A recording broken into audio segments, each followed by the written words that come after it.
The Man with the Getaway Face by Richard Stark. Narrated by John Chancer. Part 1, Chapter 1. When the bandages came off, Parker looked in the mirror at a stranger. He nodded to the stranger and looked beyond at the reflection of Dr. Adler. Parker had been at the sanitarium a little over 4 weeks now. He had come in with a face that the New York syndicate wanted to put a bullet in, and now he was going back out with a face that meant nothing to anyone. The face had cost him nearly $18,000, leaving him about $9,000 from his last job to tide him over till he got rolling again. The syndicate trouble had been a bad time, but that was over now. Parker stood a while longer at the mirror, studying the stranger.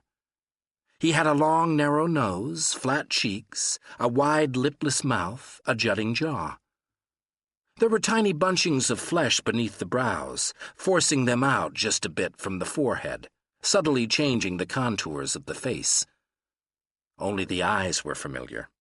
Flawed onyx, cold and hard. It was a good job. Paid for in advance, it should be. Parker nodded again at his new face, turned away from the mirror, and watched the doctor drop the bandaging into a wastebasket. "When can I get out of here?" "Any time you're ready."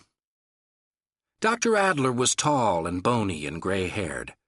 From 1931 till 1939, he had worked with the California Communist Party, setting up strike camps. After the Second World War, in which he had done plastic surgery in an army hospital in Oregon, he had set up private practice in San Francisco. But in 1949, a congressional committee had exploded his past in his face. He wasn't stripped of his license, just of his livelihood. Since 1951, he had made his living as a plastic surgeon to those outside the law, operating a sanitarium front near Lincoln, Nebraska. Dr. Adler crossed the room again, going to the door, where he paused. "When you're dressed, come down to the office. I have a letter for you." "From Joe Shear?" "I think so." Joe Shear was the retired jugger who'd vouched for him with the doctor. When the doctor left, Parker opened the closet door and took out the new suit, a dark brown he'd bought on the way here and never worn. He chucked out of the white pajamas and into his clothes, and took one last look at himself in the full-length mirror on the back of the closet door. He was a big man, flat and squared off, with boxy shoulders and a narrow waist. He had big hands, corrugated with veins, and long, hard arms. He looked like a man who'd made money, but who'd made it without sitting behind a desk. The new face went with the rest of him as well as the old one had. Satisfied, he picked up his suitcase and left the room and went downstairs to the office. The sanitarium was one large building. Office and waiting room and staff living quarters on the first floor. Patients' rooms on the second. There was space for 23 patients, and Dr. Adler maintained a staff of 4, 2 nurses, a cook, and a handyman. There was rarely more than 1 patient in the place, and half the time there were no patients at all. But he had state licenses to worry about, and federal taxes, so a large part of his take went for false front. Parker went into the doctor's office. "I left some old clothes upstairs. You can throw them away for me." "All right. Here." He held out an envelope. Parker took it and ripped it open. Inside was a brief pencil-scrawled note. "Mr. Anson, I understand you might be interested in a fast-moving investment with triple-level protection, guaranteed to turn over a profit of at least $50,000 in an incredibly short length of time. The stock is automotive, of course, and I understand its course has been carefully plotted against future profits. If you are interested, get in touch with Mr. Lasker in Cincinnati at your earliest convenience. He's at the Warwick. Joe." Parker read the letter, then turned the envelope over and studied the flap. Dr. Adler said, "Yes, I steamed it open." "You did a bad job." Parker told him. He dropped the letter and the envelope on the desk. The doctor shrugged. I get bored sometimes, he said, so I read other people's mail. Joe said I could trust you. With your face, not with your mail. He smiled thinly. I am a doctor, Mr. Anson. That is all I want to be. If circumstances had been different, I'd be a doctor in San Francisco today, with more reputable patients and a more lucrative practice. It doesn't matter. I'm still a doctor, and that's all. A doctor, not an informer, not a thief. I've taken all the money from you I intend to take, and once you leave here, we will undoubtedly never have dealings again. Unless you recommend someone else, of course, or need yet another face. I read that letter on a whim. You get whims often? I never get whims that would cut off my supply of patience, Mr. Anson. Parker considered, studying him. Joe had said he was a little off, but that it was nothing to worry about. Parker shrugged. All right. Do you know what the letter meant? I have no idea. I'd be fascinated to know, however. It's an armored car holdup. 3 guards. The job is figured to make the grab while it's on a highway, instead of in a city. 50 grand is what they figure my share would be. Parker reached down and flipped the letter closer to the doctor. You see it there? The doctor read the letter, slowly, holding it in both hands. His hands were so clean they looked bleached. He nodded. Yes, I see. Can your man give me a ride to town? Of course. You'll probably find him in the kitchen. Thanks. I'll take my case. Oh, yes, I forgot. The doctor stood up, went over to the dark green safe in the corner and twisted the combination. He opened the door and took out a light brown typewriter case. The typewriter case contained $8,500, all of Parker's cash. Parker took the case and picked up the suitcase. I'll be seeing you around. I doubt it. When Parker left, the doctor was studying the letter again, a thin smile on his lips. Chapter 2. Dr. Adler's handyman was punch-drunk, though he'd never been in the ring. He'd been a party organizer in the 30s, among the migrant crop harvesters, and scab-wielded 2x4s had scrambled his brains. His former fluency with dialectic was gone. These days, the driving of a hydromatic Chrysler was the most complicated exercise his brain could handle. He was 54, and his face was lumpy, with scar tissue around the eyes. The doctor called him Stubbs. Parker found him in the kitchen, a stainless steel room kept spotless because most of its equipment was never used. Stubbs sat on a steel table against one wall, holding a white coffee mug in both hands. The cook, a thin ex-whore named May, was reading the back of a box of Fab. Parker said to Stubbs, "You're supposed to drive me into Lincoln." Stubbs frowned at him. "We got a Chrysler." "Am I being kidded, friend?" "No," May said.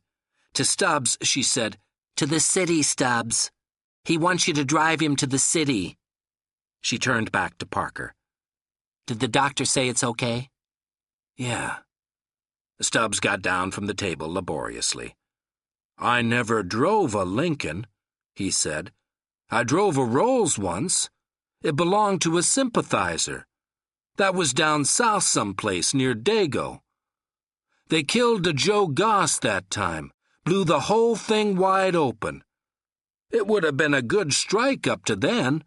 A deputy drove over this little girl, broke her leg. But then, the guys had to kill that Joe Goss, and it was all over." He scratched his cheek. The flesh was soft and gave like dough under his fingernails. "Where do you want to go?" May answered him. "Down into town, Stubbs. The freight yards, I guess." "You betcha." Stubbs led the way through the garbage room and out the back door. The sanitarium property, wooded, climbed up a slope back of the building. The garage was a separate brick structure to the left of the building, with a cock weather vane atop the peaked roof. There was room for 4 cars, but aside from the Chrysler, there was only one other vehicle, a Volkswagen microbus. Parker stowed his suitcase and typewriter case in the back seat of the Chrysler and climbed in front next to Stubbs. Stubbs backed out, left the car long enough to pull down the garage door, and then maneuvered in a wide U-turn and around the building and down the blacktop road to the 3-lane concrete highway to the city. They rode in silence, Parker smoking and watching the scenery. The new face was beginning to feel strange. His forehead and cheeks were tight, as though glue had dried on them. Before they reached the city, Stubbs pulled over to the shoulder of the road and stopped. He carefully shifted to neutral and put on the emergency brake, and then turned to Parker. His face was creased in concentration, as though he was having a hard time remembering the words. "I want to talk to you," he said. "I talk to all the patients when they're ready to go." Parker flipped his cigarette out the window and waited. "One time," said Stubbs, "there was a guy came here to get a new face. Doc gave it to him, and then he figured the best thing was to kill Doc, because then nobody'd know who it was under the new face. He didn't have to do that, because the doc is the one man you can trust with your life.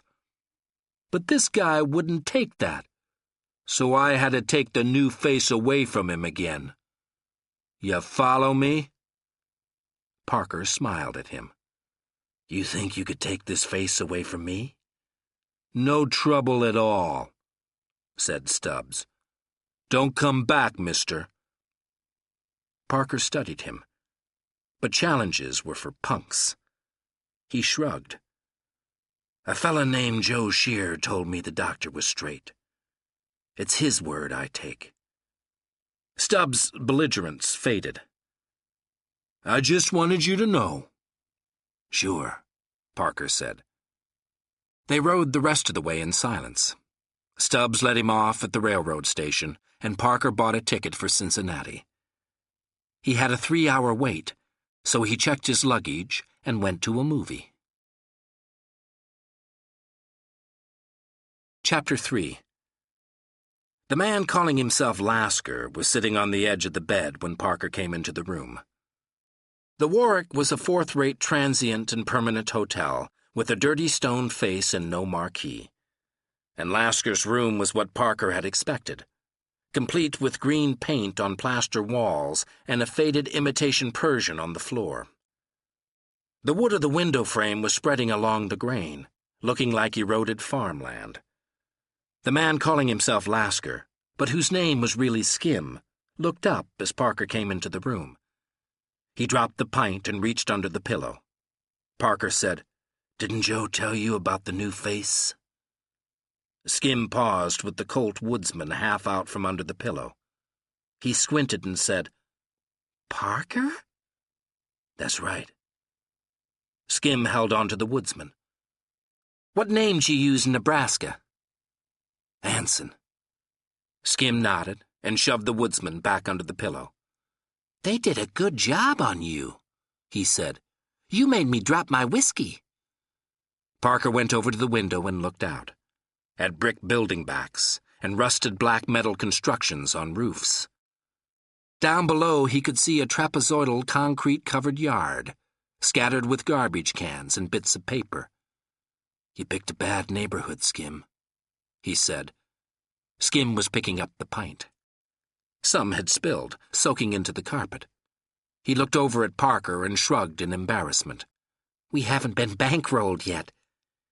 He held the pint up and squinted at the inch of whiskey left in the bottom of it. "I need this job," he said. "I admit it." Parker knew about that. Skim, like most men on the bum, lived from job to job. He spent more in 1 year than most make in 5, and was always broke, dressing and looking like a bum. How he did it, where it all went, Parker didn't know. He worked it differently, spending the money and time between jobs, living at the best resort hotels, and dressing himself in the best clothes. There was no overlap between people he knew on and off the job. He owned a couple of parking lots and gas stations around the country to satisfy the curiosity of the Internal Revenue beagles, but he never went near them. He let the managers siphon off the profits in return for not asking him to take an active part in the business. He came back from the window. The room sported a green leather chair, the rip across the seat patched with masking tape. Parker settled into the chair gingerly. "All right. Who else is in it?" "So far, only me and Handy McKay. I've got the Erie out for Lou Matson and little Bob Foley. Maybe we'll need more. It's all how we set it up." "You want me to angle for the bankroll, huh?" "You got the connections, Parker," Skim said. He had watery eyes of a pale blue.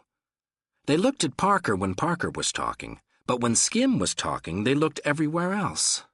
Up at the ceiling, and over at the window, and down at the near-empty pint, and over at the pillow, and then the other way at the door with the hotel regulations pasted on the back. "I've got the connections," Parker agreed. "Who's the bird dog on this one?" "It's a frill." Skim looked embarrassed. "She's a busher," he said, "but she's okay." "If she never worked this route before," Parker said, "where'd she get the connections?" "Through me. I met her one time." Skim now looked more embarrassed than before. He was a thin stub end of a man, all bones and skin with no meat. His head was long and thin, set on a chicken neck with a knotty Adam's apple, and his face was all nose and cheekbones. The watery eyes were set deep in the skull, the jaw small and hard. "We get along," he said, "her and me." He said it apologetically, as though he knew an off-the-wall like him shouldn't be getting along with any woman. "She works in a diner, in Jersey." Parker dragged his luckies out of his pocket, shook one out and lit it. "I don't know," he said. "She's straight, Parker. I've been in this business long enough." "I don't like it." "I heard about what happened with your woman. That was a tough bit." Parker shrugged. "She got in a bind, that's all. So now she's dead." "Alma is okay, believe me." "It isn't she's a woman," Parker said. "It's she's new. That's what I don't like. When a new fish does the fingering, most of the time the job goes sour." "Sure," said Skim. "I know that. Because they want their piece of the pie, but they got to be covered because they're known. But this time it's different. Alma's going to take off with me after it's over." "We'll see. What's the setup?" "Hold on, I'll show you." Skim tilted the pint, emptied it, and set it on the night table. Then he went over to the dresser, opened the bottom drawer, and took out a manila envelope. There wasn't any table or writing desk in the room, so he went back and spread things out on the bed. Parker stood beside the bed and watched. The first thing Skim took out of the envelope was an Esso road map of New Jersey. "Here it is," he said. He opened the map and pointed a finger to the right-hand side of it, near New York. "Here's where it is, here. Where it says Perth Amboy. See it? Route 9 comes south here, see? And down here a couple of miles below Perth Amboy it splits, see? 9 keeps on south, and 35 heads off to the east and follows the shore." Parker nodded. He could have seen it better if Skim had kept his fingers out of the way, but he didn't say anything. He wasn't in any hurry, and every man has his own rate and style of telling a story. Try to hurry Skim or make him talk without covering the map with his fingers, and he'd just get confused. "Okay," Skim was saying. "Now, 2 miles farther south, 34 takes off. To the east again, same as 35. Right there, see it?" "I see it." "Okay. Now, about midway between those turnoffs, there's the Shore Points Diner, on the west side of the road. Right in there, see? between where those two red lines go off to the right." "I've got it, Skim. And that's where this Alma's a waitress." "Right. Now, down here," his fingers moved southward down the map. "Here's Freehold, down here, where 9 crosses 33. Now, there's the Dairymen's Trust, this bank, see? It's up here in Elizabeth. And they got a branch in Newark. And they got a branch down here in Freehold, too. Now, every other Monday, there's this Wells Fargo armored car comes down from the main branch in Elizabeth down to Freehold, see? Down along Route 9 here. And they stop at this Shore Point's diner," Parker said. "That's it. This Freehold, it ain't much of a town, but the Dairymen's Trust is the biggest bank. I mean, with branches in Newark and Elizabeth and all. So most of the business accounts all around Freehold are in that bank, see? So when the armored car comes down every other Monday, it carries enough dough to pay off 2 weeks of payrolls around Freehold, and any other dough the bank needs down there. We figure maybe 50 G, maybe more." Parker frowned. "That's all? The way I read the letter, 50,000 figured to be my split." Skim looked up, worried and apologetic and embarrassed. "Oh, no, Parker. I never told Joe nothing like that." "Okay, I read it wrong, that's all. I mean, 50 G is the minimum figure, you see. It might be 70, 80. Who knows?" Parker dragged on his cigarette, flicking ashes onto the whiskey stain on the carpet. "That means if I'm lucky, I clear 10. Maybe only 8. He shook his head. "It isn't worth it." Skim's eyes flicked toward the empty pint, then looked back at the map. "It's an easy haul," he said wistfully. "If there was something better on the fire, I'd think that way too.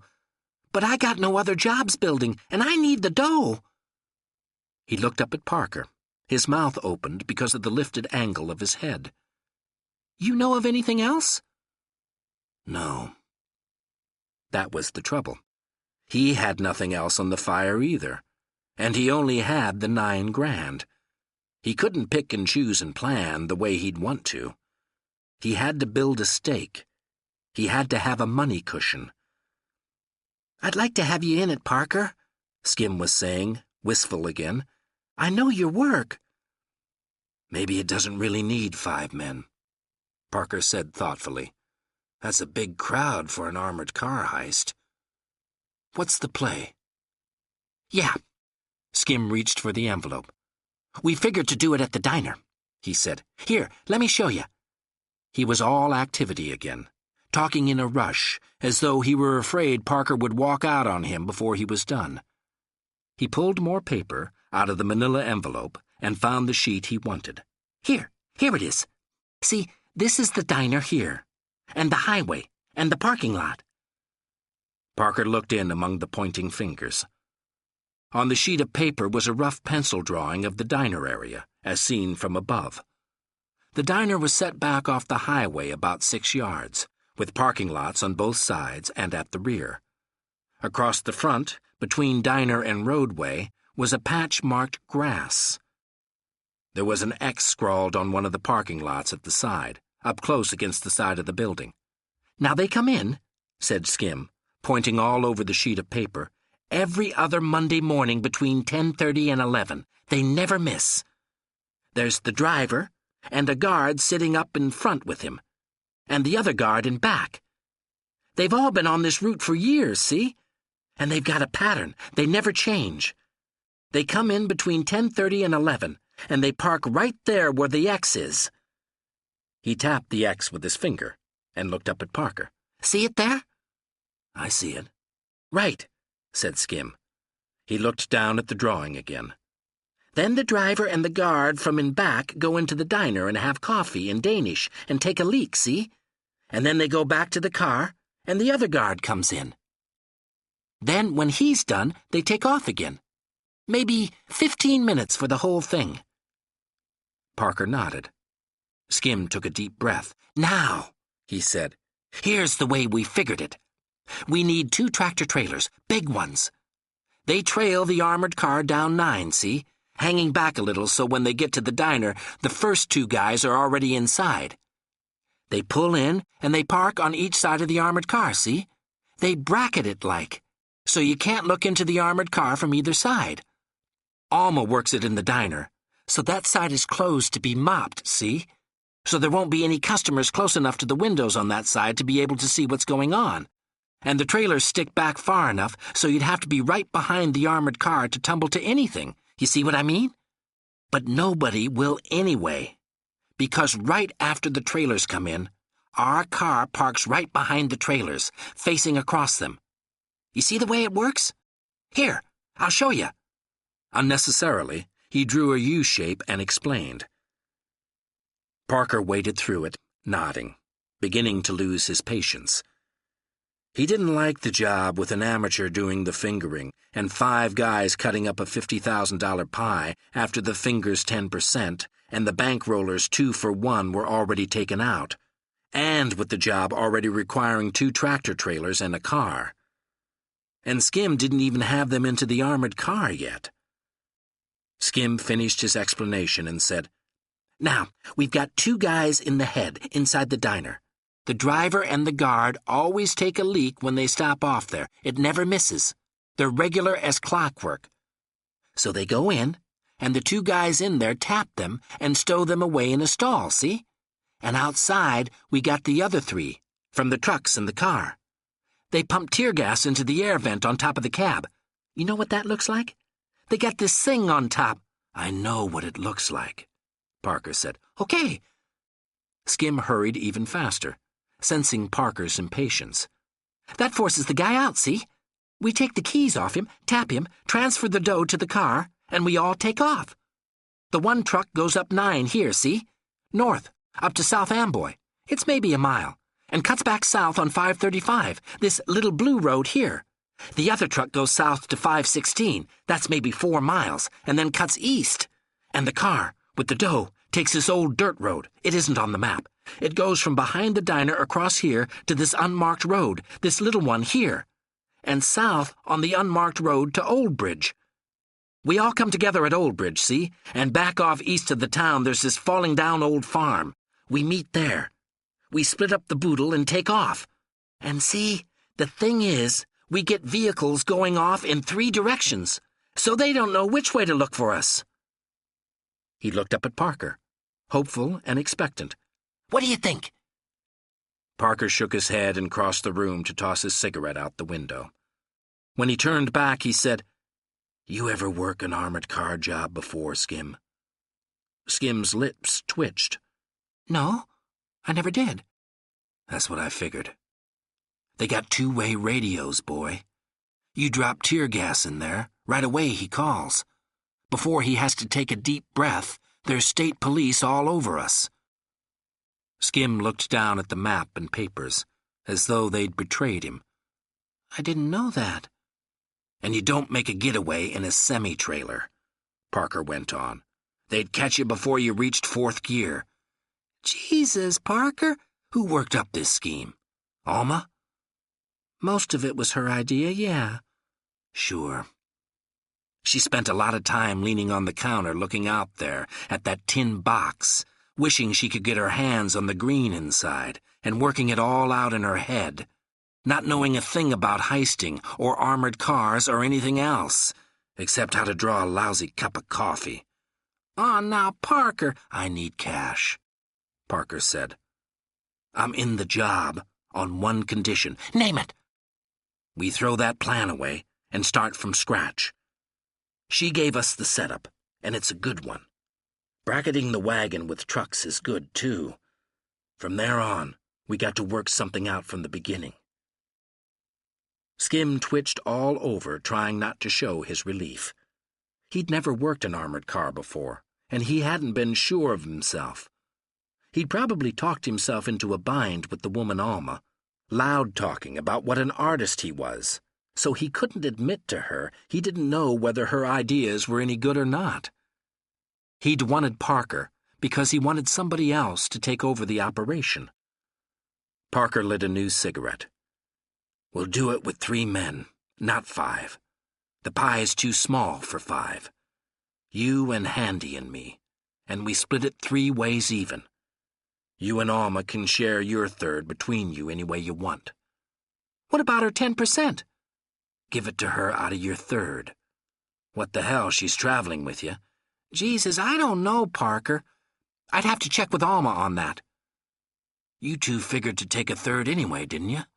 And leave the other 2/3 for a 4-man split. So what's the difference? You get the same dough as before, but with a cleaner, safer job. I guess so, Skim said doubtfully. I'd have to check with Alma. Check with the finger? Skim, give me an answer now or the deal's off. Skim worried it over, staring anxiously at the empty pint. Finally he said, Okay, Parker. 3 ways, even. All right. Let me see that map. Parker came over and took it from the bed. Newark, he said. There's a bar named the Green Rose. It's on Division Street. I'll meet you there next Monday night, 10 o'clock. Okay, sure. Skim got up from the bed, his lips twitching again. Parker knew he was anxious to go buy another pint. Okay, Parker. I'm glad to have you in. I really am. I'll send word to Lou and little Bob to forget it. Good. What are you going to do now? See about bankrolling. I know a couple of people in Baltimore. I'll figure $3,000 to cover it. Okay, fine. Listen, you want Handy with me? At the bar, I mean. Sure. I'm glad to have you in, Parker. The Green Rose, Parker reminded him. Next Monday, 10 o'clock. Chapter 4. Across the river from Cincinnati, Ohio, is Newport, Kentucky. Parker took the bus over and walked to Hoare Row. Cincinnati is a clean town, so the Cincinnati citizens in search of action go across the river to Newport, which is a dirty town. Parker wandered around, walking up and down the streets, looking. It was 11:30 at night when he got to Newport, and nearly 2 in the morning before he found what he was looking for. Ahead of him, a weaving drunk fumbled with his car keys, trying to get into a car with Ohio plates. The car was a Ford, cream-colored, 2 years old. Except for Parker and the drunk, the block was empty and deserted. Parker came along, arms swinging loose at his sides, and when he was alongside the drunk, he turned and chopped him in the kidney. That made it impossible for the drunk to cry out. Parker turned him and clipped him, and caught the car keys as they fell from the drunk's hand. The drunk hit the pavement, and Parker unlocked the car door, slid behind the wheel, and drove away. He took the bridge back across the river to Cincinnati, and parked near the railroad depot. He went into the depot and got the suitcase and typewriter case from the locker where he'd stashed them. Then he went back to the car and drove north through town and out the other side and headed northeast on 22 toward Pittsburgh. It was now 3 o'clock Thursday morning. He had till Monday night to get to New Jersey and look the situation over for himself. If the setup looked as promising as Skim had made it sound, fine. Otherwise, Skim would have a long wait at the Green Rose. Parker covered the 300 miles between Cincinnati and Pittsburgh in under 7 hours, crossing into Pennsylvania at Weirden a little after 9. He circled Pittsburgh, not wanting to go through town, and when he got back to 22 on the other side, it was after 10. He slowed down then, looking for a motel. When he found one, he stopped. He slept most of the day, getting up at 6:45. He took a shower and shaved and dressed, and then opened the typewriter case on the bed. He counted out $3,000, then closed the typewriter case again. He needed money badly, so he decided to bankroll the job himself. So far as Skim was concerned, the money was coming from the contacts in Baltimore. Parker stowed the $3,000 in his suitcase, then carried the typewriter case down the row of doors to the motel office. This was a secondary route now that the Pennsylvania Turnpike was in existence, and the motel was seedy and run down. The interior walls needed a new coat of paint, and half the neon sign out by the road wasn't working. The man who ran the hotel was short, fat, and balding. His eyes shone behind glasses with plastic frames patched by friction tape. He sat at the counter in the motel office, dressed in a rumpled suit and a frayed white shirt and a wrinkled tie. He had sullen lines around his mouth, and he was surly whenever his customers spoke to him. He was alone at the desk when Parker came in, staring glumly across the counter through the plate glass window at the road. A semi passed, headed east, and then the road was empty again. Parker put the typewriter case up on the counter and said, "Want to make half a G?" The owner looked at him. "Why don't you go to hell?" Parker lit a cigarette and dropped the match on the counter, still burning. The owner made a startled sound and reached out, slapping the match. Parker said, "One of these days, somebody's going to break your head." "You get the hell out of here," the owner said angrily. "Who do you think you are?" "500, Parker said. "You could get the sign fixed." The owner got off his stool, looking back at the phone on the wall. Then he looked at Parker again. "You mean it?" Parker waited, smoking. The owner considered, gnawing on the inside of his cheek. He stood next to his stool, one hand flat, palm down on the counter. His fingernails were ragged and dirty. He thought about it, gnawing his cheek, and then he shook his head. "You're talking about something illegal," he said. "I don't want no part of it." Parker opened the typewriter case. "See? 5 grand. And it isn't hot money. I want to stash it someplace where I know it's safe. If I ask you to hold it for me and you look in it and see the dough, you might be tempted. So I pay you 500. You've made a nice piece of change, and you don't get so tempted." 5,000. He said it with a kind of heavy contempt. What would I do with 5,000? Where would I go? What would it get me? I'd need a lot more than that. I'm stuck in this rat trap for the rest of my life. You want the 500? If a state trooper comes in looking for that money, I'll hand it right over. I don't go to jail for no $500, or any 5,000 either. I told you it isn't hot. The owner looked at the money. For how long? He asked. Parker shrugged. Maybe a week. Maybe a year. What if it gets stolen off me? Parker smiled thinly and shook his head. I wouldn't believe it, he said. I don't know. The man looked at the money doubtfully. Why don't you put it in a bank? I don't like banks. The owner sighed and nodded. All right, he said. I'll get the sign fixed. Parker reached into the typewriter case and counted $500 onto the counter. Then he closed and locked the typewriter case and slid it across to the owner. I'll stop back for it sometime, he said. Then he went back to the room and picked up the suitcase. He stashed it in the Ford and left the motel, heading east. It was after midnight when he reached New Jersey.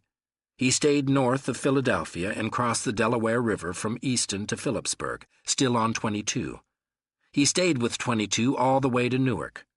When he reached Newark, he drove around the side streets for a while and made 2 stops. The first time, he took a screwdriver and removed the Jersey plates from a 5-year-old Dodge. The second time, he took a razor blade from his shaving kit and walked 3 blocks until he found an unlocked parked car. The street was deserted, so he slid behind the wheel and spent 3 minutes with the razor blade, carefully removing the state inspection sticker from the windshield. It tore in a couple of places, but not badly. He went back to the Ford, found Route 9, and drove south out of Newark. About 20 miles south, he passed the Shore Point's Diner, all lit up, with 3 trucks and a station wagon parked at the sides. He continued south, nearly to Freehold, and when the highway narrowed to 2 lanes, he pulled off onto the shoulder. He removed the Ohio plates and put the Jersey plates on, and stowed the Ohio plates under the mat in the trunk. He smeared red Jersey mud on the bumpers and license plates, so the numbers could still be read, but only with difficulty, and then turned around and drove north again, stopping at a motel in Linden. He borrowed some mucilage from the woman who ran the motel, attached the inspection sticker to the windshield of the Ford, and went to bed. Chapter 5. Sitting at the counter over a cup of coffee, Parker tried to figure out which waitress was Alma. Since it was Saturday, just after noon, the place was nearly full, and the 4 waitresses were kept constantly on the move. Parker watched them, one at a time, trying to decide. One was soft plump, with frilly blonde hair and big blue eyes, the helpless magnolia blossom type that works out best in the South and fails almost completely on the Jersey flats. Another was thin and stringy, with thin and stringy gray hair and a thin and stringy mouth. She surely had a school-age daughter or 2 at home, and her husband surely deserted her 9 or 10 years ago. The third was the German barmaid type, with sullen eyes and fat arms and a habit of throwing plates onto tables. The last was the horsey, clumsy type, a young girl who couldn't stop thinking about sex. She got the orders wrong from all the male customers and spent most of her nights knees up on the back seats of Plymouths. Parker studied them one by one, trying to decide. He crossed off the horsey nymphomaniac right away. When the armored car guards came in here for coffee and Danish, that one would spend too much time thinking about their sex organs to wonder about the money they were guarding. The magnolia blossom might yearn for the goodies that money could bring, but if she were Alma, she wouldn't offer Skim any complicated plans for hitting the armored car. That type let the man do the thinking. The thin and stringy one had more than likely been married to a drifter who looked like Skim, and she wouldn't trust him anyway since he was a man. And that left the German barmaid. So that was Alma. She passed him, white waitress skirt rustling and nylon scraping together at the thighs, and went on down behind the counter to draw 3 cups of coffee. He watched her, frowning, not liking what he saw. She was in her mid-30s, and her waitress short hair, a mousy brown in color, was crimped all around in a frizzy permanent. Her eyes were sullen and angry, glaring out at a world that had never given her her due. She was heavily built, with broad hips and full bosom and thick legs, all of it solid and hard. She had a double chin and a pulpy nose and a surprisingly good mouth, but the mouth was obscured by the hardness of the rest of her. He looked at her, and he didn't like what he saw. There is no honor among thieves, perhaps, but there has to be trust among thieves when they're working together, or they'll be too busy watching each other to watch what they're doing. And Parker didn't trust this Alma at all.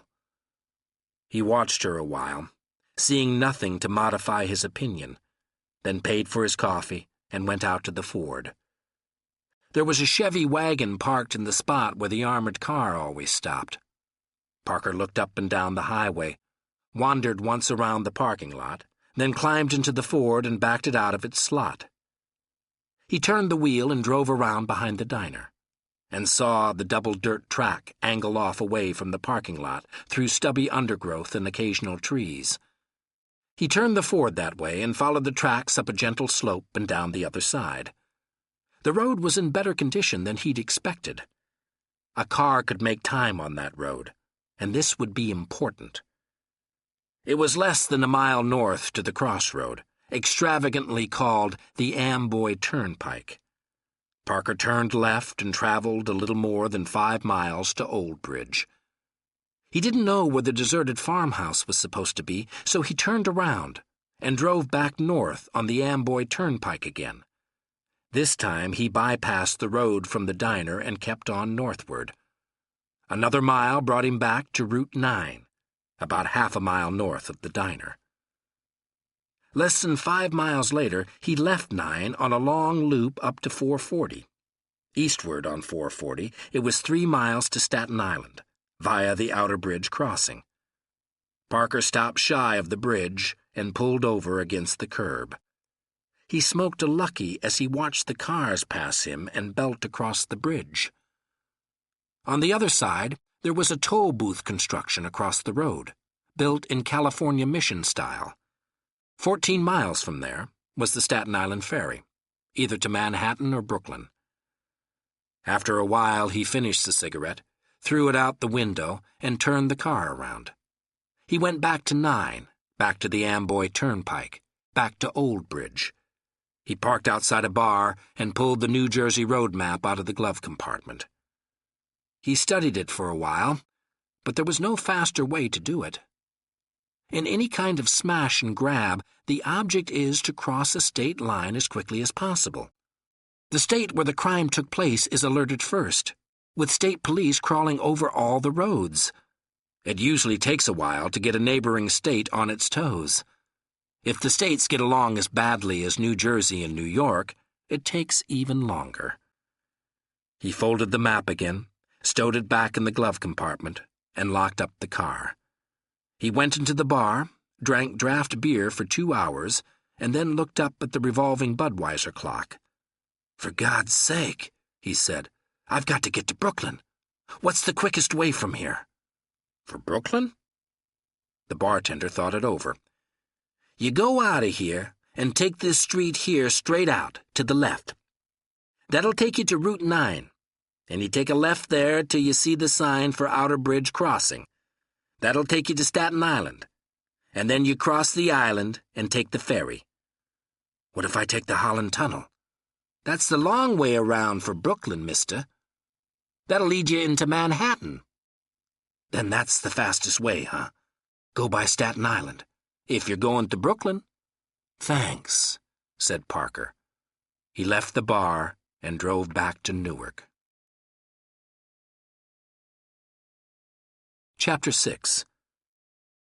Across the road from the diner there was a discount store in a concrete block building. At 10:15 on Monday morning, Parker drove the Ford into the furniture store parking lot. There was cyclone fencing all around the blacktop parking lot, and Parker stopped the Ford with its nose to the fencing, facing the road. He could look straight out through the windshield at the diner across the way. He checked his watch, saw it wasn't 20 after 10 yet, and lit a cigarette. The armored car was red, and so short it looked stubby. It jounced into the diner lot at 17 minutes to 11, and stopped where Skim had said it would. A Pontiac convertible was already there, in the spot between the armored car and the road. Parker lit a fresh cigarette and watched.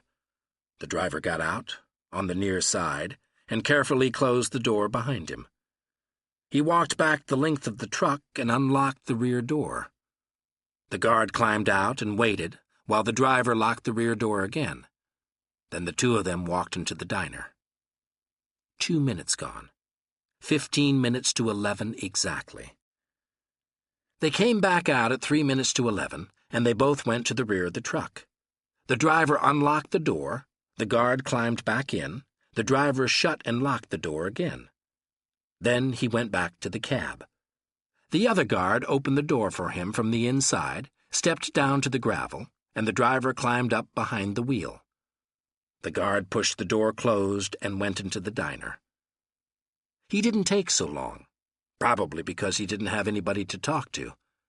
At 8 minutes after 11, he came back out and went around to the far side of the armored car.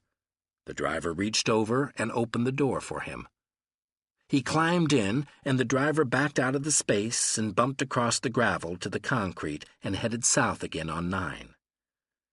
Parker got rolling right after him, coming out of the furniture store lot and heading north a 1/4 mile to the next place where he could make a U-turn.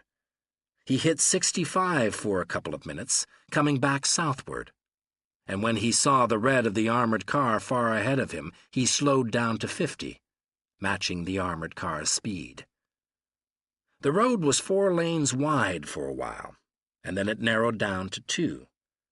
There was very little traffic, only one Chevy station wagon between Parker and the armored car. The wagon turned off on 520, and Parker hung back farther. He was watching the sides of the road and the road itself, but he didn't see anything that looked good. No blind turns, no hills, no valleys. The road was flat and straight, the curves wide and looping. Parker quit before they reached Freehold and turned the Ford around. He drove north a couple of miles and pulled onto the shoulder of the road. He shut the engine and got out of the car and opened the hood. Then he went back and sat behind the wheel again and lit a cigarette. He made himself comfortable in the seat and watched the rear-view mirror. A little after noon, a state patrol car pulled onto the shoulder just ahead of him, and a trooper got out looking like a modernized cowboy, only better fed. Parker rolled the window down, and the trooper looked at him through his sunglasses and said, "Any trouble here?" "She heated up," Parker answered. "My brother took a walk up to the Esso station for some water." The trooper nodded. "That's all right, then." "Thanks for stopping," Parker said. The trooper hesitated, and then took one glove off. "May I see your license and registration, please?" "I don't drive," Parker told him. "My brother drives. I'm just sitting here till he comes back." This was beginning to irritate him, but he didn't show it. The hood being up was supposed to answer all the questions, was supposed to keep cops from stopping to ask what he was parked on the shoulder for. But it was a dull day and a quiet road and not much traffic, so they'd stopped anyway, for the hell of it, to break the monotony. "What about the registration?" the trooper asked. "He's got that too," Parker answered. "He keeps them both in his wallet. It's supposed to be in the car." The trooper wasn't suspicious or angry, just breaking the monotony. "He should have left it with you." "I guess he didn't think," Parker said. He hoped the armored car wouldn't go by now, while he was bottled up with this idiot cop. He was sore about the heating up and everything. The trooper hesitated again, glancing through his sunglasses at the back seat. "How come he went for the water instead of you, seeing you don't drive?" Parker said, "I've got a game leg. That's why I can't get a driver's license." The trooper was suddenly embarrassed. He pulled his glove back on and said, "You tell your brother about the registration." "I will," Parker promised. The trooper walked back to his own car, still looking like an overfed cowboy. He even had a rolling, slightly bow-legged walk. His black boots glistened in the sun. He got into the car, and after a minute it pulled away and dwindled out of sight on the concrete road. Parker watched it till it disappeared, and then lit a new cigarette and frowned at the rear-view mirror. That shouldn't have happened. To have a cop working the area of a job notice you, that was bad. The hood being up should have taken care of things. If the damn cop hadn't been bored, it would have. From now on, he'd have to watch two things at once, the job and that state trooper car. It wouldn't do for that trooper to see him driving. He touched his fingers to his face, over his upper lip. His beard had been coming in spotty since the plastic surgery. The doctor had said that would straighten out after a while, but the hair on the upper lip grew the same as always. It might not be a bad idea to grow a mustache. If the same cop stopped him again, he could be his own brother. Amazing family resemblance. Parker grinned sourly at the thought, still watching the rear-view mirror. He saw the red in the mirror at 20 after 1, coming like a bat out of hell. He got out of the Ford and closed the hood and was getting back behind the wheel when the armored car went by. He started the engine and took off after it. The armored car was staying between 55 and 60 now. These guys were probably quitting work as soon as they reported in. Watching for the trooper's car, Parker stayed with the red tin box without getting too close. They went by the Shore Point's diner and over the Raritan River and straight on up 9, 4 lanes all the way now, to Elizabeth. When the armored car turned off in town, Parker kept going straight, on up to Newark. He'd seen all he wanted to see. The diner was where it would have to be done. There wasn't any place at all along the road where they could flag it for the Toby, so that meant they'd have to use Alma. Parker didn't like it. First Alma, and then the bored cop. It was beginning to smell sour. There were too many things to watch all at once. But he needed the steak, so he'd go to the Green Rose tonight. But if the job got any more sour anywhere along the line, he'd drop it. He was figuring on splitting half, plus the bankroller's cut, and that made it a boodle worth going after. In Newark, he parked on a side street. He had time to kill, so he went to a movie. It was the 4th double feature he'd seen since Saturday.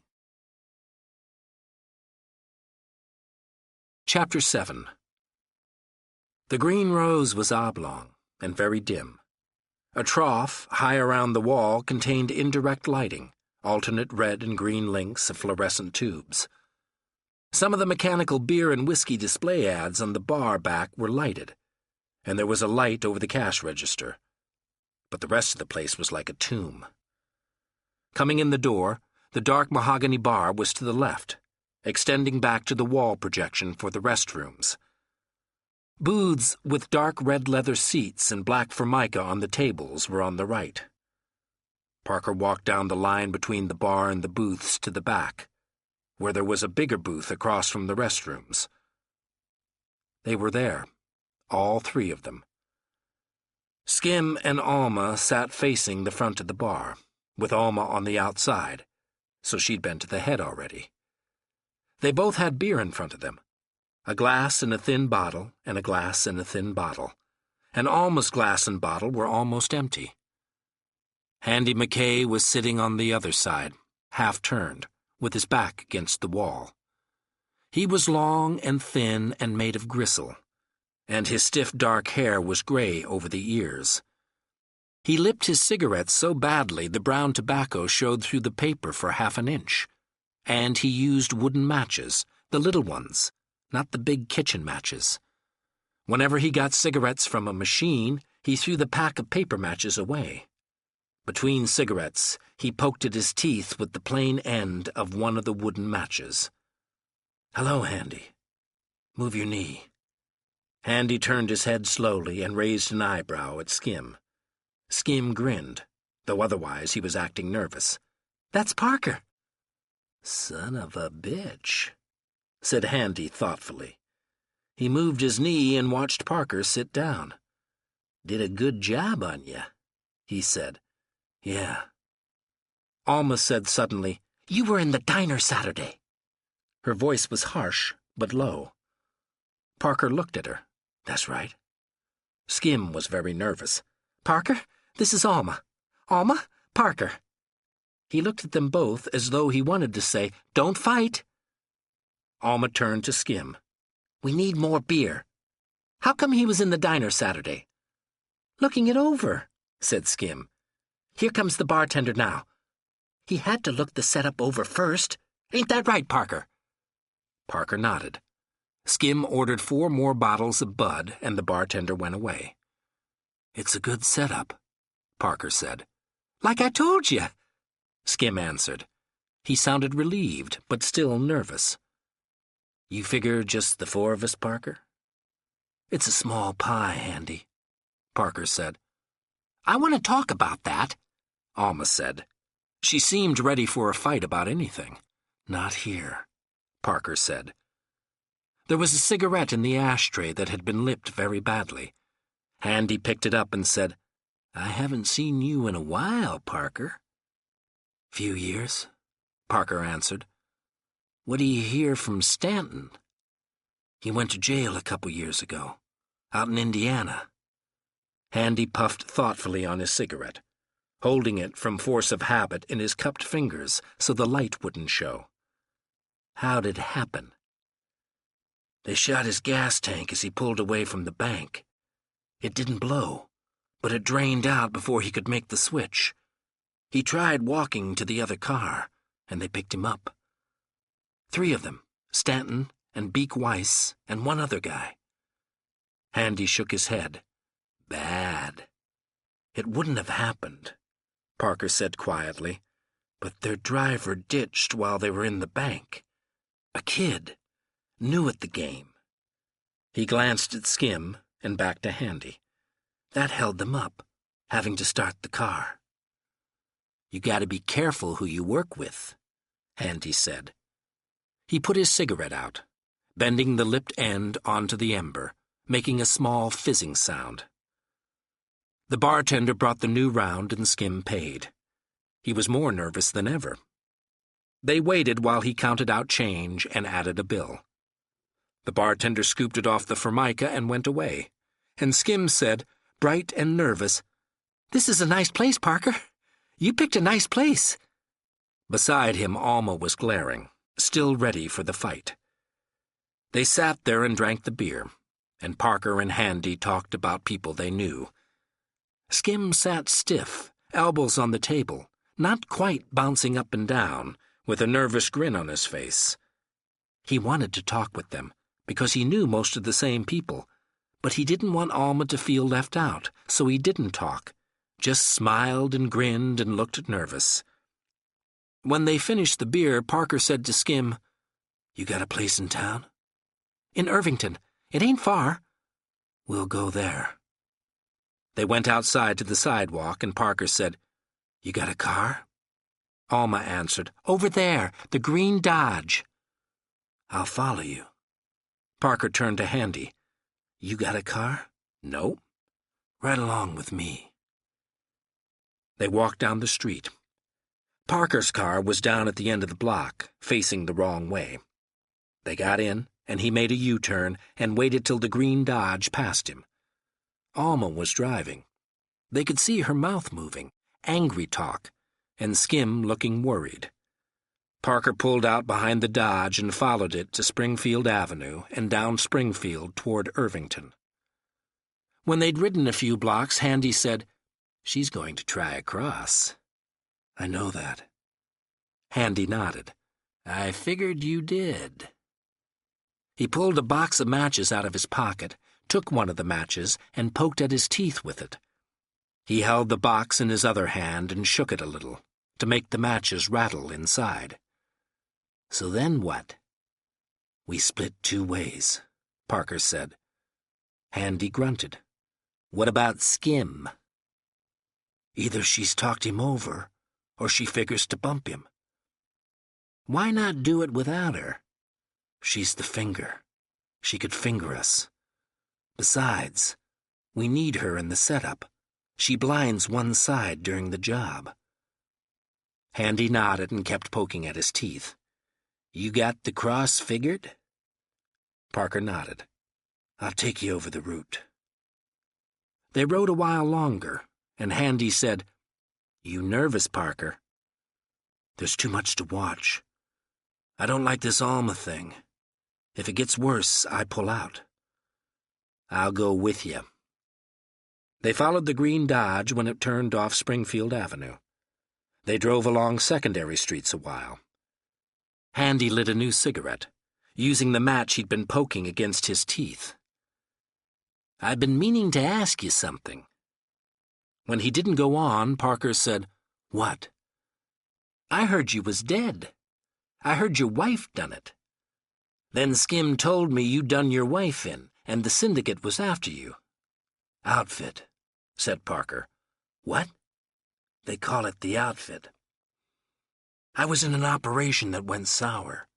This guy Mal, you wouldn't know him. He put Lynn in a squeeze. Either she dropped me or he'd drop her. She did her best, and this guy Mal thought it was good enough.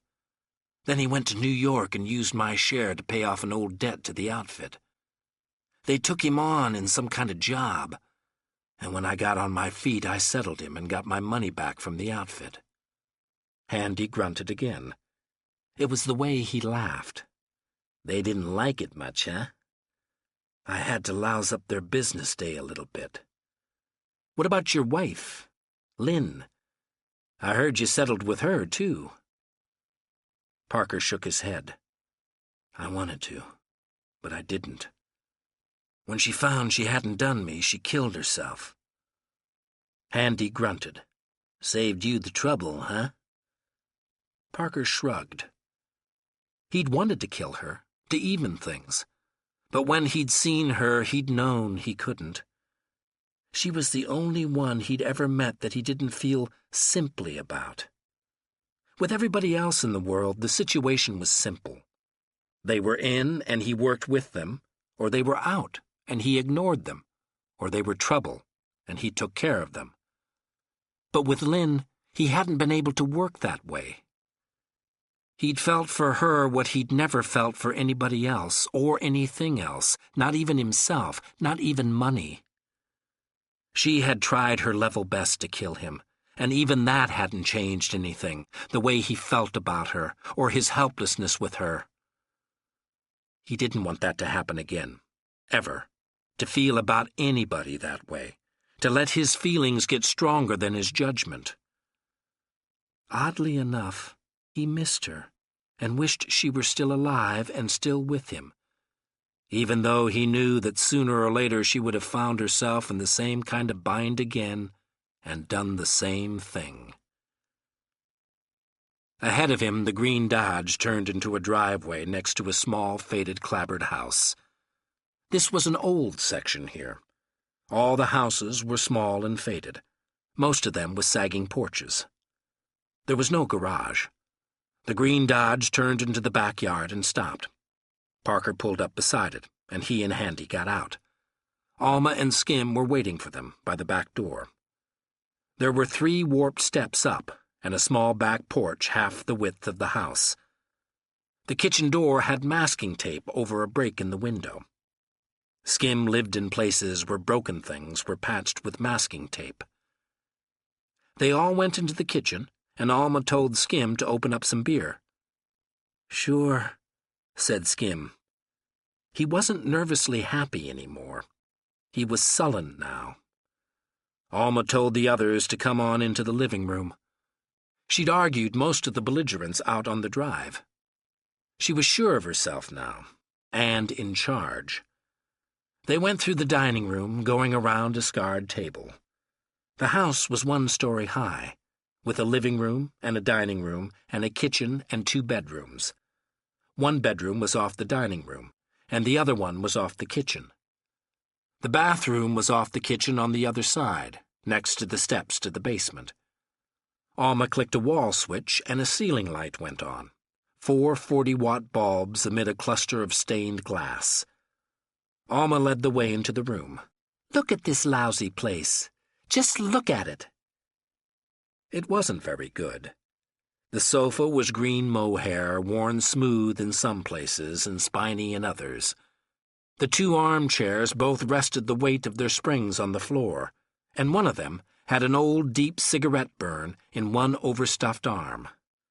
The rug was faded and worn, showing trails where people had done the most walking to the front door and the dining room archway. There was an old television set with an 11-inch screen, and a wooden cabinet with a folded matchbook under one leg. Alma pulled the wrinkled shades down over the 3 living room windows. "Sit down." Parker and Handy took the armchairs. Skim came in, carrying 4 cans of beer, and passed them around. Then he and Alma sat on the sofa.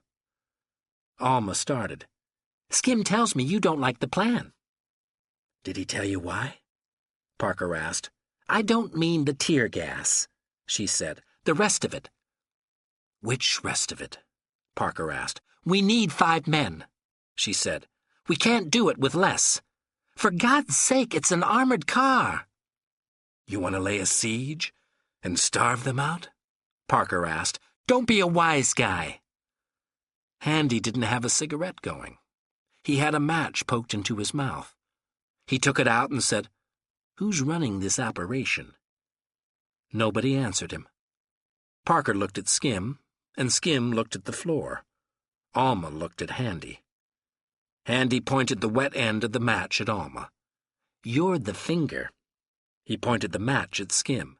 "You brung us in. You runnin' it, Skim?" Skim looked up reluctantly. "I never worked an armored car before." "I ain't running it," said Handy. "I'm not the type. So that leaves Parker." Parker said, "I don't like this situation. More and more I don't like it. The finger sitting in, doing a lot of talking. I just don't like it." "I've got a stake in this too, you know," Alma said.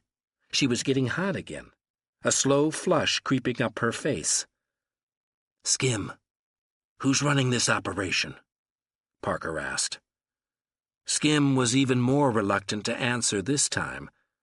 When he finally spoke, it was to Alma. "Parker knows this kind of job."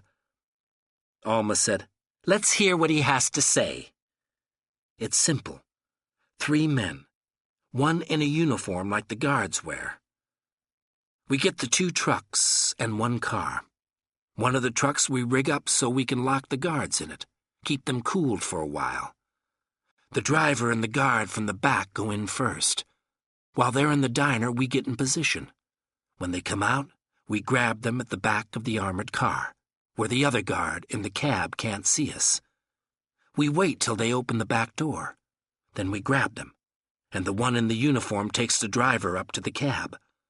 The guard inside opens the door when he recognizes the driver, and the other one, that's one of us, hangs back, so the guard'll just glimpse the uniform out of the corner of his eye. He opens up, and we've got him too. We sap all 3 of them and lock them in the truck. Then we transfer the cash and take off in the car. We leave the trucks there because we don't need them anymore." "That's what I don't like," said Alma. "That's the part I don't like." Parker drank some beer and looked at her. "They're going to see your car," Alma said. "It's going to be at the back of the U, blocking vision, so they're going to see it. That's why I wanted the trucks to be in it, too. We'd have vehicles going off in all different directions, and they wouldn't know which way to go to look for us." It didn't matter which way they went, or how many people saw them go. Parker knew that, but he didn't say anything about it. This Alma was a busher, a new fish. She didn't know how this kind of operation was handled. Parker knew this, because this was his line of work, but he didn't say anything about it. All he said was, "Tractor trailers don't outrun police cars. We leave them at the diner. I still want cars going off in different directions." Parker nodded. He knew why she wanted it, but she didn't know he knew. He said, "So what's your idea?" "My car," she said. "My car, that's the Dodge out there. It'll be parked behind the diner, like always. When you get the money out of the armored car, you put it in my car. Then you take off on Route 9 going south and circle around back to Old Bridge. When I know the job's finished, I'll get in my car and take the back road. Then we meet at the farmhouse outside Old Bridge. That way, even if you get stopped, they've got nothing on you because you aren't carrying the money." Parker glanced at Skim. He was studying the carpet, lines of worry creasing his forehead. Parker said to Alma, "I don't like it. That leaves you holding the cash, and the rest of us holding the bag. I know Skim, and I trust him. And I know Handy. But I don't know you." "So one of you rides with me," she said. "Skim. He can ride with me, all right?"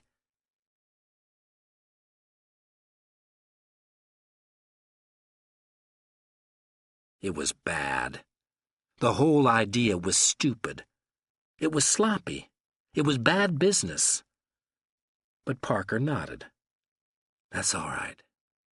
Just so one of us goes along with the money." If he let her keep her original plan, he could be sure of getting the money back. If he forced her to change by making the grab more sensible, then maybe he wouldn't be able to figure out her cross in time. He'd had to argue so she wouldn't get suspicious. The only one he had to worry about was Skim. Skim, if he was thinking sensibly, had to know the two-car scheme was nonsense. He would have to wonder why Parker was going along with it. If Alma had talked him into her plans, that would make him dangerous, because he'd realize that Parker was onto the cross. But it made more sense that Alma was playing a lone game, that she was figuring to cross Skim, too. "What about bankrolling?" Handy asked. "I got it," Parker said. $3,000. He pulled a long white envelope from his jacket pocket. "I brought 5 C's with me," he said, "in case there was any need for it." Handy nodded. "You going to equip us?" "Yes." "Then I don't need any." Alma was staring at the envelope. "Skim could use some money," she said. "This isn't for personal expenses. This is bankrolling. That means to buy what we need for the operation." Skim said, in a small voice, "I don't need any." Parker put the envelope back in his pocket. Alma watched it disappear, a vertical anger line between her brows. Parker asked, "Is there anything else?" Alma blinked and said, "When do we do it? Next Monday?" "Dry run next Monday. The week after that, maybe, if it looks right. Or the week after that. Whenever it looks right." "I don't want too much delay," Alma said. Parker got to his feet. "We do the job when we know it'll come off right. That's why we don't go to jail." He turned to Handy. "I'll give you a lift." Handy stood up. "Fine." Parker turned back to Skim. "You got a phone?" "Yeah. Clover 57598. "I'll give you a call." "All right." Skim looked at Parker for just a second, and then his eyes slid away. He still looked worried. Parker drained the beer can and tossed it into the chair he'd just left. "Nice to meet you, Alma." She struggled and said, "Nice to meet you, too." Parker and Handy walked through the house to the kitchen and out the back door. They got into the Ford and drove out to the street, and Handy said, "I've got a room in Newark." "Right," Parker said. He headed back toward Springfield Avenue. Handy poked at his teeth with a match. After a while, he said, "That's garbage, that stuff." "About the 2 cars? Yeah." "You know why I went along." "You've got her figured." Parker nodded. "I wonder where Skim is." "I've always trusted that little bastard," said Handy. "We worked together a couple times. Once in Florida, once in Oklahoma." "I never work in Florida," said Parker. "I play there." "You got a good system." He poked at his teeth some more. Then he said, "I'd like to know about Skim, though." "I don't think he's in it. She's got him tight, but not that tight. She figures to cross him, too, and take the whole pie for herself. That poor bastard." "You want to wise him?" Handy considered, the match working in his mouth. "I don't know," he said. "He'll be in the car with her." "He wouldn't believe you." Parker shrugged. "You fall in love with a woman, you've got a blind spot." Handy glanced at him, and away. "I suppose." They rode a while longer, and then he said, "You think she'll bump him?" "Yeah." "Maybe she'll flub it. Then Skim's got the boodle." "He'll split." Parker shrugged. "Skim's getting old and worried. I don't think she'll flub it. That poor bastard." "He'll be better off," Parker said, "hooked the way he is." "I suppose so." They rode a while longer, and then Handy said, "I wish it was simple, Parker. I wish to Christ it was simple. Can you remember the last time a job was simple?" "A long time ago." "It sounds like a good setup." Handy reached for his cigarettes. The way you talked about it, it sounds fine. But there's this Alma." He lit the new cigarette, lipping it. "There's always an Alma, every damn time. Why can't we put together a job without an Alma in it?" "I don't know," Parker said. He was thinking of a guy named Mal, the reason he'd had to change his face. Handy sat for a while, thinking. "This is the last one for me." "Uh-huh," said Parker. There was an Alma in every job, an Alma or a Mal or whatever the name was, and there was a Handy in every job, too. There was always one that was ready to quit. This was the last job, and he was going to take the dough from this one and buy a chicken farm or something and settle down. There was a Handy in every job, and he always showed up for a job again a year or two later. Thinking about it, it surprised him that there were always the same people in every job. There was always one that had to be watched, like Alma. There was always one who was quitting after this grab, and this time it was Handy. And there was always one who had probably $100,000 to his name, buried in fields and forests here and there across the country, in tin cans and metal boxes. And this one was probably Skim. Skim always looked and acted like a bum.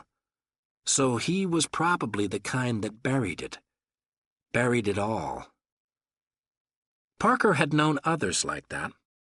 There was one in almost every operation. They took their share and peeled off of it 2,000 or 3,000, just enough to carry them for a while, and then they went off by themselves somewhere and buried the rest of it. They figured to dig it up again someday, but they never did. The day never got rainy enough, and that was why bulldozer operators working on new housing developments every once in a while turned up a metal box with $30,000 or $40,000 in it. After a while, Handy said, "You turn right the next corner." They turned right, and the car behind them turned right too. Parker watched it in the rear-view mirror and said, "Son of a bitch." It didn't make any sense, and that bothered him. The next street was one way the wrong way, but the one after that Parker made a left. So did the car behind him. He went 2 blocks and made a right, and then another right, and then a left. The car stayed with him. He drove along until he saw a dead-end street sign and turned into it. He slowed down to almost a crawl, going around the corner, and stayed slow like that, so the car behind him came around the corner and was all of a sudden a lot closer. It was a short street, with a railroad embankment crossing it at the end. The street was a kind of valley, with the houses on high land on either side, stone or concrete steps leading up from the sidewalk to the house level. Parker turned into a driveway on the right, going very slowly, the Ford straining against going up the steep slope of the driveway so slowly. The other car went on by, down toward the embankment. Parker pushed the clutch in suddenly, and the car rolled back down the embankment and out across the street. It was a narrow street. With the parked cars, the Ford blocked it completely. "Back me," Parker said. He left the motor running and pulled the emergency brake on. Then he got out of the Ford and walked down to the end of the street where the other car was stopped, facing the embankment. It was a black Lincoln. Looking through the rear window as he walked forward, Parker could see the driver alone in the car. He came around the left-hand side and opened the door. Stubbs was wearing his chauffeur's costume, complete with hat, and he was holding a .45. He pointed it at Parker and said, "Hold it right there." Parker stood where he was, with his hand still on the door handle. Stubbs said, "I got to know where you was Saturday." Parker kept looking at Stubbs. Not to the right where Handy was crawling along the pavement, coming up alongside the car, keeping low out of Stubbs's range of vision. "What for?" Parker asked. "The doc was killed Saturday," Stubbs said. "One of you bastards did it." "I was here in Jersey," said Parker, as Handy reached up and plucked the automatic out of Stubbs's hand. Parker leaned in and clipped him on the side of the neck. While Stubbs was getting over that, Handy got to his feet, pointing the automatic. "Get out of the car." Stubbs got out, holding his neck. "You better not kill me," he said. "If May don't hear from me, she sends letters about your new face." It irritated Parker. Another useless complication. He slid in behind the wheel of the Lincoln and parked it in an open slot by the embankment. Then he came back and said to Handy, "Your place?" "It's the closest." They put Stubbs in the front seat of the Ford, next to Parker, who was driving. Handy sat in the back seat, watching Stubbs, the automatic in his lap. He gave Parker directions the rest of the way to his place. Handy had a room in a building that had started out as a private home and then became a boarding house, and now was just a place with furnished rooms.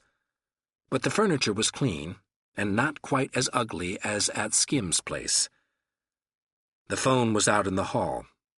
They stood there, Handy holding the automatic in Stubbs's back, while Parker dialed Skim's place.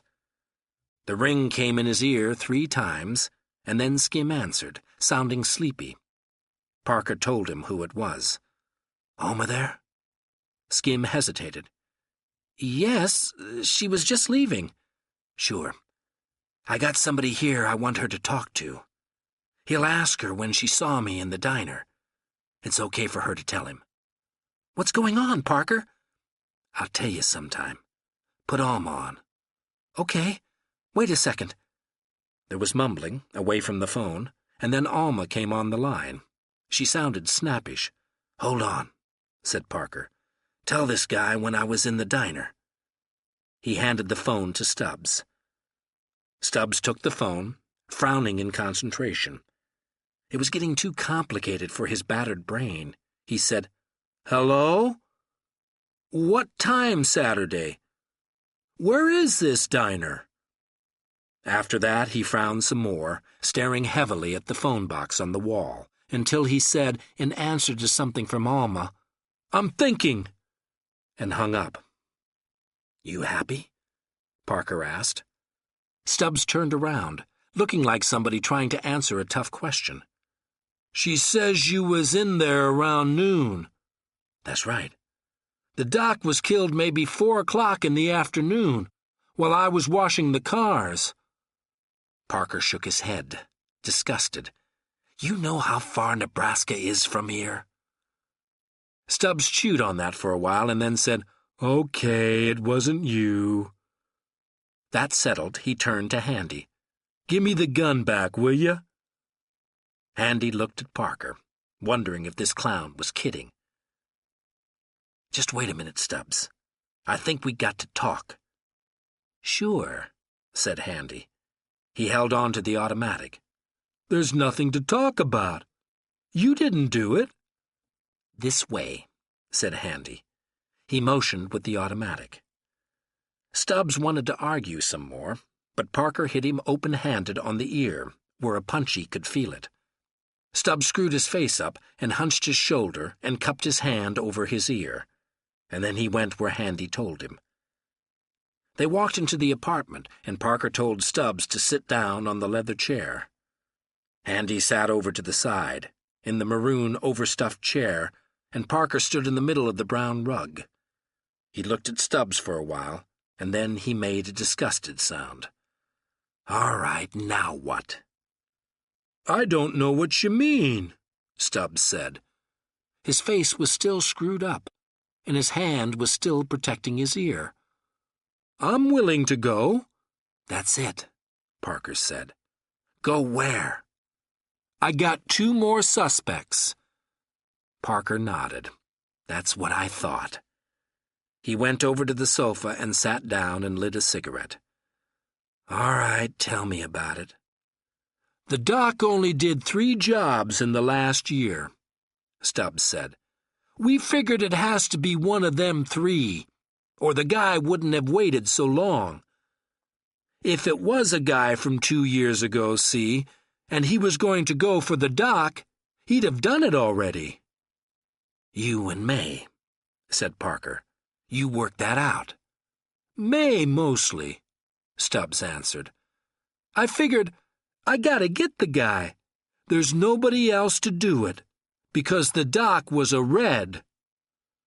Parker glanced at Handy and shook his head. Handy shrugged. From listening, he was beginning to understand. And if May doesn't hear from you, she blows the whistle. Is that it? Yeah. On who? The last 3. She wouldn't be able to know which one it was, which one got me, so she'd blow the whistle on the last 3. Including me, said Parker. But you didn't do it, said Stubbs, frowning. He'd missed something somewhere. You're out of it. You didn't do it. What if number 2 did it? Parker asked. And instead of getting him, he gets you. Then May blows the whistle on me, right? Stubbs hadn't thought of that. He frowned heavily, scrubbing his hand over his face. Then he brightened a little. Don't you worry. He won't get me. I'll get him. Handy laughed. He tossed Stubbs's gun in the air and caught it. The way you got Parker? Stubbs looked at him, not understanding, and Parker explained. He knew me by the name of Anson, he said to Handy. Oh. Parker said, Listen, Stubbs, what if you phone May and tell her I'm in the clear? Stubbs shook his head. We talked about that. How it could be faked, maybe. She's got to see me in person. God damn it, Parker said. I don't have time for this crap. Handy shrugged. You'll have to go back to Nebraska with him. I don't have time, said Parker angrily. The job's set up for 2 weeks from now. We've got to set up the cars, the routes. We've got to chart the state troopers. We've got to buy guns. He mashed his cigarette out and got to his feet. There's too much to do. Stubbs, when's the deadline? Stubbs blinked at him. What? The deadline. When does May blow the whistle if she doesn't hear from you? Oh, a month from now. From yesterday. 4 weeks from yesterday. Parker paced back and forth, looking down at the carpet. 2 days, he said, even if we fly out. 1 day out and 1 day back. 2 days for Alma to fast-talk Skim. 2 days with nothing getting done. We could hold the job off for a week. Parker shook his head. It's sour enough already. I want to get it over with. Another week for Alma to think up some more cute ideas. Another week for that damn cop to see me driving by. What cop? Parker shrugged. He didn't feel like talking about it. A cop paid attention to me on Route 9. Near the diner?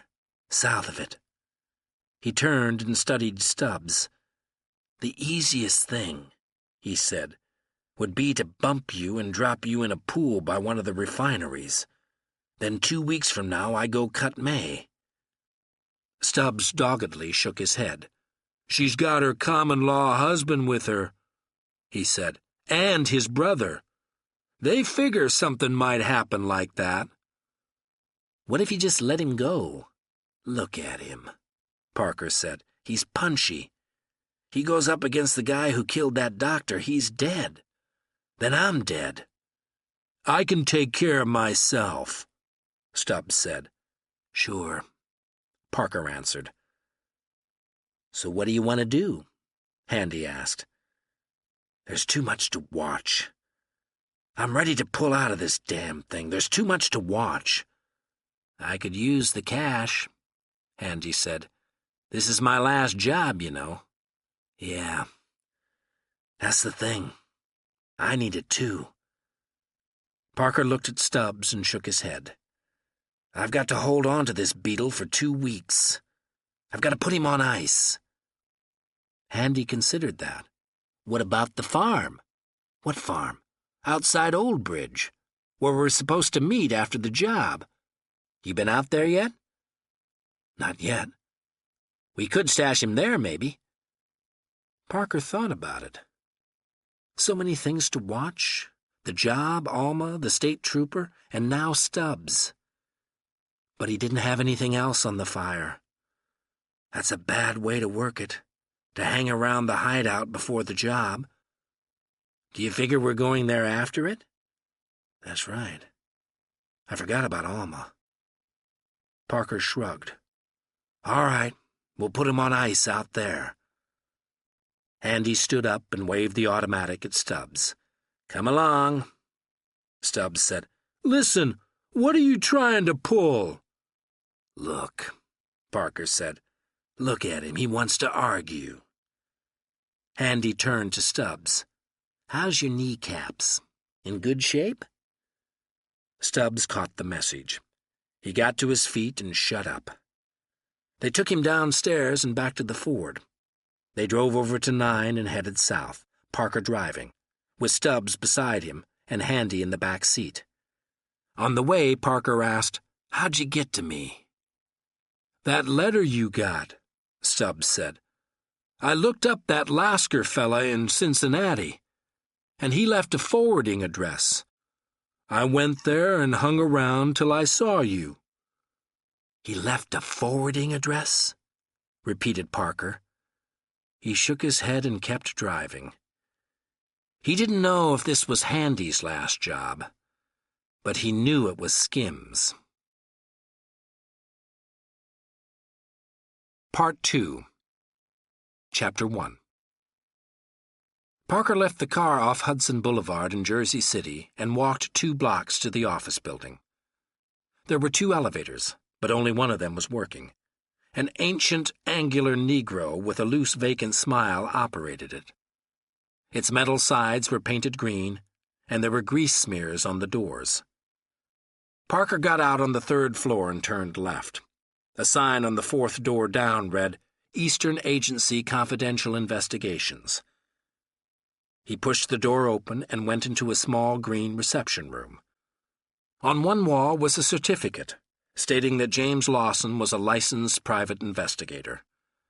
A bleached blonde, looking second-hand, sat at the gray metal desk, talking on the phone. When Parker came in, she said, Hold on, Marge.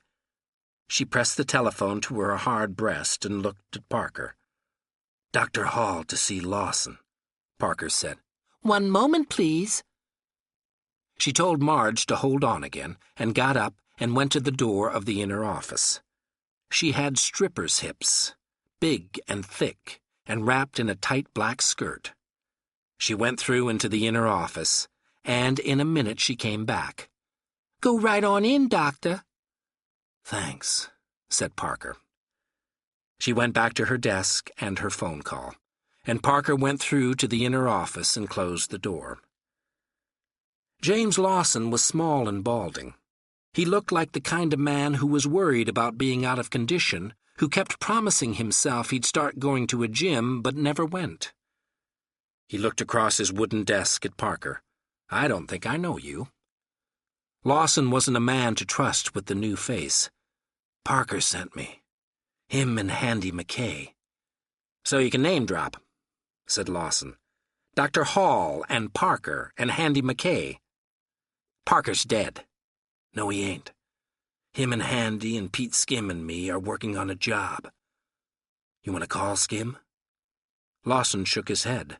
I don't call anybody, he said. Where'd you get the Dr. Hall from? Parker. He said I should call myself Dr. Hall, and then you'd know what was what. How come he didn't come himself? He can't show himself in the East. He ran into trouble with the outfit. Lawson nodded. I heard something about that, too. But I also heard he was dead. He wasn't the last time I talked to him. Lawson chewed on a knuckle. You look okay, he said, and you sound okay. But I don't know you. Do you think I'm law? If I was law, I wouldn't play games. I could take your license away without half trying. I wouldn't have to fool around with you. Take my license away for what? For the time you gave Parker the 3 magnums and the positive. Lawson started. You know about that? Parker told me. So let's quit fooling around." "Maybe I better call Skim," said Lawson. He was suddenly very nervous. Parker gave him the number and then sat down in the client's chair during the phone call. Skim was home, and Parker had already told him the right answers. Lawson talked with him briefly and then hung up. "You ready to deal?" "Sure." Lawson grinned, his lips wet. "But I ought to know who I'm dealing with," he said. "Flynn. Joe Flynn. I don't think I've heard of you.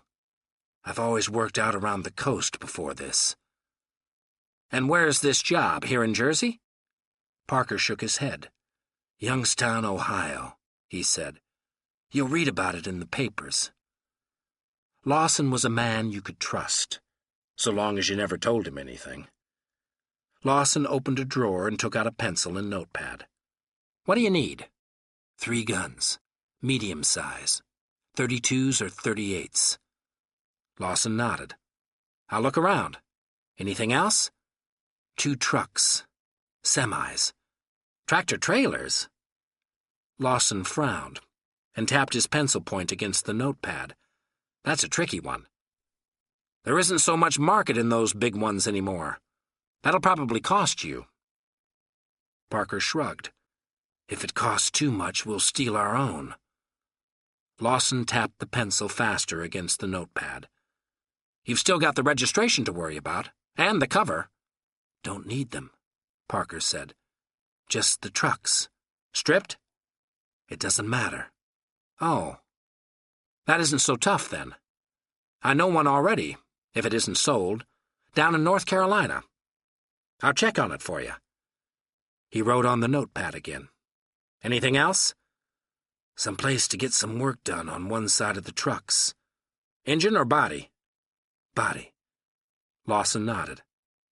"I think I know the place for you. Anything else?" "No." Parker got to his feet.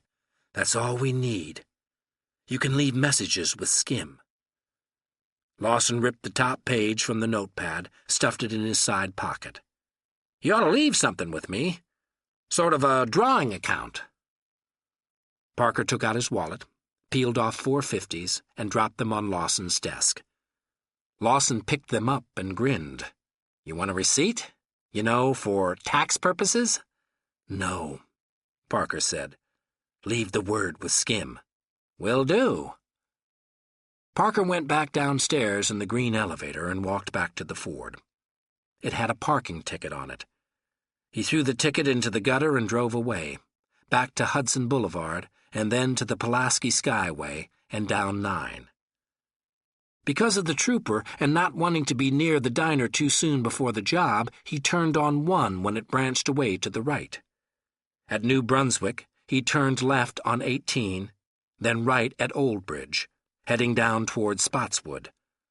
But before he got there, he turned left up a winding dirt road. The land here was red clay and white sand mixed together, with a fuzz of wild gray grass, and here and there thick-trunked trees. The road seemed to end shortly, but Parker went up an overgrown slope, and the dirt road angled sharply around a tree and then dropped away down the dip into a kind of cup.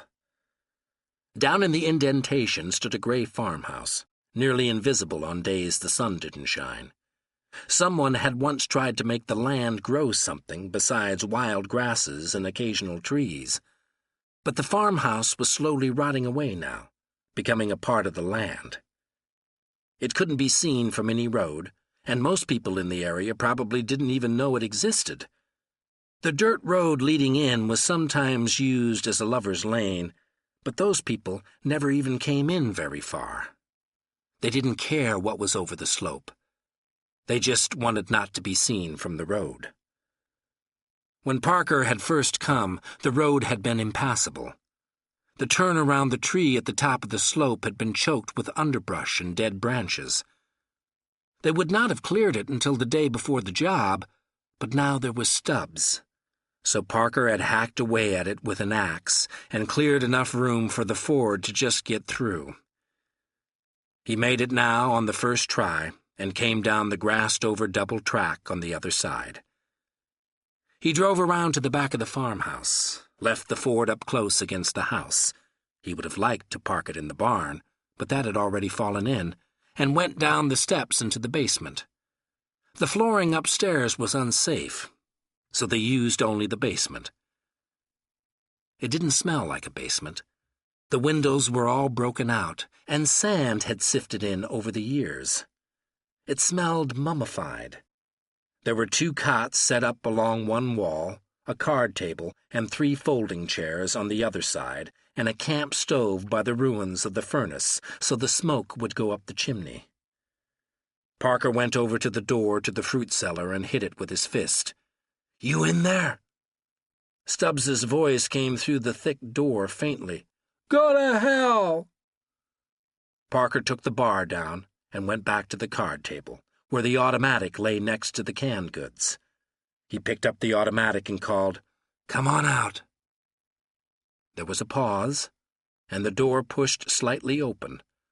Another pause, and the door jolted back and slammed against the wall, and Stubbs came out with a gray chunk of 2x4 over his head. Parker motioned with the automatic.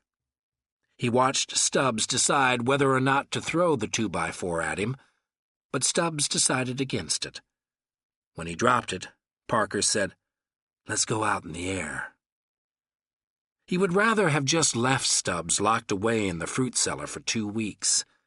But if he did, Stubbs might get sick and die. He couldn't afford yet to have Stubbs die. He had to waste some time now getting Stubbs out in the sunlight. They went outside, and Parker sat down on the ground, his back against the wall of the farmhouse. "Go on. Walk around a little," he said. Stubbs stood blinking in the light. There was no window in the fruit cellar, and he'd been in pitch dark. He looked around, blinking in the light. "I gotta go." "Over there." Parker pointed with the automatic. "Away from the house. Over by that tree there, and cover it up." Stubbs stood around, undecided. "I'm out of cigarettes." Parker tossed him his pack and some matches. He had more in the glove compartment of the Ford. Stubbs picked them up from where they'd fallen at his feet and slowly lit a cigarette. He stuffed the pack and the matches in his pants pocket and looked sullenly at Parker. "You can't kidnap me like this." Parker shrugged. It didn't need an answer. Stubbs screwed his face up, the way he did when he was trying to think. He wanted to tell Parker this whole thing was impossible. You just don't lock a man away in a fruit cellar for 2 weeks with no electricity and no plumbing. But Parker was doing it, and that didn't leave Stubbs much to say. After a minute, he turned and trudged over toward the tree. They stayed outside for half an hour, and then they went back into the basement, and Parker let Stubbs make himself some beans and instant coffee at the camp stove. There was bread, too, but no butter, and a can of peaches for dessert. Stubbs thought about tossing a can of beans at Parker's head, but Parker told him to forget it, so Stubbs forgot about it. After he'd cleaned up his dinner utensils, Parker let him go outside again for a while.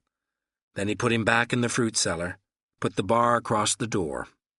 "I'll see you tomorrow," he called through the door. There wasn't any answer, so Parker shrugged and walked away. It was just about sundown, darker in the cup around the farmhouse than up along the ridge. Parker got into the Ford, started the engine, and drove carefully through the dusk back to the road. He turned right and drove back toward the motel where he was staying, stopping off at a diner for a chicken dinner. Handy showed up a little after 10 in Alma's green Dodge. Alma didn't like him using it, but he needed it for the stakeout, and after a while she'd given in. He'd spent the day and part of the evening at various spots on Route 9 working out the state trooper beats. They talked it over for a while, and then Parker said, "Let Skim take over Thursday. I want to show you the double-cross." Handy nodded. "I've been thinking about that." Then they went out to a nearby bar and drank some beer. After a while, they split, and Parker went back to the motel. He was in bed by 1 o'clock. Chapter 2. Parker slowed as he neared the toll booths and fumbled in his pocket for change. The toll booth structure was pale stucco with a green California mission roof. It should have been on a road in Italy or Spain, rather than at the eastern end of a bridge from Perth Amboy to Staten Island. The fare was 50 cents. Parker handed over 2 quarters and went 3/4 of the way around the circle, then straight for about 100 yards on cracked concrete, and took a right turn. This was 440, headed toward St. George, where the ferry stocked. The road was 4 lanes wide, made of concrete, with a center mall. But it looked abandoned. Old breaks had been lumpily covered with blacktop, and more recent breaks had been ignored. Bushes and weeds grew wild on the mall, and the land to either side of the road was scrub. "This is the way she'll come," he said to Handy. "After the job, she'll take the dirt road back of the diner, just the way she says. But she'll turn right instead of left, and come up just the way we did, up 9 and over 440 to the Outer Bridge crossing. She can take it easy along here. She's out of New Jersey." Handy twisted around in the seat and looked behind him. "We're the only ones on the road. This route doesn't get much play. On a Monday around noon, we'll have it all to ourselves. You sure this is the way she'll come?" "She's got to. It's the most direct way." "What about those other 2 roads? Back there by the bridge, at the circle?" Parker shrugged. "They don't go anywhere. This is the way to the ferry. There's what I want. Up there." He hit the brake, and the Ford slowed. At an angle off to the right was a cross street, or the beginning of a cross street. When this road was built, the curbs were put down with provisions for cross streets in the future, when Staten Island would be as big as Brooklyn. The curb curved back on either side, and concrete started off to the right, going into the scrub about 10 feet and stopping. Beyond was a gravel road for about 100 feet, and beyond that a dirt road that curved back toward the main road but didn't come all the way. From 440, though, all you could see was the concrete starting out and then the gravel going off into the bushes. Parker slowed the car, turned the wheel a little, and stopped just at the edge of the gravel. "Right here," he said, "the way I told you. We cut her off into this thing, take the dough, and go on to the ferry. Monday around noon. We'll have 10 or 15 minutes before another car shows up. Besides, we're already in New York State." They got out of the car. Handy tramped back and forth on the concrete, looking the situation over. He peered down at the gravel part and stood there a minute, poking at his teeth with a wooden match. Then he shook his head and turned back. "You know what bothers me?" "What?" "Skim." Handy left the match in his mouth while he dug out a cigarette, talking around the match. "If he's on the outside and she figures to cross him too, okay. Then it'll work out like you say. But if she sweet-talked him over, I don't like it. Skim's no dummy. He'll try to think the way we think, and he'll come up with the idea they should stay away from Staten Island." "Do you think he's in?" Handy took time to light the cigarette and throw the match away. "I don't know. I've known Skim 12 years. I've worked with him 4 or 5 times. I always figured Skim was a little guy who didn't have much brains, but you could trust him. You know what I mean?" Parker nodded. "You think Alma wants him? After the job, I mean." "It doesn't figure. All she wants," said Parker, "is the money. Not half of it, all of it. She won't even try to sweet-talk Skim." "That's the way it plays," Handy answered. He looked around at the empty road and the gravel road that went nowhere. "We're taking a big chance on how it plays. She takes it out of Jersey for us, then we take it away from her. If the law stops her, that's one thing. If it doesn't, she'll come this way." "It does figure," said Handy. His cigarette was all wet where he'd lipped it. He stuck it back in his mouth. "All right. This is the way we do it." "Right." A pale blue Ford went by, headed toward the bridge to New Jersey. It was the first moving car they'd seen on Staten Island. They watched it go by, and then Parker said, "I gotta get back. I gotta walk Stubbs." "You talk about him like he was your dog." "He's a pain in the ass," Parker said. They got into the car, made a U-turn at the break in the mall, and headed back to New Jersey. Chapter 3. After breakfast, Parker stopped at an outdoor phone booth next to a gas station. The Saturday morning traffic streaming by on 9 headed south for the shore. Parker dialed Skim's number and waited 7 rings till there was a click and Skim's voice said, "What?" "It's 10 o'clock, Parker said. Since Skim had a woman, he'd been sleeping. "What's that, Parker?" "Yes." "Listen, that guy called, that Lawson. He wants you to call him at his office. He'll be there till noon." "All right. Walk Stubbs for me this afternoon, will ya?" "I was going to the shore with Alma." When Parker didn't say anything, Skim said, "All right, I'll do it. That guy gives me a pain." "I know," Parker said. "Hang around there while I talk to Lawson." "Yeah, sure. I'll make some coffee.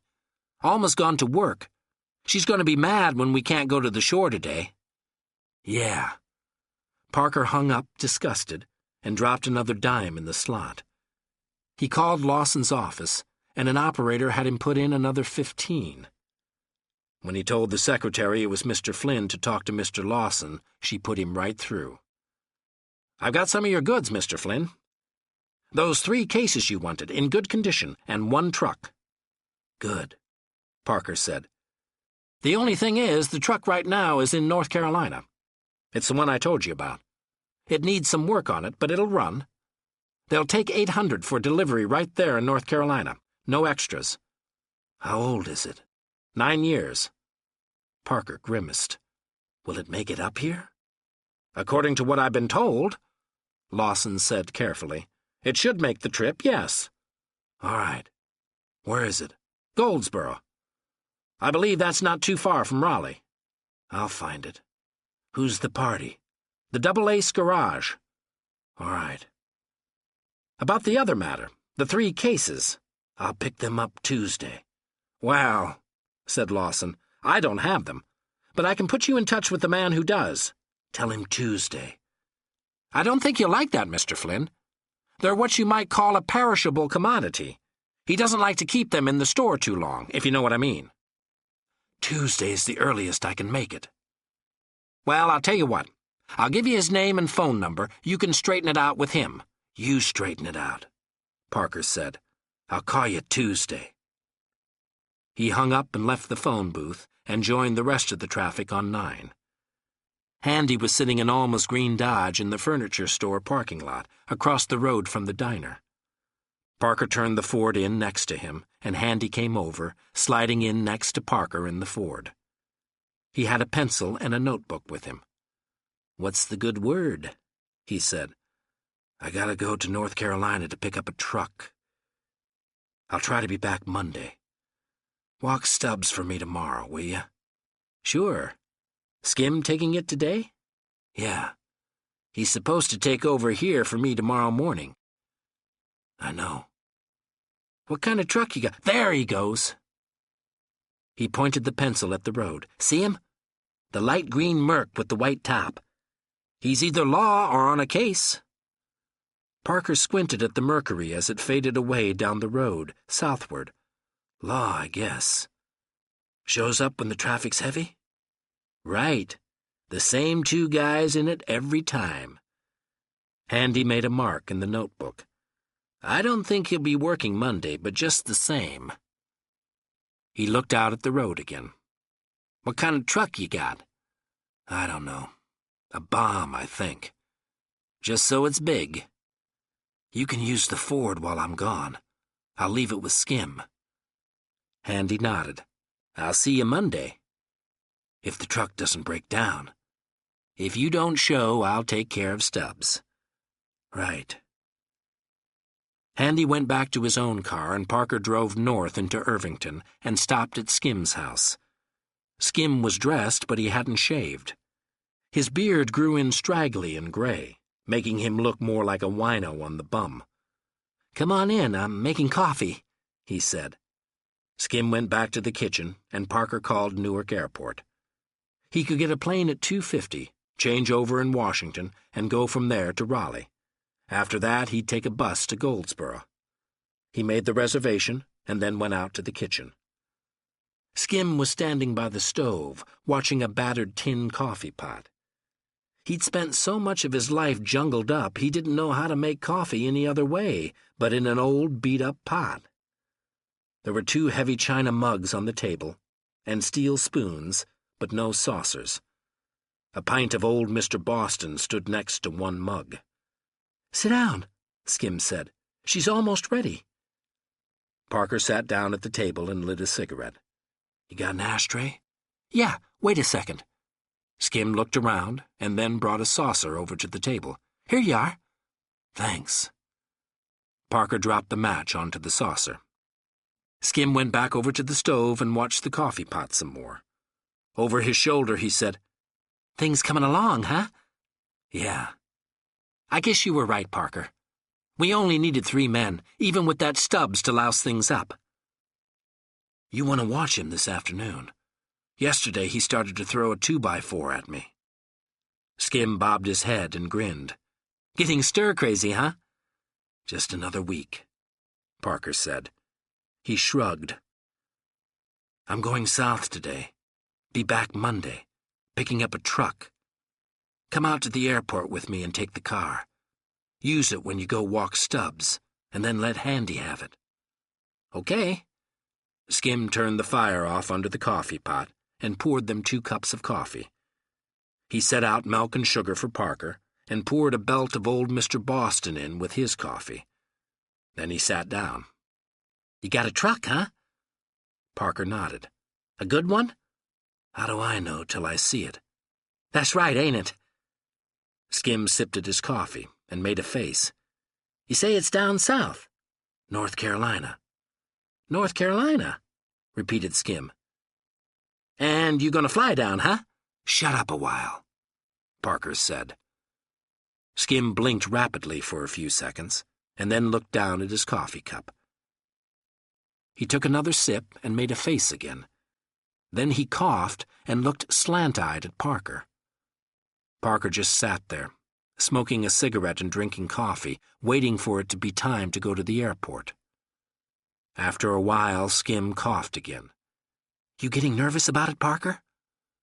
Parker focused on him slowly. He'd been miles away. "Nervous about what?" "You know, the job." "No." "I thought you acted jumpy."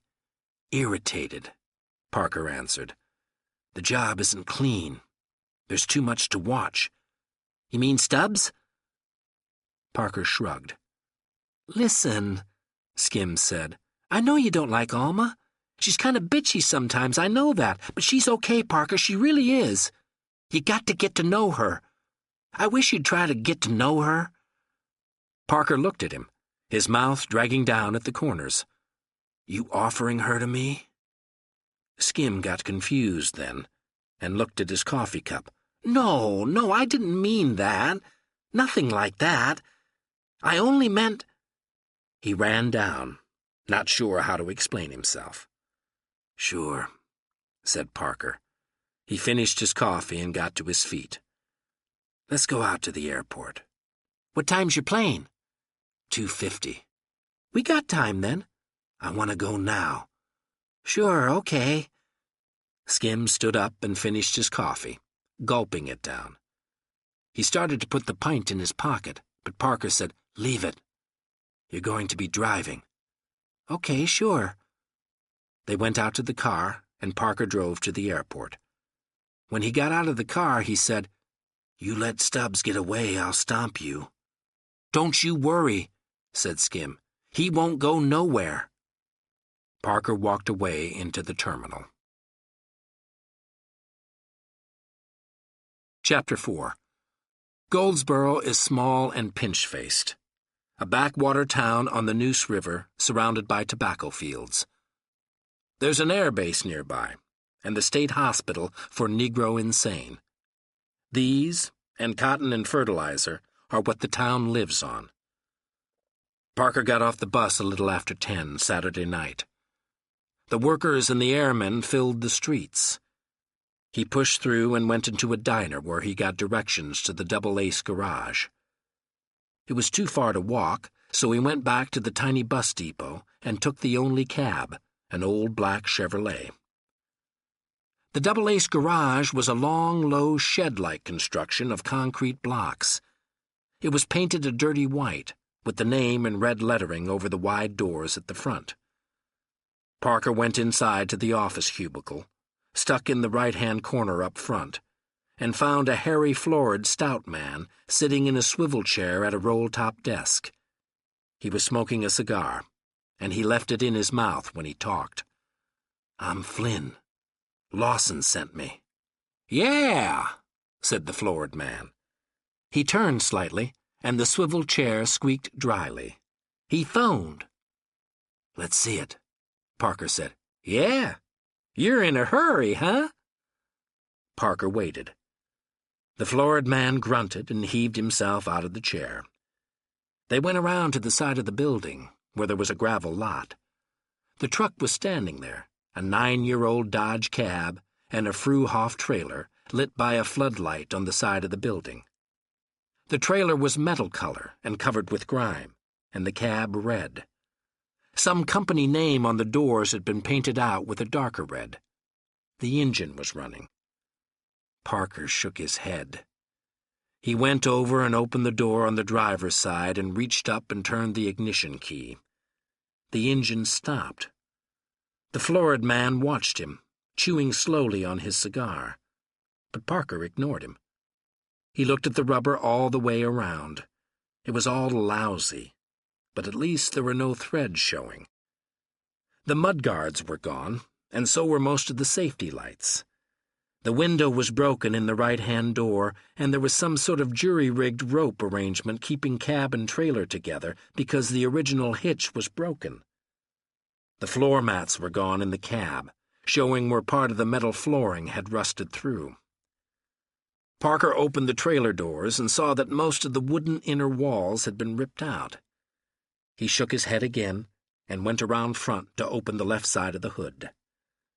The engine was a greasy mess. The wiring frayed, the radiator hoses cracked. The dipstick was gone, and so was the breather. Parker closed the hood again, got down, and wiped his hands on the fender. Then he crawled under the cab. There was a large oil stain on the ground, and the lube points were practically covered by caked-on dirt. He came out from under the cab. "She's a mess." The florid man grinned around his cigar and spread his hands. "For the price?" he said. "Come on back to the office." Parker went with him back to the office. The florid man started to say, "I know she don't look," when Parker turned around and went back out again. The florid man looked startled. "Hey, where are you going?" Parker went around to the side of the building again. A kid in a greasy coverall had the hood open. There was a battery on the ground beside the cab, and he was getting set to attach the jumper cables. The florid man came heavily around the corner. "Now listen here, buddy." Parker turned to him. "I want a new battery," he said, "and new plugs, and fresh oil, and a lube, and enough lights on the box so I don't get stopped by state troopers."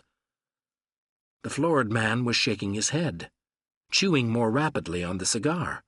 "That wasn't the deal." "As is. That was the deal.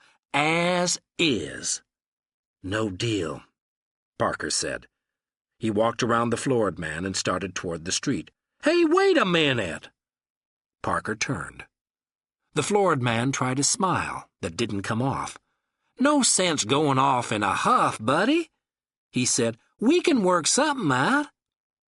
It might maybe cost you a little more, but just for the parts, not for the labor. I wouldn't charge you for the labor. Do like I said with it, Parker answered, and new radiator hoses. And I'll take it for 7. 7? The deal was 8. It isn't worth 8. It'll never be worth 8. Now, buddy, the floored man said, you got a chip on your shoulder. Now, why don't we just talk this over? Come on back to the office. Tell your boy to put a new battery in. The floored man tried another smile. This one worked better. Not a new battery, buddy. I wouldn't try to snow you, but a better one than you got. Okay? Good. There you go. You see, we can get along. He turned and shouted, Hey, Willis! Never mind about that. Take that old battery out of there and put that Delta in. You know the one. And leave the engine off, added Parker. Yeah, sure, buddy. Leave her off, Willis. Willis gathered up his battery and jumper cables and went back through the side door into the garage again. Parker and the floored man went back to the office, and this time Parker sat down in the slat-bottomed wooden chair beside the desk. The floored man settled heavily into the swivel chair, making it squeal. I can see you know about trucks, buddy. I thought you wouldn't snow me, Parker said. Now there's that chip on your shoulder again. He made a little tisk-tisk sound and shook his head in a friendly sort of way. Then he pulled an order blank pad and a pencil over. Now then, what else did you want? Lube? Oil change? New plugs? Check the points? New points? Now you keep adding something every single time. Are you writing all this down? I surely am. The floored man wrote points and asked, What else? New radiator hoses, and the legal minimum of lights. The floored man wrote, laboriously, chewing on his cigar. The cigar had gone out, but he kept chewing on it anyway. When he was done writing, he said, Now let's see. Lube and oil change. I guess I can do that all right. And plugs? Well, we can check 'em out, clean 'em up a little, but I don't see any way we could give you new ones. New ones, Parker said. Now, buddy. The floored man spread his arms. I give a little, you give a little. Tell me about that Delta, Parker said, the one you're giving me. The floored man cocked his head and sucked on the cold cigar. Then he smiled again. New plugs. I just might be able to do it. Okay, now, let's see what else we got. The points? Well, sure, that's no problem. And those hoses? He nodded slowly, the cigar moving around in his mouth. I noticed them myself. But I don't think I got hoses like that in stock. I'll tell you what I'll do, though. I'll have Willis tape them up solid with friction tape. What do you say? You won't leak a drop. There's an oil leak, too. Now there you go adding things again. The breather's gone. I know I don't have that in stock. Cap it, then. I don't want to keep throwing oil away. Cap it? I can cap it right enough. It's just I don't have that in stock. He looked down at the list again. Now this about the lights. There sure are a lot of lights on there now. Not enough. There have to be lights at all outer corners, top and bottom, front and back of the box. I'm not sure the wiring's there anymore. It won't take much to wire. You don't have to be neat about it. Well, I'll see what I can do. The floored man looked at the list, studying it.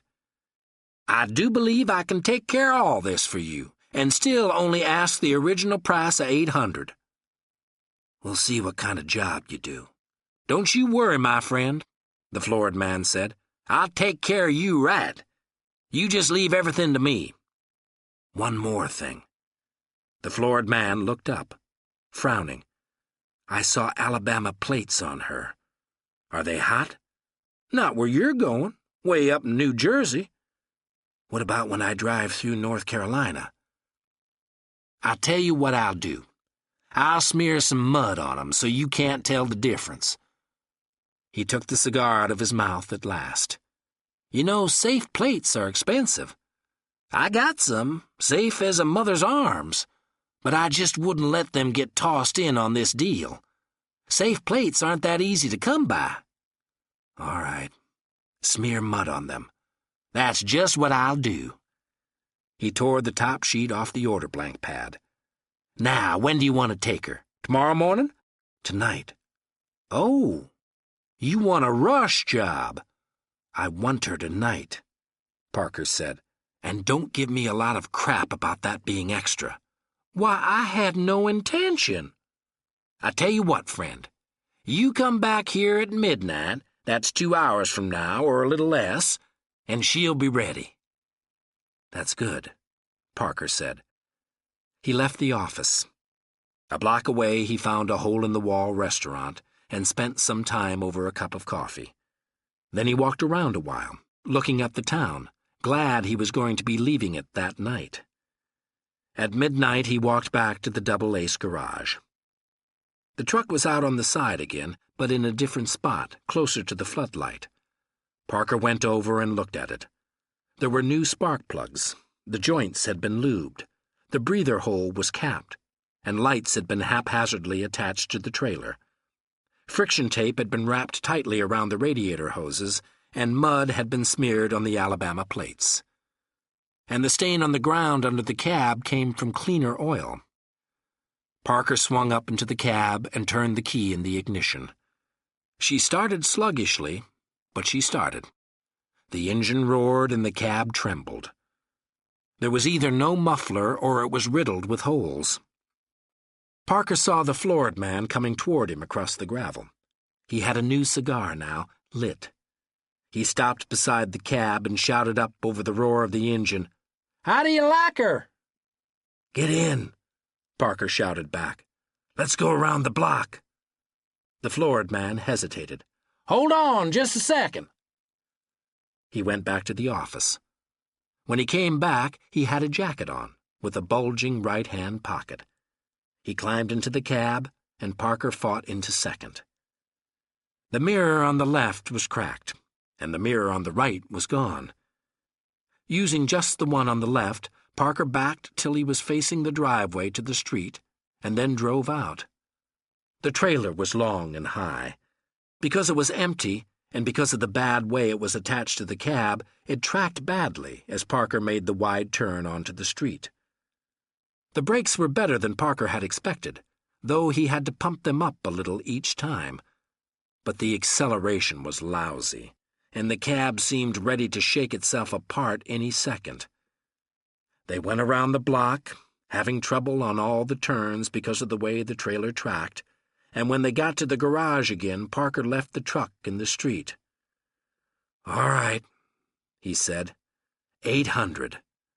"She's old," the floored man answered, petting the grimy dashboard, "but she's rugged. She'll get you there." "Lawson's already got his piece," Parker said, "so you get 720. He had it ready, in an envelope in his coat pocket. He handed it over, and the floored man counted the money, slowly, his lips moving as his blunt fingers shuffled the bills. There were 620s, and these he held out over the dashboard where the light from the street light would hit them. "There's been some trouble with 20s lately." "I'm not in that business," Parker said. "It always pays to be careful." The floored man finished inspecting the bills. "That's fine. Well, you're all set now. You got yourself a good buy." He opened the door and clambered down to the street. He slammed the door and waved, and went on into the garage, stuffing the bills back into the envelope. Parker fought the gear shift into second again and started off. He took 117 north out of Goldsboro and picked up 301 the other side of Fremont. then 301 north into Virginia. The friction tape on the hoses hadn't been enough. The radiator itself leaked. Parker had to make his first stop at Richmond after going 170 miles. He had the radiator filled and a can of sealant added. They checked the oil, and he needed a quart already. The other side of Richmond, he stayed on 301 to bypass Washington and Baltimore. He crossed Chesapeake Bay, kept on 301 across the state line into Delaware, and had to stop short of Wilmington because the radiator had run dry again. The truck also took another quart of oil. He'd now done 350-some miles, and it was 10 o'clock in the morning. The steady, hard jouncing in the cab and the number of hours he'd gone without sleep caught up with him, and he pulled into a motel south of Wilmington. He didn't start again until 11 o'clock that night. It was better to drive at night anyway, less likelihood of being stopped by the law. After Wilmington, he crossed into Pennsylvania for a while on 202, bypassing Philadelphia, then crossed into New Jersey at New Hope. He passed through Flemington at 3 in the morning, and just the other side of there the oil gauge told him he had trouble. He pushed 15 miles to Somerville, but couldn't find a gas station open, so he kept going, switching to 22, and picking up 18 to limp into New Brunswick. He found a good-sized garage open, but they had no mechanic on duty Sunday night. He'd come on at 7 o'clock, so Parker left the truck there and went away to get something to eat. He was glad to be out of the cab for a while. It had bucked and tossed him for 500 miles, and he was a little surprised he had made it this far. After eating, he went back and talked with the nightman at the garage. The pumps were all lit up out on the tarmac, but at 5 o'clock on a Monday morning there were no customers. After a while, the nightman took a nap, and Parker sat in the office, smoking and looking out at the truck. It was a bad truck, but it had done better than he'd expected. So maybe the job wouldn't go completely sour after all, despite Alma and Stubbs and the bored state trooper. When the mechanic came in at 7 o'clock, he looked at the truck in disgust. He got interested, though, being a professional, and worked on it till 9:30. By then, the boss was in, and he charged Parker $37. Parker asked for a receipt and thanked the mechanic. The mechanic told him he had maybe 500 miles left in the truck, and where he should drive was straight to a dealer for a trade-in, while it could still make it under its own power. "The way I got it fixed," he said, "a dealer might think it was worth taking in and doing some work on." Parker gave him $5 for himself and told him he'd probably be back with the truck sometime. Then he'd left New Brunswick on Route 1, took it north to where it met 9, and turned south. He got to the Shore Point's diner at 10 after 10 and pulled in to the side lot, just to the left of where the armored car usually stopped. He climbed down from the cab and went across the highway to the furniture store parking lot.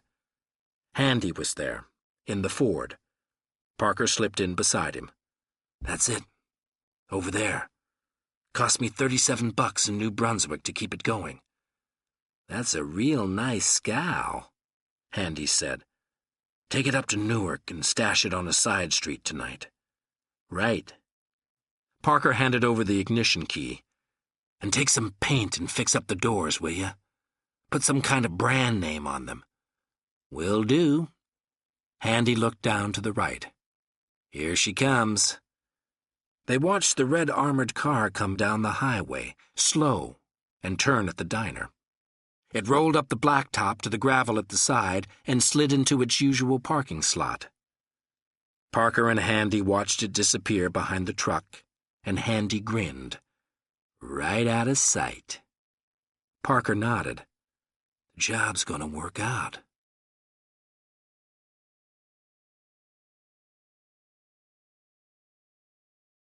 Chapter 5. The man who had the guns was named Fox, Maurice Fox, it said on the window of the store. Plumbing equipment. Inside, the store was long and narrow and dark.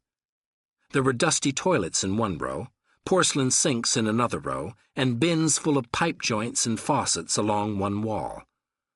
A short, balding man in a rumpled gray suit and bent glasses came down the aisle between the rows of toilets and sinks. "Yes?" "I'm Flynn. You've got 3 pipes for me." "Yes." "I didn't like holding them so long." He blinked steadily behind the glasses, and his eyes looked watery. "All the way from Thursday, and now Tuesday already." "I couldn't make it before." "It's bad business." He shook his head, eyes still blinking steadily. "Come along." He turned and led the way down the aisle, Parker behind him. They went through a doorway to the back and down a flight of stairs with just steps and no risers to a plaster-walled basement. Fox clicked a light switch on a beam, and to the left a bare bulb came on. Fox led the way to a wooden partition with a heavy wooden door. He took a ring full of keys from his pocket, selected the one he wanted, and unlocked the door. They went inside, and Fox lit another bare bulb. He closed the door after Parker. The room was small, and made smaller by the cases lining it on all 4 sides.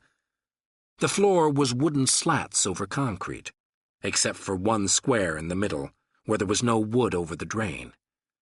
Along the back wall, the crates were on shelves, and Fox went over to them and reached into one of the crates and took out a Sawyer 7.65mm automatic. He handed this to Parker, reached in again, and brought out a police-positive .38 revolver. On the 3rd dip, he came up with a short-barreled Smith & Wesson .32 revolver. Parker looked them over. The Sawyer still had its serial number, but it had been filed off the other 2. He looked closer at the .32 and saw that acid had been used after the filing.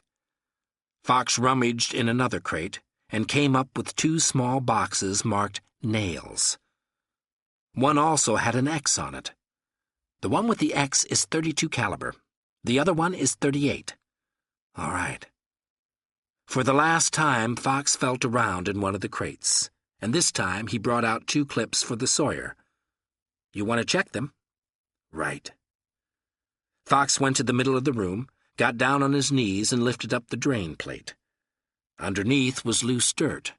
"In here," he said, getting to his feet again. "Don't worry about the sound.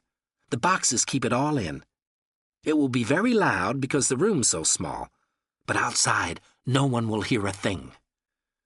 Parker put the 2 revolvers and the boxes of ammunition on top of a closed wooden crate and slipped one of the clips into the Sawyer. He stood wide-legged and aimed straight down into the drain. He switched the safety off and fired. There was a tremendous noise, ricocheting off the walls and cases. Parker clipped the safety back on, removed the clip, and sighted through the barrel at the light bulb. The gun was in good condition. Fox put one bullet in the cylinder of the .32 and another in the cylinder of the .38, and Parker tried them both. When he had finished, his ears were ringing. The .32 was in somewhat ragged shape. He nicked concrete at the edge of the hole when he fired it, but usable, and the other 2 were fine. He nodded. "How much?" Fox pointed at the 3 guns lying on the crate. 75 and 75 and 60. 210, and including the ammunition. "The .32 isn't very good. It isn't worth 60. Fox shrugged. 50 then. 200 even. All right. Parker counted out the money, and Fox stowed it away in an old wallet. Then he carefully packed the 3 guns and the ammunition in a small wooden box with Excelsior padding around them and tacked the lid on tight. "You should clean them when you get home." "I will." They went back upstairs, and Parker went out the front door and got into the Ford. He drove to Irvington and left the guns with Skim to clean and hide. Then he went down to the farmhouse to walk Stubbs. Chapter 6. They got the other truck that Thursday from Harrisburg, Pennsylvania. Handy went for it, because that was the day Parker fixed up a license for himself and a registration.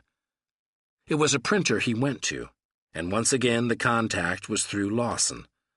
It took 3 hours, and then Parker went to the body shop to wait for Handy in the truck. The body shop was in Dover, and the owner, a sullen man in an undershirt, had heard from Lawson that Parker would be coming. Parker introduced himself as Flynn, and then waited around for Handy. Handy got there at 7:30 that evening. The truck was 6 years old. The cab was a wide International Harvester, painted green, and the trailer another Fruhoff. This one had cost more, $1,500, and was a much better truck. It had been stripped of heater and mudguards and floor mats, and all but the legal minimum of lights, but at least it was in sound running condition, and the trailer was in good shape. The original plates had been Pennsylvania, and as hot as it was possible to get. So Handy had had to pay $100 extra for safe plates from Indiana. Parker studied the trailer, and it would work out fine. There were 2 rear doors plus 1 door on each side at the midpoint. The wooden inner shell was scuffed up but intact. Parker told the body shop owner what he wanted. The rear doors and the right side door sealed permanently, and a lock on the outside of the left side door which would be guaranteed to keep people in. He and Handy went off to a diner and had coffee, and then to a movie. When they came back, just before midnight, the job was done. The owner wanted $100, but they gave him $80. The bankroll was getting low, less than $500 left. They drove to Newark, and Handy left the truck in a street already lined with trucks. Then he and Parker drove to where they'd parked the other truck yesterday, and Handy drove it 8 blocks away and parked it again. It wasn't good to leave a vehicle in one spot more than 24 hours. After they moved the second truck, they drove down to the Shore Points Diner. It was now nearly 4 o'clock Friday morning. The diner was closed, and there was practically no traffic on Route 9. Handy kept the watch in his hand, looking at it by the dash light, and Parker gunned out of the lot. He had to go south first, make a U-turn, and then go north again. There were only 2 traffic lights along this stretch of 9, and they slowed when they reached the first one, to be sure they caught it red.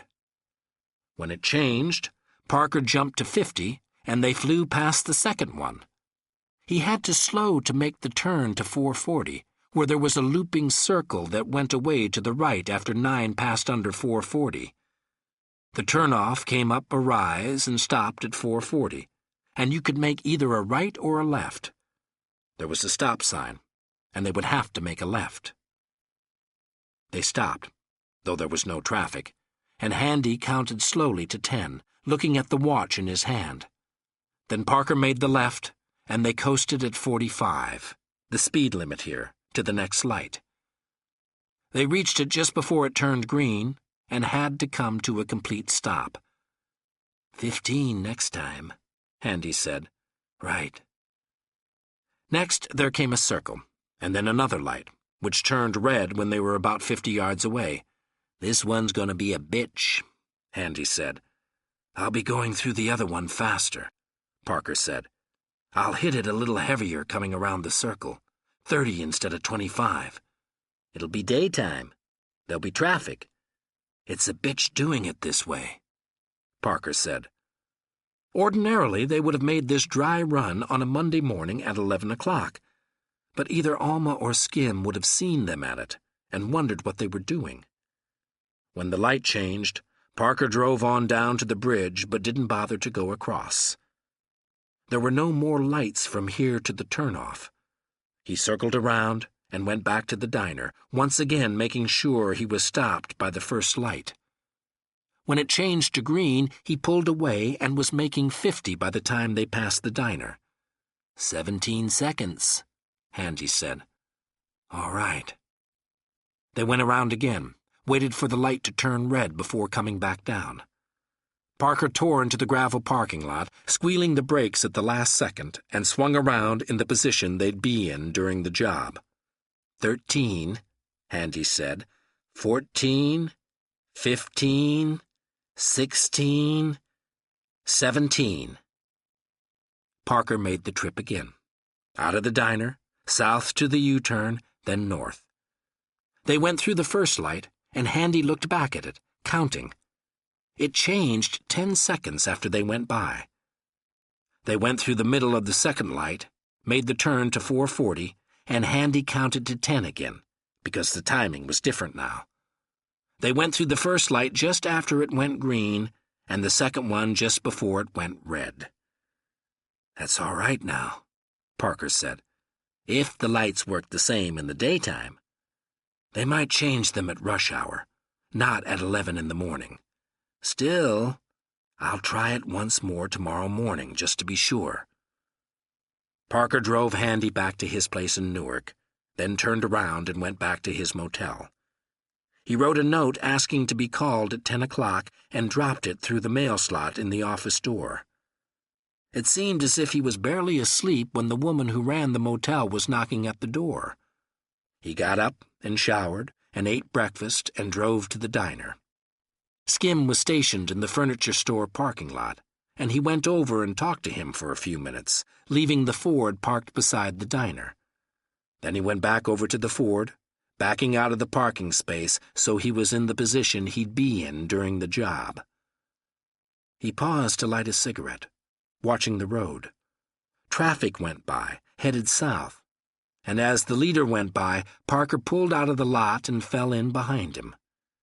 He went over the course again, and the lights worked the same in the daytime. Satisfied, he went to the farmhouse and let Stubbs out in the air for 2 hours. Stubbs was surly and nervous. He'd refused to talk for the last 2 days, and he still refused to talk. The tick in his left cheek that had started yesterday was worse. Chapter 7. Saturday, Handy went shopping around in different stores and pieced together a dark blue guard's uniform. That afternoon, to keep Skim and Alma happy, they all got together and made a timed dry run of the Getaway. Alma and Skim jumped into the Dodge and went bumping off into the scrub back of the diner, and Parker and Handy pushed the Ford south on 9. They were to go south on 9, turn right on 516 to 18, and then left on Main Street and on to the farmhouse. Alma and Skim were coming around the back way, down the Amboy Turnpike. That's the way it was being done today, with everybody playing games and being serious about it, and Skim the only one who thought it was for real. When Parker and Handy got to the dirt road turnoff to the farmhouse, the green Dodge was already there, parked on the shoulder of the road. Parker stopped behind it and kept his motor running. He didn't like the 2 cars together like this, so close to the time of the job. Skim came over from the Dodge and leaned in the window. "How'd it go?" "Sweet," Handy said. "No problems." "We ought to run through it again," Skim said. Parker shook his head. He was disgusted because he had to play a part when he should be concentrating on the job. "Alma doesn't want to either," Skim said. "She's right," Handy answered. "We'll go into the farmhouse," Parker said. Skim went back to the Dodge, and Parker turned the Ford across the road and went up the dirt track and around the tree and down to the farmhouse. He parked in back, and he and Handy got out and stretched. Then Parker went inside and took the automatic from the card table and unbarred the door. He kicked the door and stepped back. "Come on out." Stubbs came out. He didn't have anything in his hands, and he wasn't watching for a chance to jump Parker. He'd stopped all that 4 or 5 days ago, around the same time he'd stopped shaving. Parker had brought him shaving gear the 3rd day, and for a while Stubbs had shaved every day or so, but now he'd stopped. His beard was spiny, dark brown flecked with gray. His mouth looked dirty too, with spittle caked white on the lips, and he kept his eyes half closed against the light. When Parker told him to go on outside in the air, he shuffled, keeping his arms at his sides. His movements were getting shorter and more economical every day. When Stubbs and Parker came out, Alma and Skim were standing with Handy, talking. Stubbs stopped and looked at them, blinking some more. He'd been at the farmhouse 12 days now, and this was the first time he'd seen more than one person at a time. Parker held the automatic loose at his side. "Walk around," he said, "but don't go near the cars." Stubbs walked around, in a large, ragged circle.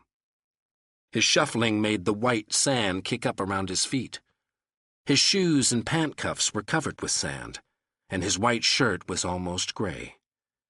He'd stopped wearing the chauffeur's jacket and cap, and his squat head looked naked, as though his hair was getting thinner. He shuffled around in a circle, head bowed and eyes looking at the ground, while the other four stood by the farmhouse and talked. They went over the job, what each of them was supposed to do, and how long it would take, who was supposed to be where, when. Parker went over it, and then each of the others went over his part of it, explaining it as though the other three didn't know anything about it. There were questions, mostly from Alma, and mostly useless, because they weren't about Alma's part of it, but the questions were all answered. Stubbs interrupted after a while, shuffling over and telling Parker he had to go out around to the other side of the farmhouse because of the woman. Parker went with him, and while he waited, he listened to the drone of the three voices from around back. Shortly afterward, they finished, and everybody seemed satisfied. Alma and Skim got back into the Dodge and drove around the farmhouse and back up toward the road. Handy and Parker stayed a while longer, so Stubbs could have more time out in the air. It looked to Parker as though Stubbs might be getting sick, since he wasn't shaving or trying to fight back anymore. He wanted Stubbs to stay healthy. Handy said to Stubbs, "It's almost over, partner. By Monday night, you'll be away from here." "It's always night," said Stubbs.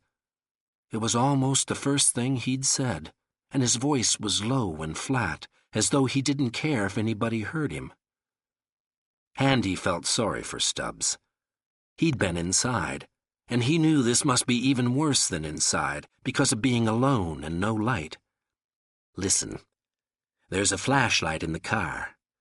Why don't we give you the flashlight?" "For what?" Parker said. Handy shrugged. "To break the monotony." Parker looked at Stubbs. It wasn't easy keeping a man on ice, not for anybody concerned. But Stubbs had bulled in, complicating things. Parker's concern for him was really limited: keep him healthy and keep him on ice until after the job, then go with him to Nebraska and square things with the cook, May. Then it was over. He didn't have any interest in Stubbs other than that, so he'd never thought about giving him a flashlight. Handy got the flashlight out of the glove compartment of the Ford and brought it over to Stubbs. Stubbs took it as though it was a piece of wood, and just let it dangle in his hand at the end of his arm. Then he went off and shuffled around in his circle again, holding on to the flashlight. Just before they put him back in, he tried the flashlight, and it worked. He looked at the circle of light on the ground and smiled. Then he went back inside, and Parker barred the door. Chapter 8. You don't do anything the day before a job. You just lie around and take it easy. Parker went to a movie in the afternoon and another in the evening, then had some beer in a bar. He wanted to take a six-pack back to the motel, but in New Jersey you can't buy a six-pack after 10 o'clock at night. He was up at 7 Monday morning and drove up to Irvington to Skim's place. Skim had the Dodge. He gave Parker the Sawyer and the .38, keeping the .32 for himself, and they took the two cars to Newark and picked up Handy. Handy rode with Parker, and Parker gave him the .38. They picked up the good truck, and Handy drove that. All three of them went back to the Shore Points Diner, where Alma was already at work. The parking lot on the side they wanted was empty. They put the Ford in the spot where the armored car always parked, and the good truck to the right of it, on the side away from the road. Handy went into the diner, and Parker and Skim went back up to Newark again in the Dodge. They got the other truck, the bad one, and Parker drove it down 9 to the other side of the Raritan River, and then parked on the shoulder and took out a road map. He sat studying the road map. Skim stopped a little farther south at the bottom of a long curving grade where he could see a long way back. He also spent some time studying a road map. It was 5 minutes to 10. They were all in position now. The good truck was where it would be during the job. The Ford was next to it, parked at an angle so it blocked where the armored car would be and where the bad truck would be, so no other customers could take those places. Skim and Parker were 2 miles north, waiting for the armored car. Handy was in the diner, having a cup of coffee. At 10 after 10, Alma told Benji to mop up the right side. She put a chair across the aisle and a cardboard sign on it saying section closed. There was one couple in a booth on that side, but they left at 10:15 when the ammonia from Benji's mop got to them. Handy left right after them and sat in the Ford, taking a while to get a cigarette lit. At 25 past 10, Skim saw the armored car top the rise way behind him. He started the Dodge, pulled out onto the highway, and drove south at the speed limit, 50 miles an hour. When Handy saw him go by, he backed the Ford away from the diner and drove south after him. As soon as the armored car passed Parker, he put the road map away, fought the gear shift into second, and followed. Skim, south of the diner, took the first U-turn and came back north again. Handy went on to the second U-turn and then came back. The armored car pulled into the diner and stopped in its normal place, next to the good truck. The driver got out and went to the back and let the guard out. They locked the door and went into the diner. As they were going through the door, Parker showed up in the bad truck and slid it into the slot to the left of the armored car. He got down from the cab and went into the diner. He sat on the stool nearest the cash register and ordered coffee. Skim came north again, passing the diner to make sure the bad truck blotted out the view of the armored car, and kept going north. At the junction with 35, he did the loop-the-loop and wound up going south again. He stopped just shy of the entrance to the diner parking lot and got out his road map. He left the engine running. Handy came north, took the first crossover, went by Skim in the Dodge, and drove around behind the diner. He already had the blue pants on, and now he changed to the blue shirt and put on a tie. He strapped on the belt and holster and slid the .38 in the holster. He put on the sunglasses, but held the garrison cap in his hand. Inside the diner, Parker saw the driver and the guard getting ready to leave. He was at the register already, so he paid before they did and went outside. When they came out, they saw him kicking at the right front tire of the cab, standing between the cab and the armored car. Then he walked back and looked at the double rear tires of the cab on the same side and shook his head. When the driver and the guard were almost to him, he moved again and studied the double tires at the back of the trailer. He shook his head angrily and said, "I'll be a son of a bitch." He said it loud, and the driver and the guard looked at him and grinned. When they had disappeared from Skim's sight behind the bad truck, he had put the road map down and shifted the Dodge into first. He drove slowly into the parking lot and stopped, facing the woods behind the diner, his left front fender next to the rear of the good truck, and his left rear fender next to the rear of the bad truck. When Handy heard Parker say, "I'll be a son of a bitch," he put his garrison cap on and walked around the side of the diner toward the good truck. The driver took out a key and turned it in the back door of the armored car.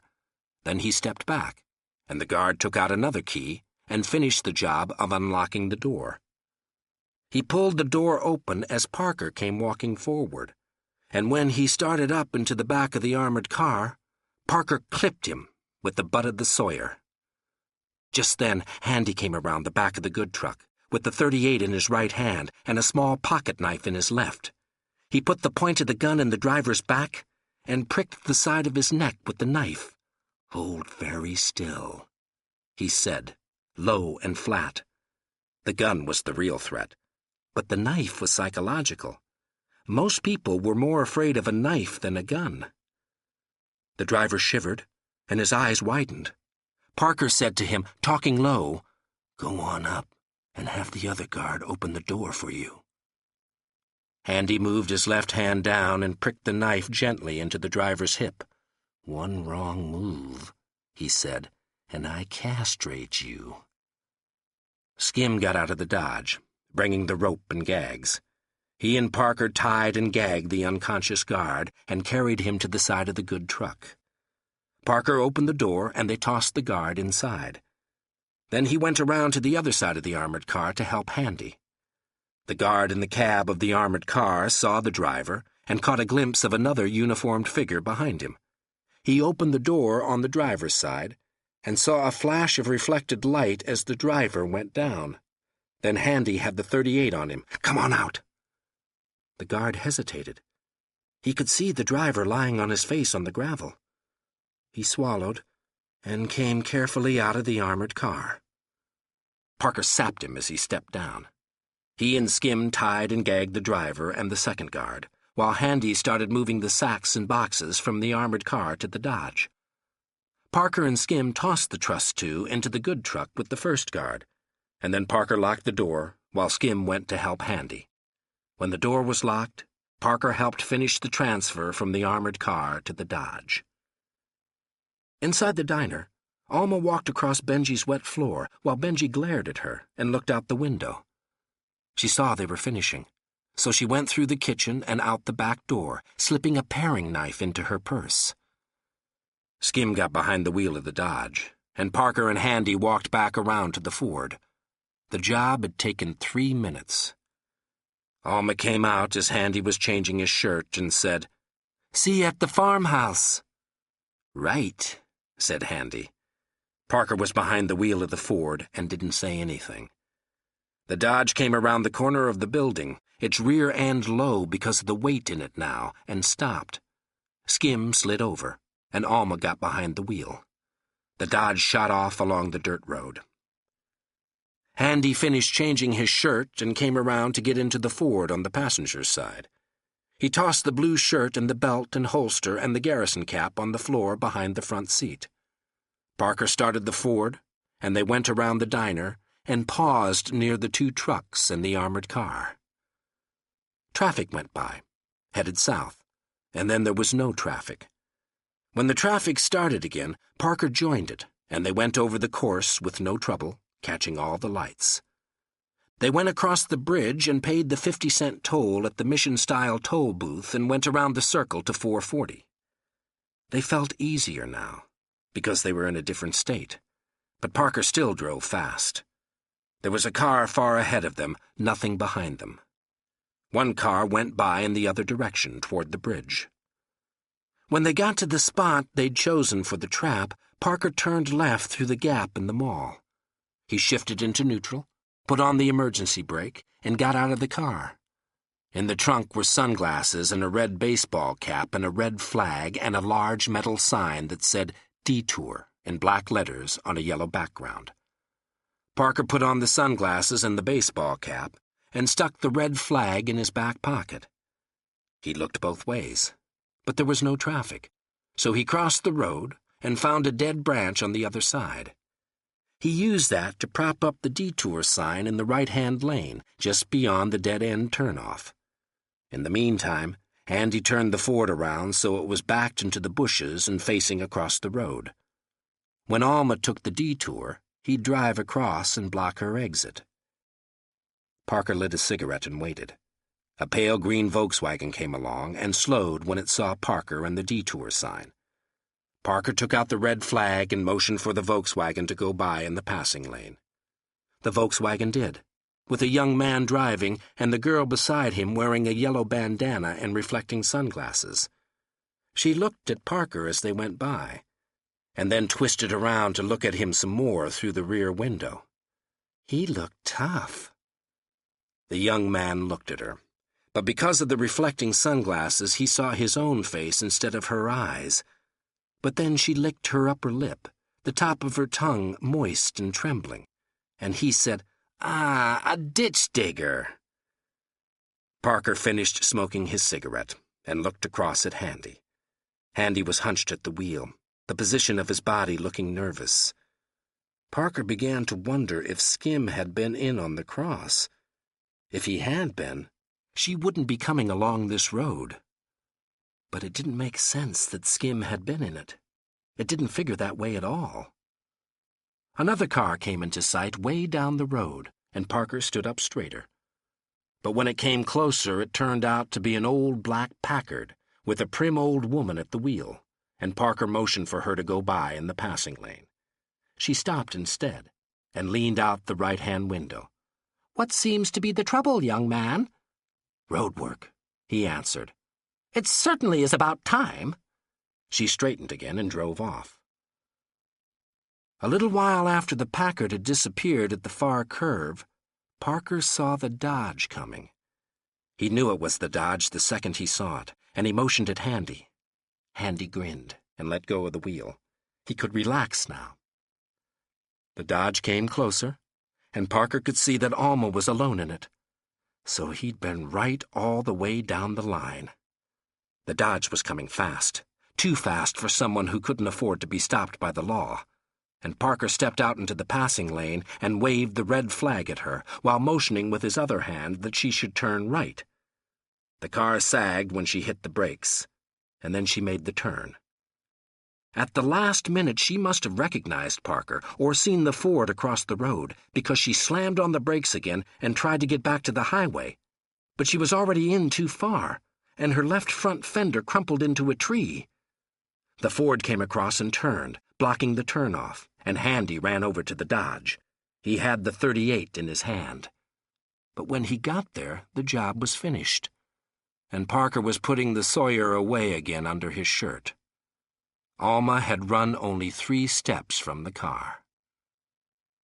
They opened the rear door, and Skim was lying on the money with a paring knife in his chest, which was why she'd taken longer than they'd expected. They pulled him out and got to the money.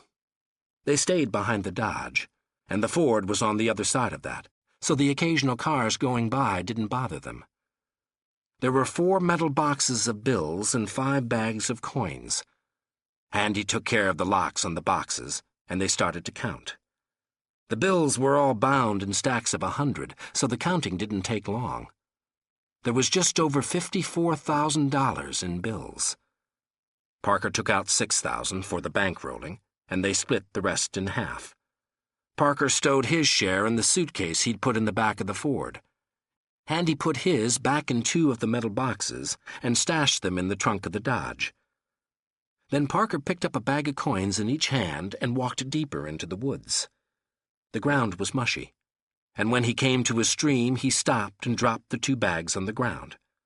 On the way back, he passed Handy carrying 2 more bags in. Parker went back and got the 5th, and when he got to the stream again, Handy had already slashed one of the bags open and was dumping rolls of quarters out onto the ground, scattering them around. Parker slid open another bag, this one containing rolls of pennies, and walked up the stream a ways, then started dumping. He stamped the rolls of coins into the ground and kicked them into the stream. It took them a while to get all the coins scattered around. They didn't want them, because they weren't worth the trouble to carry. There was probably less than $600 in all the 5 bags put together, and that $600 was more awkward to carry and more dangerous to dispose of than the entire $54,000 in paper. Banks in the area would be on the alert for a stranger wanting to unload rolls of coins. Getting rid of 1 roll here and 1 roll there would be a full-time job. The police knew that, and all professional thieves knew it, and so coins were practically never a part of any boodle. After they'd finished mining the whole area with rolls of coins, they slashed the canvas bags to ribbons and buried them. Then they went back to the cars. Parker had already moved the detour sign off the road, and now he took it deeper into the woods and threw it away. Handy, meanwhile, started the Dodge. Hitting the tree hadn't hurt it much, just dented the fender and bumper. It was his getaway car, since he wasn't going back to New Jersey with Parker. They said so long to each other. "You can get in touch with me through Joe Shear," Parker said. Arnie LaPointe usually knows where I am," Handy answered. "Right." Parker turned the Ford around and headed back for the bridge. In the rear-view mirror, he saw the green Dodge come out of the turnoff and go up the road toward the ferry. He took a long way around to get to the farmhouse, not wanting to be too near the diner. He went around through New Brunswick, and it was nearly 2 o'clock before he got there. He walked in, and the first thing he saw was that the automatic was gone from the card table. The second thing he noticed was that the door to the fruit cellar was still barred. He backed out, looking all around him, and walked around the farmhouse until he came to the ragged hole in the outside wall where Stubbs had knocked the clapboard through and crawled out. He walked over to the dirt road and saw where Stubbs had walked on the soft clay between the tire tracks. He grimaced and went back to the farmhouse and saw that Stubbs had even taken time to shave. He couldn't wait one more day, thought Parker. He had to go complicate things again. He looked around at the empty slopes around the farmhouse dotted with scrub. "Where the hell have you got to, Stubbs?" he thought. "Where did you go, Stubbs?" Part 3. Chapter 1. Darkness. Pitch-black darkness. And no sound other than the sounds you make yourself. Blackness and silence and absolute solitude. 22 hours a day for 2 weeks. Stubbs was lucky. Up and down the country roads of California in the 30s, traveling with the migrant crop pickers, fighting with the scabs and being stomped every once in a while in a back room by the deputies, had dulled Stubbs's brain. Whole areas of emotion and understanding were muffled for him now, and his brain was no longer capable of complicated thoughts or abstract ideas. And that was lucky. He could stand up under the silent, solitary darkness a lot better than a man with a whole brain. He didn't panic, and he didn't talk to himself, and he didn't concoct crazy, complicated schemes that would have forced Parker to kill him.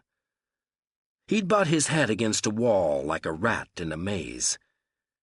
He stopped shaving, and he stopped fighting back, because his brain was good enough to tell him there was no reason to shave and no reason to fight back.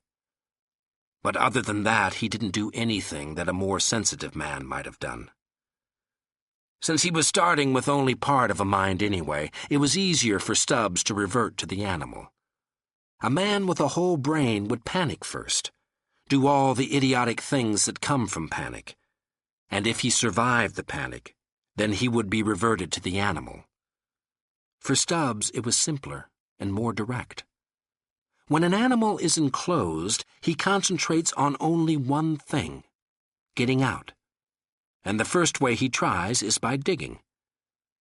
Sometime after Parker left on the 3rd day, Stubbs felt his way across the concrete floor to the nearest wall, and then crawled along the wall, feeling the concrete floor and the concrete blocks of the wall where they angled together, looking for a break in one or the other, but he couldn't find a thing.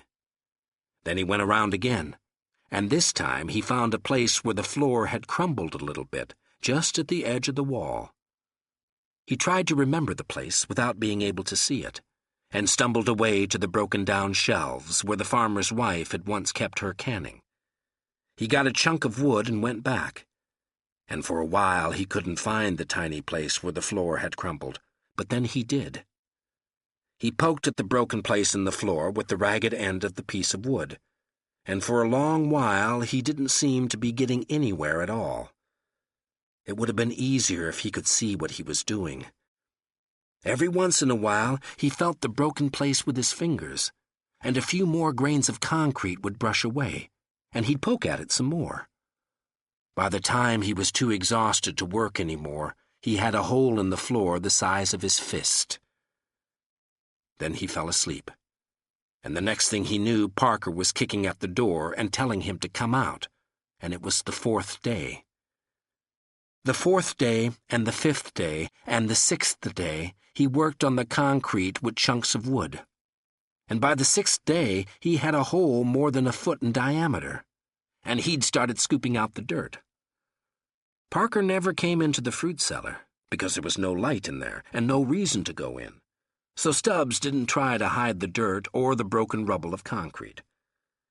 But on the 7th day, he thought to check outside when Parker let him out to see just how much digging he had to do. The land slanted, so that there were only 3 steps up from the basement level at the back. But around at the side where he'd been working, the land slanted up. He judged where the spot would be and saw that it was impossible. The ground was up the wall on the outside to about shoulder height, judging from inside, and Stubbs knew he'd never be able to get through that. He'd have to dig down first to get under the wall, and then over, and then up maybe 5 feet or more. He didn't have any tools, and he didn't have any light, and he wouldn't know whether he was digging in the right direction or not. After Parker left that 7th day, Stubbs didn't do anything at all. He sat on the floor in the blackness, listening to his own breathing because that was all there was to listen to, and after a while he felt like crying, but he didn't. Even with half a brain, an important failure can affect a man. The 8th day he stopped shaving, and he stopped looking for an opening when Parker let him out for his 2 hours in the air. He stopped shaving because he felt despair after the failure of the digging, and he stopped looking for an opening because Parker had never given him one and never would. The 9th day he didn't do anything. If an animal can't dig out, it will try to break out, to force its way through the enclosure. The 10th day, after Parker left, Stubbs tried battering down the door. He hit it with his shoulder, and then he backed off and hit it again. That was the closest he came to panic, because of the rhythmic pattern of movement against the door, and because of the pain it made along his arm and shoulder, and because the door didn't give at all. When he came close to panic, he stopped hitting the door and stumbled across the black room and sat down. First the animal tried to go under, and then through, and then over. The 11th day, Stubbs attacked the ceiling. It was just low enough so Stubbs could strain up on tiptoe and touch the wood between the beams. He knew the farmhouse was sagging and old, and he thought the flooring might be rotten. He got another piece of the shelving and spent a while ramming at the ceiling, trying to break a hole. Because he couldn't see, he sometimes hit the beams instead, and it would jar both arms, and sometimes make him drop the piece of wood. Dust and dirt fell down on him as he struck upwards, and he couldn't break through. Then, on the 12th day, one of the others gave him a flashlight. At first he couldn't really believe it, and he kept the joy in, because he was afraid it was a joke or something, and they'd take it away again before putting him back in the fruit cellar. But then he realized it wasn't a joke. Parker was impersonal, not cruel. He never did anything without a reason, and there was no reason to taunt Stubbs, so the flashlight was really his. Parker didn't feel sorry for him because he didn't feel anything for him at all, with the possible exception of irritation. But Handy felt sorry for him, and that was the break. They put him back in the fruit cellar, and then they left. Stubbs switched on the flashlight and looked at the enclosure. He found the little pile of rubble and dirt where he'd tried to dig his way out, and when he looked for it, he saw the scarred place on the ceiling where he'd tried to force his way out. He saw the broken-down shelving he'd been stumbling over from time to time, and he saw his way out. If he'd had a light before, he'd have been out by now. The wall was concrete block, practically all the way up. But for the last foot along the outer wall, it wasn't concrete block. The beams rested on the top row of blocks, and between them the wall was just wooden siding. Ordinary wooden siding. Stubbs inspected that part of the wall all the way along, and saw how old and rotten and warped the wood looked. He worked that night, and he worked the 13th day, except when Parker came to let him out for a while. On the 14th day, he crawled out onto the ground and rolled over on his back and looked up at the sky. The sun was straight up above him, so it was noon. He lay on his back for a while, smelling the world and looking up at the sky and listening to the small sounds the trees and bushes made in the breeze. And then he got to his feet. He knew Parker always came in the afternoon sometime. He remembered vaguely that Parker and Handy had told him they would let him go soon anyway, but he'd stopped paying attention to what they said. And even if it was just tomorrow when they'd let him out, he didn't want to wait. He wasn't going back in that cellar again. He went around back and into the basement because he was hungry. He ate cold beans out of a can and drank some water. And then he saw the small mirror Parker had brought with the razor and the can of lather. He looked at himself and knew he had to take a chance on staying long enough to shave. He shaved, and that made him feel better. Then he took the automatic from the card table and went back around to the side of the house, where he threw out his jacket and cap before climbing out himself. He brushed them off as best he could, brushed his trouser legs, put on the jacket and the cap, and walked out to the road. The automatic was out of sight under his jacket, tucked under his belt. The first thing he wanted to do was see if the car was still there in Newark. He had money in his pockets, and if the car was still there, he could go ahead and do what he'd set out to do 2 weeks ago, before Parker had trapped him. He didn't want to get even with Parker, or blow the whistle on Parker. He wasn't interested in him. He just wanted to get away and continue looking for the man who'd killed Dr. Adler. A middle-aged man who said he repaired tractors gave Stubbs a lift into New Brunswick, and from there he took a train to Newark. Once he got to Newark, he ran into a problem, because he didn't know where the car was. He remembered some street names from when he'd been trailing Parker away from Skim's house, so he took a cab to one intersection he remembered and walked from there. It looked different in the daytime, and pretty soon he got lost. But then he caught sight of a railroad bridge crossing a street down to his left, and he remembered the car had been left at the end of a street by a railroad embankment. He picked a direction, hoping it was right, and walked along parallel to the tracks a block away, looking down each cross street he came to. After a while, he saw a church on a corner that he vaguely remembered, so he thought he must be on the right track. He kept going past the church, and 2 blocks later he saw the car, still parked where he'd left it. He sighed with relief, because he'd thought the police might have towed it away by now. The engine didn't want to start at first, but after a while it did, and Stubbs carefully turned the Lincoln around in the narrow street. There were 2 men left to find, and one of them was supposed to be in New York City. These days he was using the name Wells. Chapter 2. In 1946, money was loose in the United States.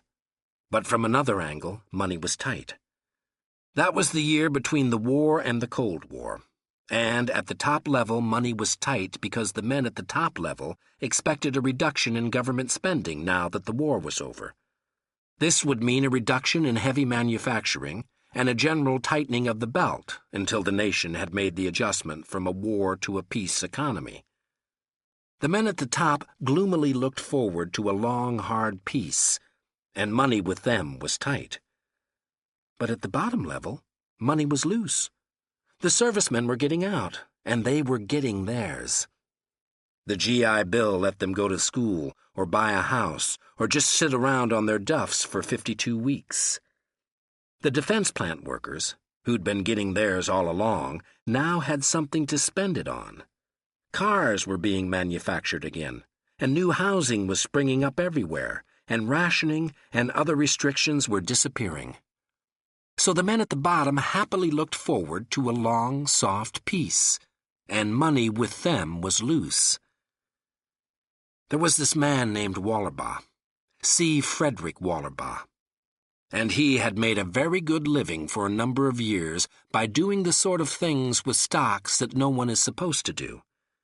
He had a seat, and his racket was its own respectable front, and no one bothered him.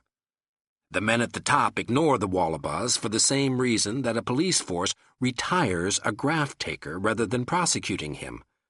Exposure of dirtiness in a part of the system reflects on the rest of the system. So Wallabah did well, and the only men who could have stopped him ignored him.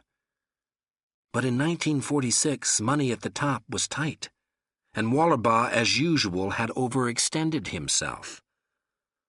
Wallabah looked around and saw that money at the bottom was loose. He saw what the money was being spent on, and he thought the situation over, and then he became one of the first of the really big-scale Florida land speculators. He had 2-color brochures made up, and he sent them out by the bale. There are companies that supply mailing lists of any desired kind. People who own foreign cars, people who belong to correspondence schools, people who have sent for pornography through the mail. And from one of these, Wallabah got a list of ex-servicemen who were married and going to college. Thousands of these got the 2-color brochure. It was a good brochure. It told the ex-serviceman of the unlimited potential of growing Florida. It told him about the new airplane plants, the industrial boom, the fact that Florida was becoming a first-rate employment market in practically every field.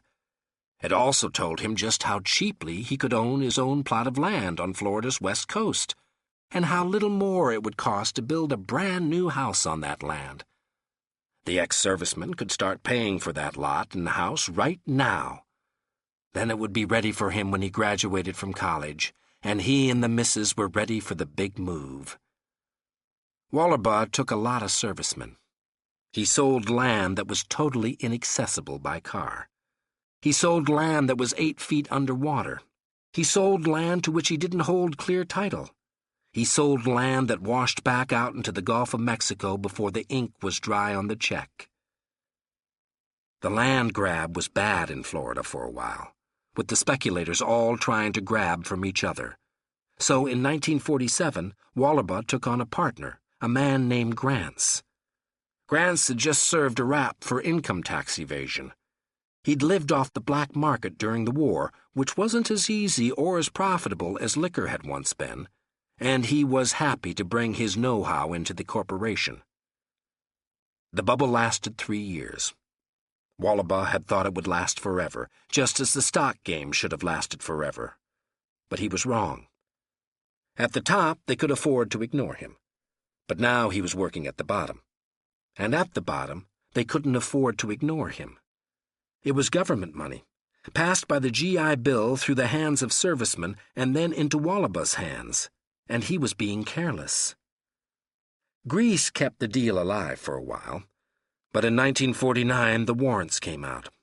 They arrested Grants, but Wallabah made it out of the country.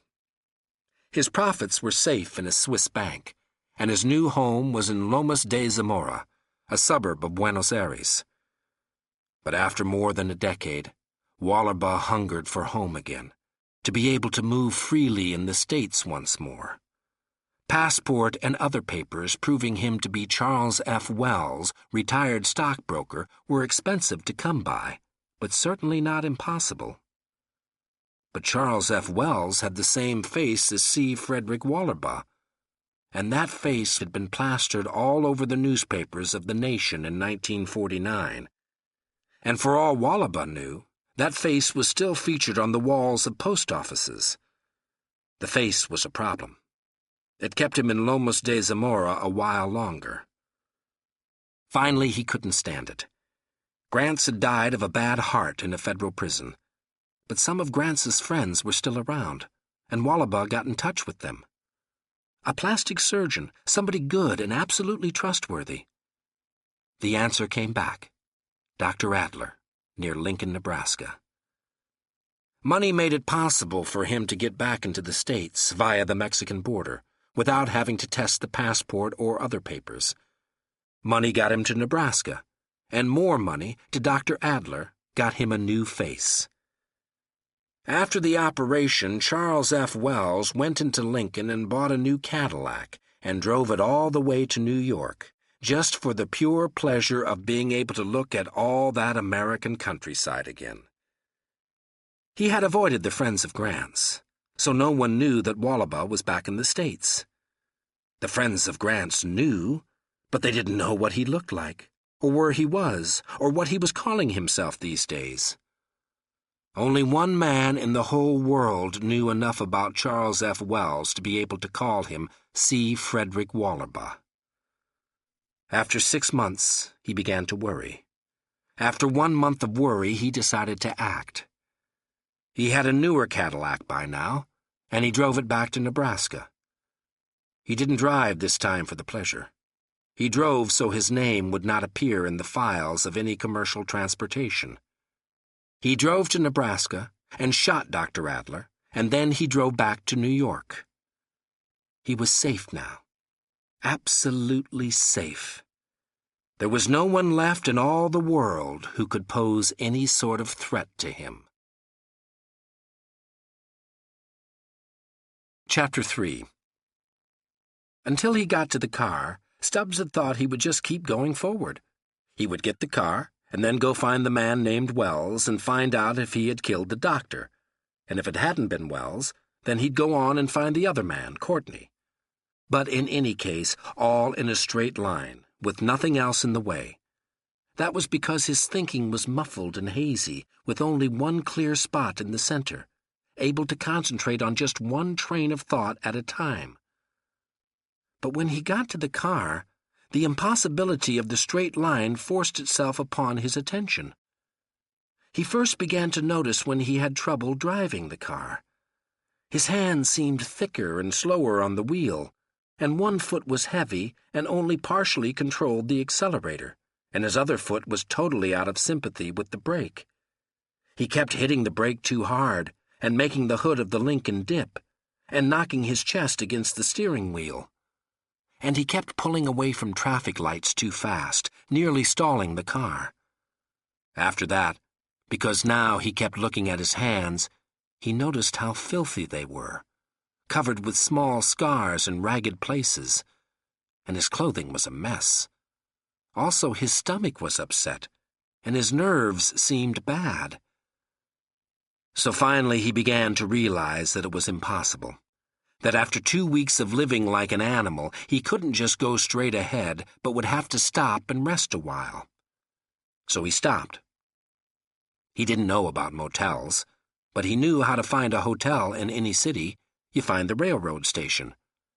He'd never gone far from the tracks, so he kept on paralleling them, and after a while he found a third-rate hotel. Since it was a third-rate hotel, it didn't have a garage, but the man at the desk told him the car would be safe out in front. Stubbs took his word for it, paid for 1 night, and got his 2 suitcases from the trunk. There was no shower in his private bath, but there was a tub. He sat for an hour in water nearly too hot to stand, adding more hot water every time the water in the tub started to cool. After that, he went directly to bed, though it wasn't even 7 o'clock yet. He woke at 8:30 the next morning, and his head was buzzing. His nerves were far worse than yesterday, so bad that his arms and legs were shaking. He lay on his back on the bed, and his forehead was burning up. He felt a dull anger at the symptoms, because they were keeping him from the straight line, and he tried to ignore them. He pushed the covers away and got out of bed, but he immediately became dizzy and fell, hitting his face on the floor. After a while, he got to the telephone and told the man at the desk that he needed a doctor. The man at the desk was irritated and showed it, but he did send a doctor. He was a paunchy man with gray hair and a no-nonsense scowl, and when he came in, using the key the desk man had given him, Stubbs was back in bed, not wholly conscious. The doctor examined him and asked him questions he had a difficult time answering. Then he closed his black bag with a snap. "You have to stop drinking. You know that, don't you?" "I haven't been drinking," Stubbs told him. "I never drink." It was true. Alcohol, even when he was at his best, hurt his head. The doctor frowned, not sure whether or not to believe him. It being this particular hotel, This particular kind of hotel, the doctor had been prepared to diagnose even before seeing Stubbs. He stood looking down at him, and now he saw that the symptoms were not exactly right. Some of the symptoms that should have been there weren't, like a craving for water and a special soreness in the joints of the arms. Then you've been working too hard. Some sort of heavy physical labor without proper nutrition. You haven't been getting enough sleep or enough rest or enough of the right kinds of food. Am I right? It was close enough. Stubbs nodded. The doctor nodded too, satisfied. I don't suppose you want to go to a clinic? No. I thought not. Can you pay for a nurse? You need someone to bring you food, at least for a day or two. You can't leave that bed. In my wallet, Stubbs said. He motioned at his pants folded on the chair. Take some for yourself and a nurse. The doctor was surprised at how much money there was in the wallet, and it made him curious as to what this man had been doing to get so run down and have so much money. But he kept this curiosity to himself. He was a doctor with a small practice in a poor neighborhood, plus work at a clinic, plus being house doctor for this hotel and 2 others very much like it. He had the constant feeling that violence and evil were all around him, kept just out of sight because these people needed him as a doctor. But if he were to ever turn his head fast and see the evil, they would have to kill him, whether they needed him or not. Because of this, he had trained his curiosity to be a small and private thing. He took some money from Stubbs's wallet, showed him how much he had taken, and explained what each dollar of it was for. The man downstairs said you'd only paid for 1 night. I think you'll be here 4 more days at the very least. Pay him for 2, said Stubbs. The doctor argued with him, but Stubbs ignored him. He concentrated on the straight line, and lay quiet in the bed so he'd be well sooner. And after a while, the doctor stopped arguing. He shrugged and took some more money from Stubbs's wallet and left. The nurse was bitter Irish, thin-bodied and sharp-faced, and a rosary rustled in her starched pocket. She fed him when her watch said it was time and not when he was hungry, and she took good care of him without ever talking to him. It embarrassed him to use the bedpan, but she insisted. She came for 2 days, because that was how much she'd been paid for. The second day he didn't really need her, but she came anyway and wouldn't let him out of the bed. He decided to get up as soon as she left, but he didn't. The 3rd day he was on his own again. He got up and stood beside the bed, and he wasn't dizzy. He felt weak and very hungry, but that was all, and the trembling in his arms and legs had stopped. He got clean clothing from his suitcase and went out to a restaurant for breakfast. He walked around a little afterwards, but then the dizziness started to come back, so he went back to the room and lay down on the bed and slept some more. When he woke up, it was afternoon, and he went out again for another meal. On the way out, the desk clerk stopped him, and he paid for another day. The 4th day, Friday, he was himself again. He'd nearly forgotten the 2 weeks at the farmhouse. It was only a dim memory, soft with lost details. In the clear spot in the middle of his brain, the straight line was back. He packed the 2 suitcases, stowed the automatic under his coat, and went out to the car. Charles F. Wells lived somewhere in New York. Chapter 4. Stubbs closed the phone book and put away his ballpoint pen and the old piece of envelope and walked back out of the drugstore onto 10th Avenue. He stood blinking in the sunshine, not knowing where to go next, where to start. Then he thought of maps, so he went back into the drugstore. Do you have a map of New York? Manhattan? Stubbs frowned. New York, he said again, because he didn't know what else to say. Manhattan, decided the druggist. He reached behind him and got a small red book. The book was full of the locations of streets and information about subways and places of interest, and pasted in the back of the book was a street map of Manhattan. Stubbs paid his quarter and took the little red book and started out of the store. Then he stopped again, struck by a sudden suspicion, and went back. "What about the rest?" The druggist just looked at him. The rest? Stubbs concentrated and came up with a name. Brooklyn. He was remembering now that New York was in parts. Manhattan was one part and Brooklyn another. And there were other parts. "Oh, you want a map of Brooklyn, too?" The druggist started to reach behind him again. "No." Stubbs pointed toward the phone booth. "About the phone book," he said. "Is it just Manhattan?" "Of course."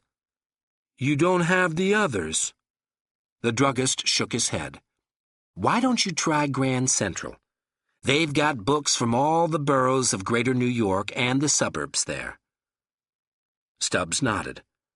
"Grand Central," he repeated. "Where's Grand Central?" The druggist opened his mouth, then hesitated. "Look, let me show you. Give me that map." Stubbs handed over the little red book. The druggist opened the map in the back and showed him. He was here, 10th Avenue and 39th Street. Grand Central was over here, 42nd Street, the other side of 5th Avenue. Stubbs nodded. "Thank you." "Not at all." The druggist folded the map up for him and handed him back the little book. Stubbs went out to the sidewalk. In his mind, it had seemed simple. He would come to New York and look in the phone book, and it would say Charles Wells and give an address. And he would go to that address. So when he came through the Lincoln Tunnel, he parked as soon as he saw a drugstore, and he looked in the phone book. There was a Wells C, and a Wells CF, and 2 Wells Charles. 4 people in New York that might be the man he wanted. And then at the last minute, he'd been reminded that New York had other parts, like Brooklyn. Charles F. Wells might not be any one of these 4. He might be somebody else entirely, in Brooklyn, or one of the other parts. He stood on the sidewalk, and he didn't know what to do next. He could go look up the 4 people he already had, or he could go to Grand Central and maybe make the list longer. He thought about it, and decided it would be better to try these 4 people first, and only go to Grand Central if none of the 4 was the man he wanted. But then he was afraid he wouldn't be able to find Grand Central once he'd left this spot. This spot was the only place he knew how to find Grand Central from. So while he still remembered where it was, he got down on his knees on the sidewalk and opened the map up and made a mark with his ballpoint pen where the druggist had said he could find Grand Central. A woman going by looked at him in surprise, and then, seeing the map, she smiled. After he made the mark, Stubbs got to his feet again, put the pen away, folded up the map, and walked back to where he'd parked the car. He sat in it and took out his list of 4 names, and with the help of the book he found out where each of them lived. C. Wells lived on Grove Street. That was downtown, in a section called Greenwich Village, which was not separate like Brooklyn, but was really a part of Manhattan. It bothered Stubbs that the city had parts, and even the parts had parts. He put the map away and started the car. He went the wrong way at first, but then he asked directions of a cop giving out parking tickets, and after that he went the right way. When he got to Greenwich Village, he had to stop at the curb almost every block and look at the map. But finally he found Grove Street, and even a parking space. The building he wanted had a narrow foyer with mailboxes and doorbells, and next to one of the doorbells was the name C. Wells. It was kind of a run-down house for a man as rich as Charles F. Wells, it seemed, but you never knew if a rich appearance was just front. Stubbs rang the bell, and a buzzer sounded, releasing the door lock. It was a walk-up. A door was open on the 2nd floor, and a sharp-featured girl in her 20s was standing in the doorway. She had long black hair hanging straight down her back, and she was wearing a flannel shirt and dungarees. Her face looked dirty, the way a face looks when you eat too much fried foods. She watched Stubbs coming up the stairs. Stubbs came up to the top step. "I'm looking for C. Wells." "I'm C. Wells," she said. "The C. Wells in the phone book?" "What is this?" she said. Her voice and face were both getting sharper. Stubbs persisted. "Are you the C. Wells in the phone book?" "Yes, I am," she said. "And what the hell business is it of yours?" "All right." He turned around and started back down the stairs. She came to the head of the stairs, frowning, and looked down. "What the hell do you want, anyway?" "Nothing," he said, not looking back. "It isn't nothing." "Hey, just a goddamn second." Stubbs went on down the stairs. "I'm calling the cops," she shouted, and stormed back into her apartment. Stubbs went out to the street and back to the car, and looked at his list and the map again. C.F. Wells lived on West 73rd Street, and when he looked at the map, he saw that that was a long way uptown. He sighed and started the car.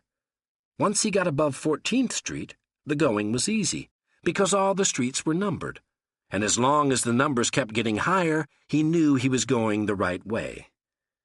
It was another apartment house, but a better one, bigger and cleaner, and not converted from a brownstone dwelling. But it still wasn't any place where a rich man would live.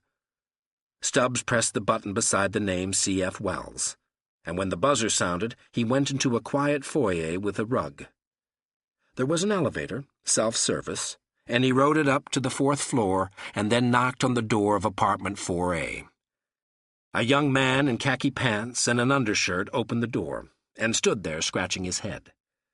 Stubbs had obviously waked him up. "I'm looking for C.F. Wells," Stubbs said. "Clara? She's at work." "That's the C.F. Wells that's in the phone book?"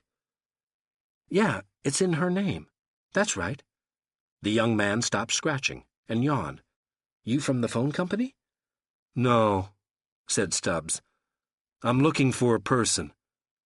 He turned away and went back to the elevator. The young man stood in the doorway, scratching himself here and there, and frowned at the disappearing Stubbs. But he didn't say anything. Stubbs got into the elevator and went downstairs and back to the car. Both of them were women so far. Why didn't they put their whole names in the book?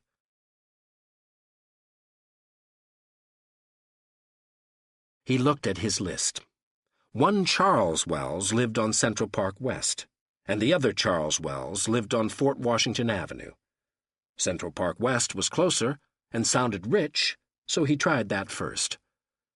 There was a doorman at this building, but he didn't stop Stubbs or ask him any questions.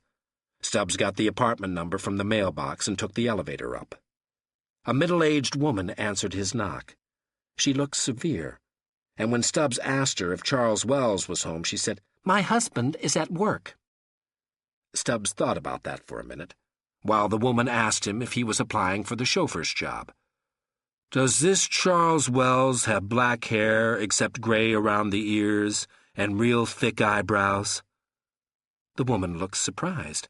"My husband is bald." "Been bald long?" Stubbs asked. "For years. What in the world is this all about?"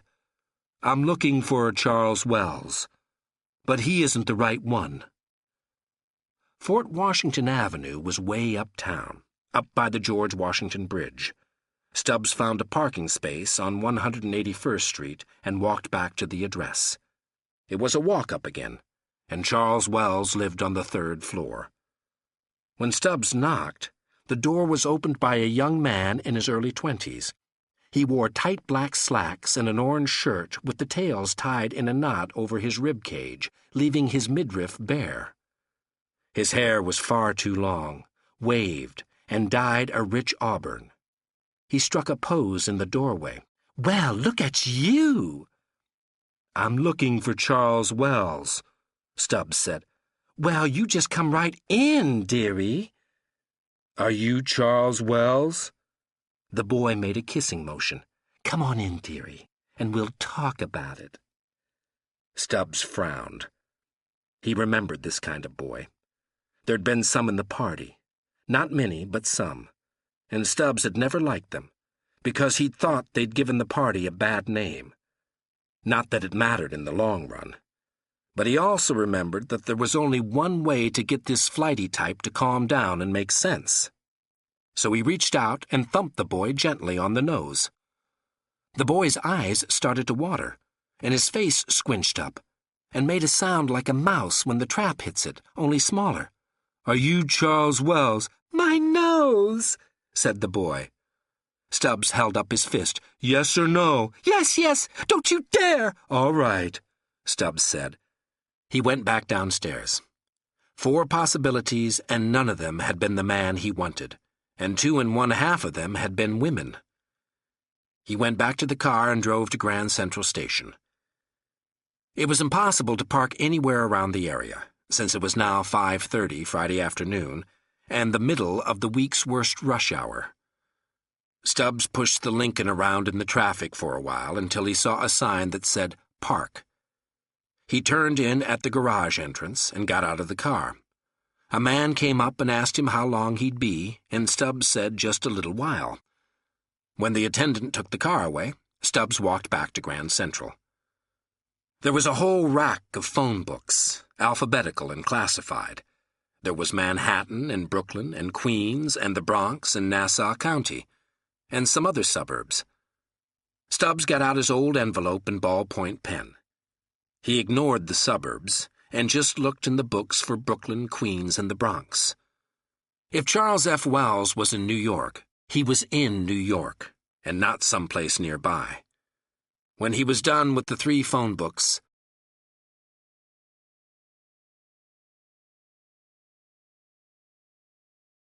Chapter 5. It took all of Saturday and most of Sunday for Stubbs to find out that none of these 11 was the right Charles F. Wells either.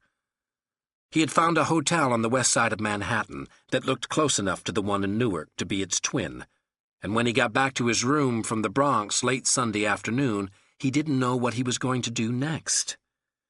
He sat on the bed, because there wasn't any chair, and smoked cigarette after cigarette and tried to think. Charles F. Wells lived in New York, but he wasn't in any of the New York phone books. Did that mean he wasn't in New York after all? Or merely that he didn't have a telephone? Or that he had an unlisted number? If he lived in New York, that was supposed to mean that he lived in New York. So the thing to do was to figure that he either had no phone at all, or a phone with an unlisted number. And since he was a rich man, then he had a phone with an unlisted number. Stubbs put out his cigarette and immediately started a new one. All right. This Wells, the one Stubbs wanted, had an unlisted telephone number.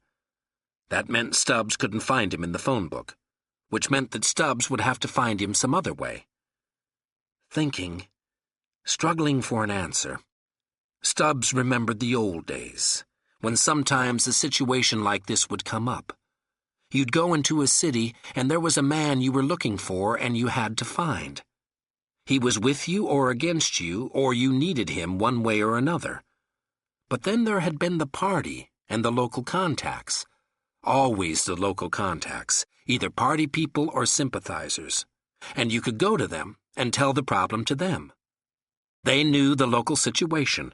They had an in here or an in there, and they could find your man for you. But now there wasn't any party anymore. And anyway, this situation didn't have anything to do with the party. Stubbs rubbed his head and remembered the days in the party, the good times, when thoughts slid through his head like they were on wheels, when he knew the questions and the answers. He didn't know now what he thought of the party, whether he thought what had happened to him had been worth it or not, because he never really thought of the party at all, but only of people. He remembered faces from that time, and frozen moments of import and strikes, like the moment when the deputy had driven his car over the little girl.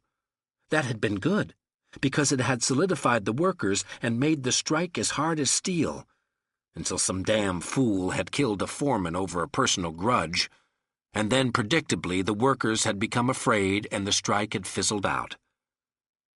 It was strange, in a way, that now it was only the people he remembered.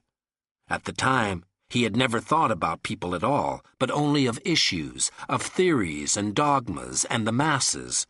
And now that it was all over and half his brain had been lost in the fight, he never thought of the issues at all. Charles F. Wells. He brought himself back from remembering, angry at himself for losing the straight line again, even for just a minute. He had to find Charles F. Wells. Not with the party, because that was a dead thing now, but by himself. Except he didn't know what to do next. Wells was in New York, that much he knew. How did he know it? Because May told him. How did May know it? Because Wells had talked with her, and with the doctor, and with the 2 nurses. And Wells had said that after the bandages came off, he was going to go live in New York. Buy a house in New York. Stubbs squinted up his face and stared at the pattern on the bedspread. Was that what May had said? Charles F. Wells was going to go live in New York, go there and buy a house?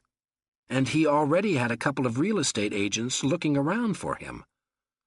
That's what Charles F. Wells had said. And that's what May had told Stubbs. And Stubbs had forgotten all of it, except the part about New York. The 2 weeks in the darkness at the farmhouse had made him forget a lot of things. And this important thing about buying a house was one that he'd forgotten. He thought now of the apartments he'd been to, apartment buildings all over New York, and all that time wasted. One of the people he'd gone to in Brooklyn had lived in a house, and 2 of the people in Queens, but none of them had lived in the kind of house a rich man would live in. Where in New York would there be the kind of house a rich man would buy and live in? Then he thought of the suburbs. If a rich man was going to buy a house somewhere right near New York, would he say he was going to New York to buy a house? Yes, he would. And if a man wanted to be handy to New York, but also wanted privacy, the way Charles F. Wells wanted privacy, would he most likely try to live outside the city limits? Yes, he would. Stubbs was relieved. He'd thought it out by himself. He'd made his brain go to work after all and remember important things and make important decisions. He put out his latest cigarette and got off the bed, smiling, and left the hotel and walked across town to Grand Central again. There was a phone book for Nassau County, and the map in the front of the phone book showed that Nassau County was on Long Island, just beyond Brooklyn and Queens. And in the W section, there was a listing for Wells, Chaz F. Stubbs knew it was the man. He knew without a doubt that this time he'd found the right man. He copied the address and phone number down and closed the phone book. Walking across the terminal, he looked ahead and saw Parker. He stopped in his tracks, not believing it. And then other people got in the way, and he wasn't really sure it had been Parker he'd seen. Maybe his brain was playing tricks on him. Nevertheless, he turned around and went off in another direction. Chapter 6. At Huntington, 20 miles from the city line, Stubbs stopped and asked directions again. He asked in a bar, because there'd be more people there to work out the right answer among them, and they all cooperated the way he'd expected, contradicting each other and suggesting alternate routes and finally hammering out a course for him to follow. He thanked them and finished the beer he'd bought just as a token and went back out to the car. He followed the directions. He stayed on 25A through Huntington and out the other side and kept going till he saw the Huntington Crescent Golf Course. After that, he made the left where they'd told him, and 2 hours later he was on Reardon Road near the Sound, though he couldn't see any water. He stayed on Reardon Road, a winding blacktop road with trees surrounding it on either side, and occasional breaks where a narrower winding blacktop road went off to one side or the other. At each break he slowed down, till at last he saw what he wanted. There was a rural delivery mailbox on a wooden post by the road, with stone gate pillars behind it, and the usual narrow winding blacktop road going in among the trees. This time, on the mailbox, it said Charles F. Wells. Stubbs turned the Lincoln slowly and drove through the stone gateposts. He leaned forward over the steering wheel and reached out and removed the automatic from the glove compartment. He put it on the seat, where he could reach it fast. The blacktop road was barely 2 car widths, and it wandered and curved back and forth amid the trees. They were thin-trunked trees, young, with the branches starting high up and with not too much underbrush between them. Stubbs rolled along in the Lincoln at a bare 10 miles an hour, peering ahead around the curves to see the house. And when he saw it, he hit the brake and stopped. It was stone, and old. Stubbs could just barely see it ahead and to the right, through the tree trunks. He backed up just a little, till the house was out of sight, and then he turned the engine off. There was no place to pull off the road, so he just left the car where it was and climbed out. It was nearly evening, 7:30 or so, and the spaces between the trees were getting dimmer. Stubbs moved away from the car and the road, going in among the trees, moving at an angle toward the house. Soon he could see it again, and then he crouched and moved more slowly. The house was big, 2 stories high and rambling. There was a screen-enclosed wooden porch around the first floor, and the rest was stone. To the right of the house, the blacktop road ended at a 3-car garage, stone like the house, and with white doors. A slate walk joined a small side door in the garage and the side of the house, with an arched roof over the walk, supported by rough unpainted wooden posts. The garage had a 2nd story, with windows in it, but they were dark, without curtains or shades. In the house, 2 windows on the ground floor showed light, and so did one window upstairs. Stubbs crept forward toward the house until he came to the edge of the trees, where the blacktop widened in front of the house before coming to a stop at the garage. He could try to cross the bare blacktopped area here, or he could go to the right through the trees and around the garage to come at the house from the back. That would probably be better. He remembered how easily Parker and the other one had turned the tables on him, and he didn't want it to happen again. If Wells wasn't the one, and it was Courtney, it wouldn't be too bad. But if Wells was the one, and he turned the tables on Stubbs, it would be the end. He made his decision and started to the right. He'd taken 2 steps when a voice behind him said, "That's far enough." He stopped. In that second he cursed himself, cursed the brain that had gone rotten and prevented him from doing what he had to do, that made him such a feeble hunter and such easy prey. "Drop the gun," said the voice, "and turn slowly around." There was nothing else to do. He hoped it was Courtney, and that Wells was in the clear. He dropped the gun and turned around, and saw Wells standing at the edge of the blacktop. The man had been in among the trees even before Stubbs had got there, and had followed him when he left the car. It was still getting darker, but not dark enough to prevent a good shot, and in the hand not holding the gun, Wells carried a flashlight. Wells looked at him, frowning, and then smiled. "The chauffeur," he said. "I'd forgotten about you." Stubbs licked his lips, wanting to ask the question, but afraid it had already been answered. "You shouldn't have phoned," Wells went on. "That put me on my guard, you know." Stubbs shook his head, and was about to say he hadn't phoned. But just then Wells shot him. Something heavy, feeling much larger than a bullet, hit him in the chest, knocking him backwards. His mouth was still open. He still wanted to tell Wells that a mistake had been made, that he hadn't phoned. But he couldn't manage to exhale. No air came out. He couldn't make a sound. He felt himself falling. It was getting darker much more rapidly all of a sudden.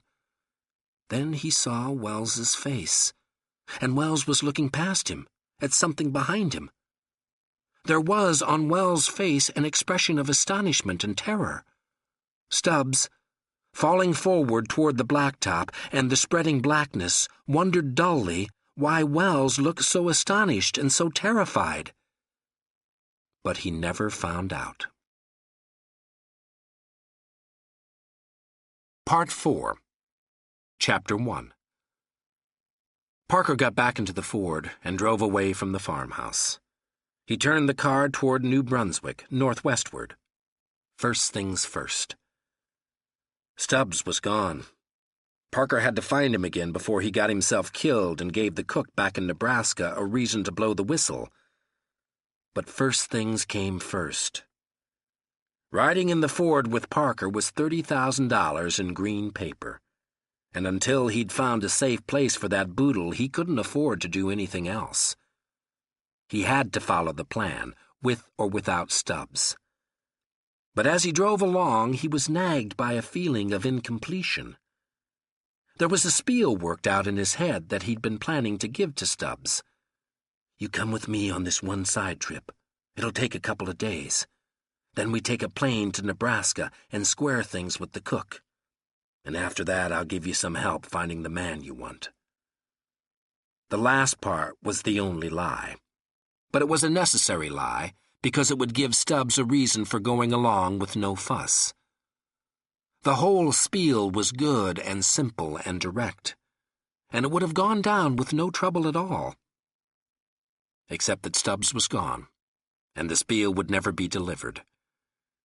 He didn't like sloppiness, loose ends that unraveled, complications of things that ought to be simple. Stubbs was a complication in what should have been a simple job, and now he was complicating the complication. So Parker did what he always tried to do. Keep it simple. Keep close to the plan. Don't let yourself get knocked off balance. First things first. The boodle had to be unloaded. That came first. The cook in Nebraska would wait 2 more weeks before blowing the whistle, and it might take Stubbs a while to find the other 2 men he was looking for. So first things first.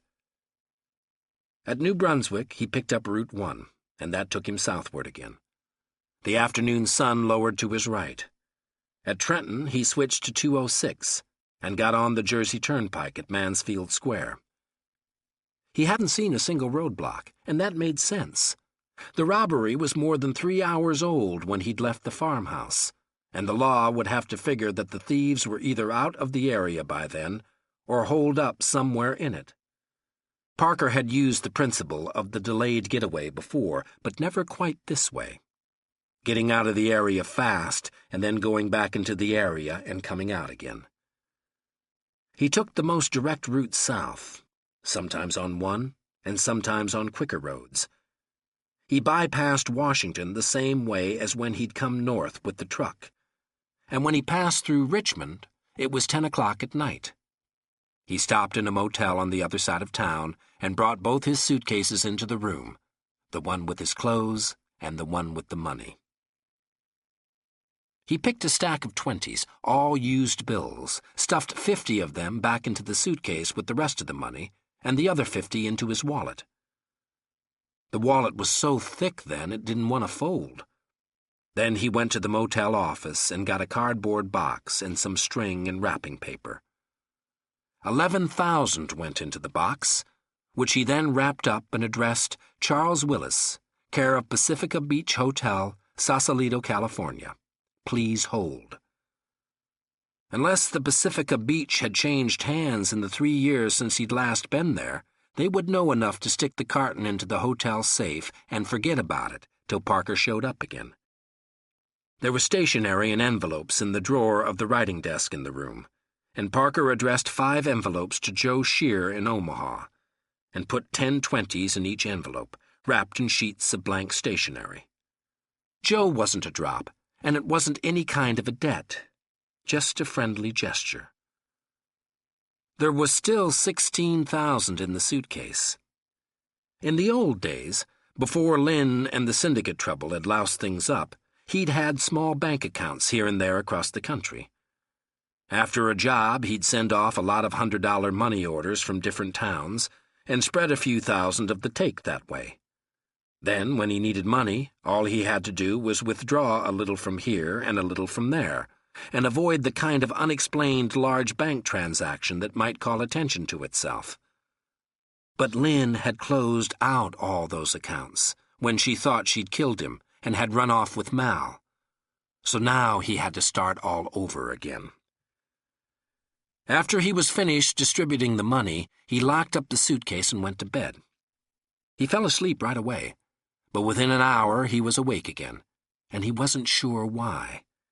He lay on his side, trying to go back to sleep, and finally he rolled over onto his back and smoked a cigarette and stared at the ceiling, wondering why he couldn't sleep. And when he thought about it, it was simple. Another change from the years when he'd had Lynn. During the planning of a job, the build-up and the waiting, he'd never been any good with a woman, not even Lynn. But as soon as the job was done and turned out right, he was always as randy as a stallion with the stud fee paid. After the jobs, before this, there'd always been Lynn. And before Lynn, there'd always been someone. This time there wasn't anyone at all. He finished his cigarette, and then he gave up and got out of bed.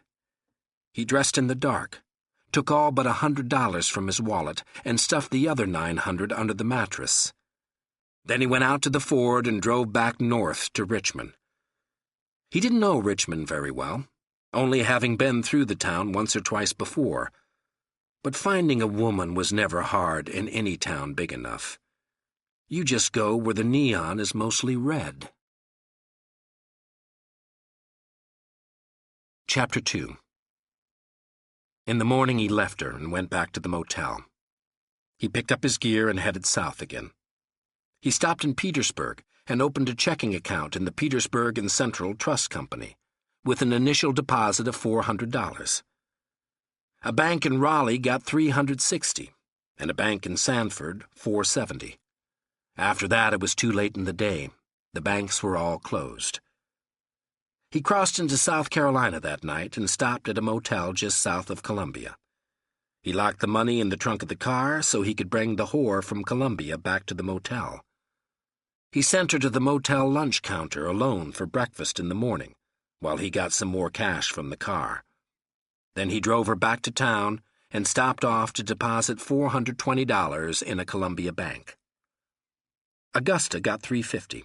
And for the rest of the day, the towns were too small to take a chance. He crossed into Florida at 9:30 and got just south of Callahan before picking his motel for the night. Jacksonville was 20 miles away, so that's where he went for a whore. She was the same as the Richmond whore and the Columbia whore, disinterested till he hurt her a little. He didn't get his kicks from hurting whores. It was just the only way he knew to get them interested. Thursday morning, he put $440 into a bank in Jacksonville, and Thursday afternoon he deposited $380 more in a bank in Daytona Beach. The stopping at banks and the late starts because of the whores were slowing him down, so he didn't make Miami Thursday night the way he'd planned.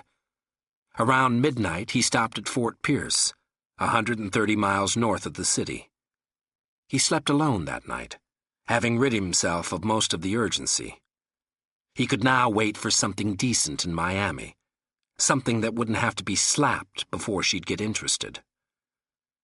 A Fort Pierce bank got $310 the next morning, and around noon he stopped at West Palm Beach off the Sunshine State Parkway long enough to leave $370 more. Then he got back onto the parkway with $13,500 still in the suitcase. He hit Miami in mid-afternoon, got back onto Route 1, went south past Coral Gables, and stopped at the Via Paradise Hotel, a huge lumbering white sand castle that looked like a pueblo rebuilt by Frank Lloyd Wright. The doorman who helped him out of the car and the bellboy who ran to get the 2 suitcases both looked dubious, because he was rumpled and mean-looking from the trip. but both had been working there long enough to know you couldn't tell a guess by the way he looked when he showed up. Parker gave the doorman a half and asked him to take care of his car. Then he went inside, following the bellboy. This was a resort hotel, which meant too many bellboys, so they had to work the guests' luggage in a sort of relay race. Parker was ready with another $50 when the bellboy abandoned his suitcases at the desk. Tourists tip quarters, and spenders tip dollar bills, and people who live in resort hotels as a way of life tip $50. Now both the doorman and the bellboy knew that the rumpled clothing and the unprepossessing Ford could be discounted. The desk clerk caught the tone in the bellboy's "Thank you, sir," and came over smiling. "You have a reservation?" "Yes, I have." Parker's voice was softer now, his expression more civil. He wasn't working now. "The name is Willis. I wasn't expected till Monday, but there was a change in plans. I hope it isn't inconvenient." "Not at all, not at all." The desk clerk went away and came back with an outsize card. "Is that Charles Willis?" "That's right." "No trouble at all, Mr. Willis." A couple of months from now, when it got colder up north, it would be a lot of trouble. But not now. "Is Edelman around?" Parker asked. "Yes, sir, I believe he is. His office is—" "I know where it is." "Yes, sir." The desk clerk got him signed in and told him his room number, and bellboy number 2 appeared. Parker gave him a $50 and the suitcase with the clothes in it. "Take this up to my room, will you? I'll hold on to the other one." "Yes, sir." The bellboy went away, carrying the suitcase, and Parker went around the corner and down the hall to the door marked "Samuel Edelman, Manager" on the frosted glass. He went inside, and the secretary stopped typing and looked at him. "Charles Willis to see Mr. Edelman." "One moment, please." The girl went inside to the inner office, and Parker waited, holding his suitcase. After a minute she came out. "Mr. Edelman will see you." "Thank you." Parker went inside, and she closed the door after him. Edelman was standing up behind his desk, a stocky, thin-haired man who gave the impression of being tightly girdled. He looked the same as ever, but Parker didn't, because of the new face, and that's why Edelman looked anxious and indignant. "I thought you were a different Charles Willis, one I used to know." "I am." Parker put the suitcase down and smiled, waving a hand in front of his face. "Plastic surgery. I know my wife told you I was dead." "She was quite certain of it," Edelman said. He sounded oddly prim, as though he suspected some sort of blasphemy. "Lynn, you mean. She had to act that way." Parker sat down in the brown leather chair in front of the desk. "I ran into a little trouble and had to change things around a little. Charles Willis is a common name, and I still have a lot of friends I don't want to lose track of, like you, so I kept it. But I had to be out of sight, so I had to get a new face." Edelman remained standing, but doubt furrowed his brow. "She took the 2 packages, you know." Parker nodded. He knew she'd cleaned out all the caches. "Of course she did," he said. "But now everything's all right again. I've got the new face, and everything is straightened out." Edelman's eyes narrowed, showing he was thinking. "Is Mrs. Willis with you?" "Unfortunately, no.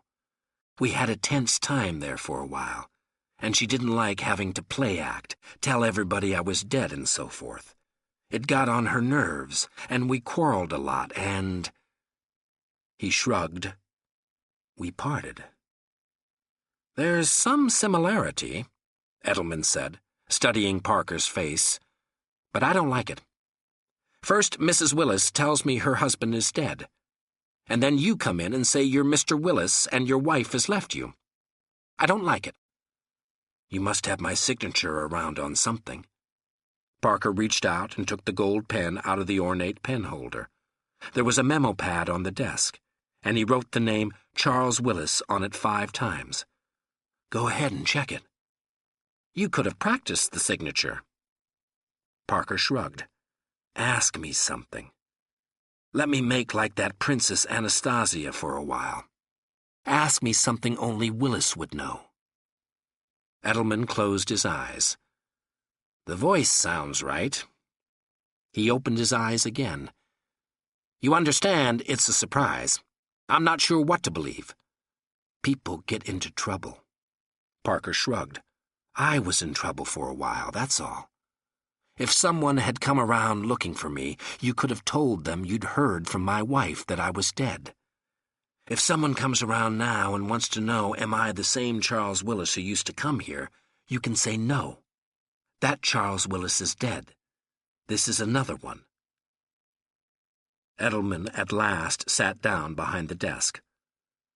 "All right. What problem did you help me solve 7 years ago?" "Cantori, the bookie that wanted to open an office in the hotel. He had somebody working in the kitchen, lousing up the food with Tabasco sauce. You asked me to talk to Cantori. I did, and the problem went away." Edelman nodded. "You could have heard that from Willis." It was time to show impatience. Parker said, "Damn it, man, I am Willis. I know you can't stand your middle name, which is Moisha. I know you like to be called Sam and hate to be called Ed or Eddie. I know you drink nothing but wine, but you'll drink any kind of wine that can be poured. I know you've got a boat called the Paradise, and I was on it when you caught a marlin one time, and I was on it when you let marlins get away 6 times. All right now?"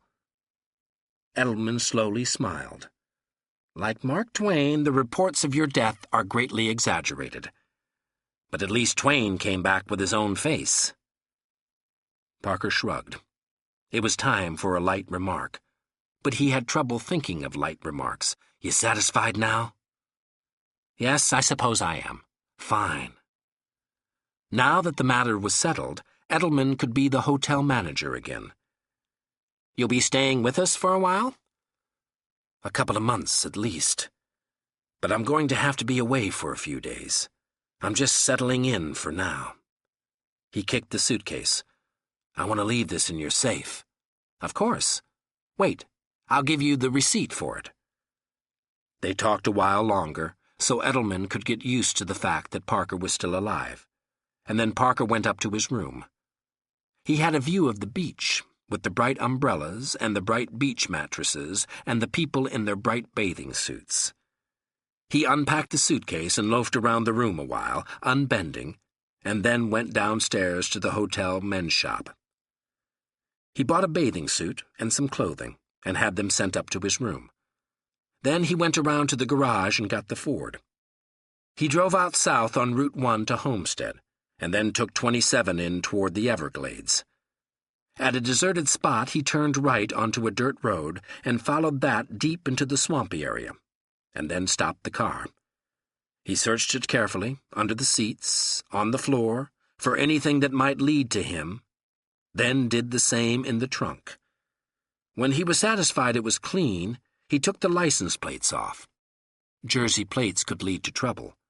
He carried them away into the swamp and buried them. He left the key in the ignition. Now someone else could have the Ford, and if the law ever got interested in it, Parker would be too far back in the chain of events to be traced. And Charles Willis didn't own a car. He walked back to 27 and hitched a ride to Homestead. From there, he took a cab back to the hotel. Chapter 3. The car rental agency was as good as its advertising. Parker got off the plane in Lincoln at 3:30 on Saturday morning, and the Chevrolet was there waiting for him. He signed the papers, showed the driver's license he'd bought in New Jersey, and drove off. He was in a hurry, but it was too late at night. He was in a hurry because it was now nearly a week since Stubbs had escaped from the farmhouse, but it was too late at night because he was tired, and he wasn't sure what sort of reception he'd get at the sanitarium. Stubbs had said something about the cook having her common-law husband with her, so Parker drove the rented Chevy into town, where he got a hotel room and slept till 10 o'clock. He had a hurried breakfast and then drove out to the sanitarium. It had only been 3 weeks since the death of Dr. Adler, but already the place looked as though it had been abandoned for years. Parker drove up past the neglected lawns to the front door and stopped the Chevy where the sign marked visitors parking. This was going to be a delicate situation, and the best thing would be to come in openly, as though there was nothing to hide. He got out of the car and walked up to the front door, which opened just before he got to it. A broad-shouldered, heavy-browed man in corduroy pants and a flannel shirt stood in the doorway glowering at him. "What you want?" "I want to talk to." He couldn't remember the cook's name. "I want to talk to the cook." "You mean May?" "That's it." "Hold it a second."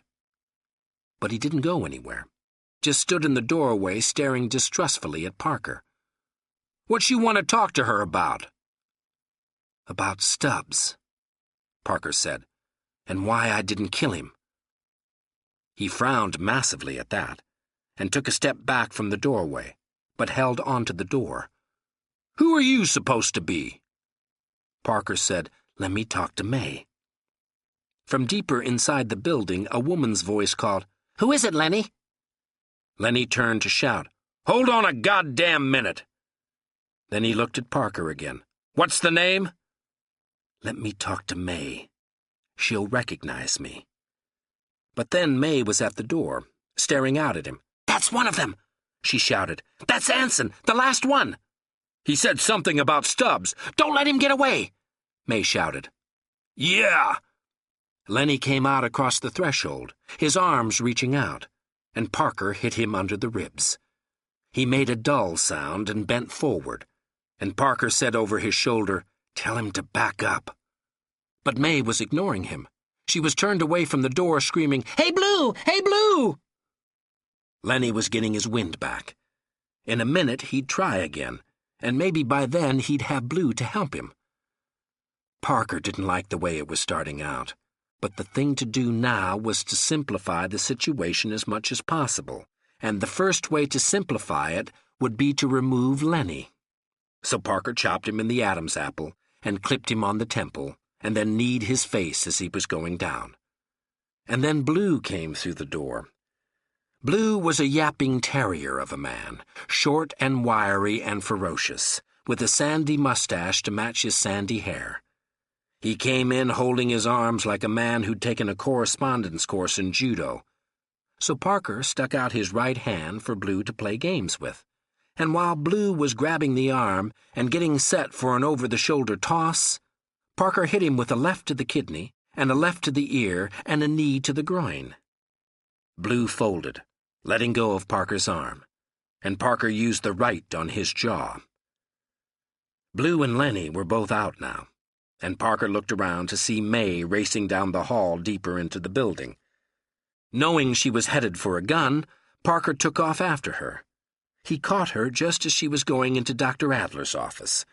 He grabbed her shoulder, spun her around, and slapped her open-handed across the face. The slap shocked her, but it was the spin that threw her off balance. She sat down on the floor heavily, and Parker stood over her and showed her his fists. "Do you listen, or do I beat your head in?" "Blue!" she wailed. "They're out of it, both of them." But May wouldn't give up. She came off the floor trying to kick him in the groin, and he grabbed her ankle and dumped her again. Then he knelt on her chest and slapped her till she stopped waving her arms around. "Now," he said, "you ready to listen now?" "Get off me." She sounded calm, so he got off her. She sat up slowly, as if checking for broken bones. "When Blue wakes up," she said, "he'll murder you." "If he tries, I'll put him to sleep again." She looked at him then, and finally it seemed to dawn on her that he could do exactly what he said. She rubbed her chest where he'd knelt on her. "What do you want here anyway?" "Tell Blue and Lenny to leave us alone while we talk." She thought it over and then nodded. He helped her to her feet, and she walked back down the hall toward the front door. Parker stood by the doctor's office, watching her. When she got to the entranceway, Blue and Lenny were both getting up, unsteadily, She talked to them, and they glared at him past her shoulder. After a while, they both nodded reluctantly, and then all three came back down the hall. "You talked to all of us," May said. Parker shrugged. He turned his back and walked into the doctor's office. He hitched one buttock onto the corner of the desk and looked at them, all three of them standing just inside the doorway. "You want to sit down?" "Get to it," May said. She was the spokesman for the trio, and the brains. "All right. Stubbs braced me about 3 weeks ago, with an elephant gun." Lenny interrupted. "Where'd he get one of those?" "The automatic," Parker said patiently. "I took it away from him and heard his story. I had proof I was in New Jersey the Saturday the doctor was killed. Stubbs heard me out and he was satisfied. But then he wanted to go after the other two. He said there was 3 he was looking for." The woman nodded. The other two just watched. "I didn't let him go. Stubbs is willing, but he's stupid. He braced me and a friend of mine, and we took the gun away from him with no trouble. If he went up against the guy who killed your doctor, he's dead." "That's up to Stubbs," said May. Parker shook his head. "It's up to me. Stubbs told me you were set to blow the whistle on 3 people if he didn't get back in time. So the killer gets Stubbs, and then you people get me." "Don't you worry about Stubbs," May said. "He's good with his fists, and he's good with a gun." "But he's bad with his mind. That's the part that bothers me." "It's probably all over now anyway," she said. "He's had 3 weeks. Parker shook his head. "I put him on ice for 2 weeks. I was going to bring him back here, let him clear me with you, but he got away Monday, just before I was done with the job I was in." "Wait a second," said May. "Back up there a second. Are you telling me you kidnapped Stubbs?" "I put him on ice. There was a job I was on, and I couldn't spare the time away from it. So I was keeping him till the job was over. But he got away a day early." "Why, you son of a bitch," May said. "You stand there as cool as you damn please and tell me the way you treated Stubbs?" Parker shrugged, irritated. That part was over. There was no need to harp on it. "I've got a new face to protect. I didn't kill your doctor, and I've got no stake in finding the guy who did. There was no reason to let you and Stubbs louse up a job I was working on." Lenny said softly, "Blue and I could take him, May, if we was to come at him together." "No," May said. "He hasn't got to what he wants yet." She was brighter than Stubbs, anyway. Parker said to her, "I want to know who he's going after now. Number 2 and number 3. I want to catch up with him before he gets himself killed and bring him back here so I'm in the clear." "Are you out of your mind?" She put her hands on her hips and leaned toward him, her face outraged. "Are you stark staring crazy? You say you proved to Stubbs you didn't kill Dr. Adler. Let's see you prove it to me." "I can't, without Stubbs." "Why not? How'd you prove it to him?" Parker shook his head. "It was taking too long and not getting anywhere. I was in a diner that Saturday," he said. "I had Stubbs check with a waitress who knew me there." "So call her now, long distance." "She's dead." May nodded, as though he just proved a point for her. "That's real convenient, isn't it?" "I want to know where Stubbs is," Parker said. "The reason I gave you is the truth. What other reason would make sense?" "Maybe you want to catch up with him and kill him because he knows you really did kill Dr. Adler." "Then why would he still be going after the other 2? May's face closed. She'd made up her mind. "I wouldn't know about that." Parker tried one last time. "If I wanted to kill him, why didn't I do it when I had my hands on him?" "Maybe you never did," said Blue. His voice was yappish, like a terrier's. "You're as stupid as Stubbs.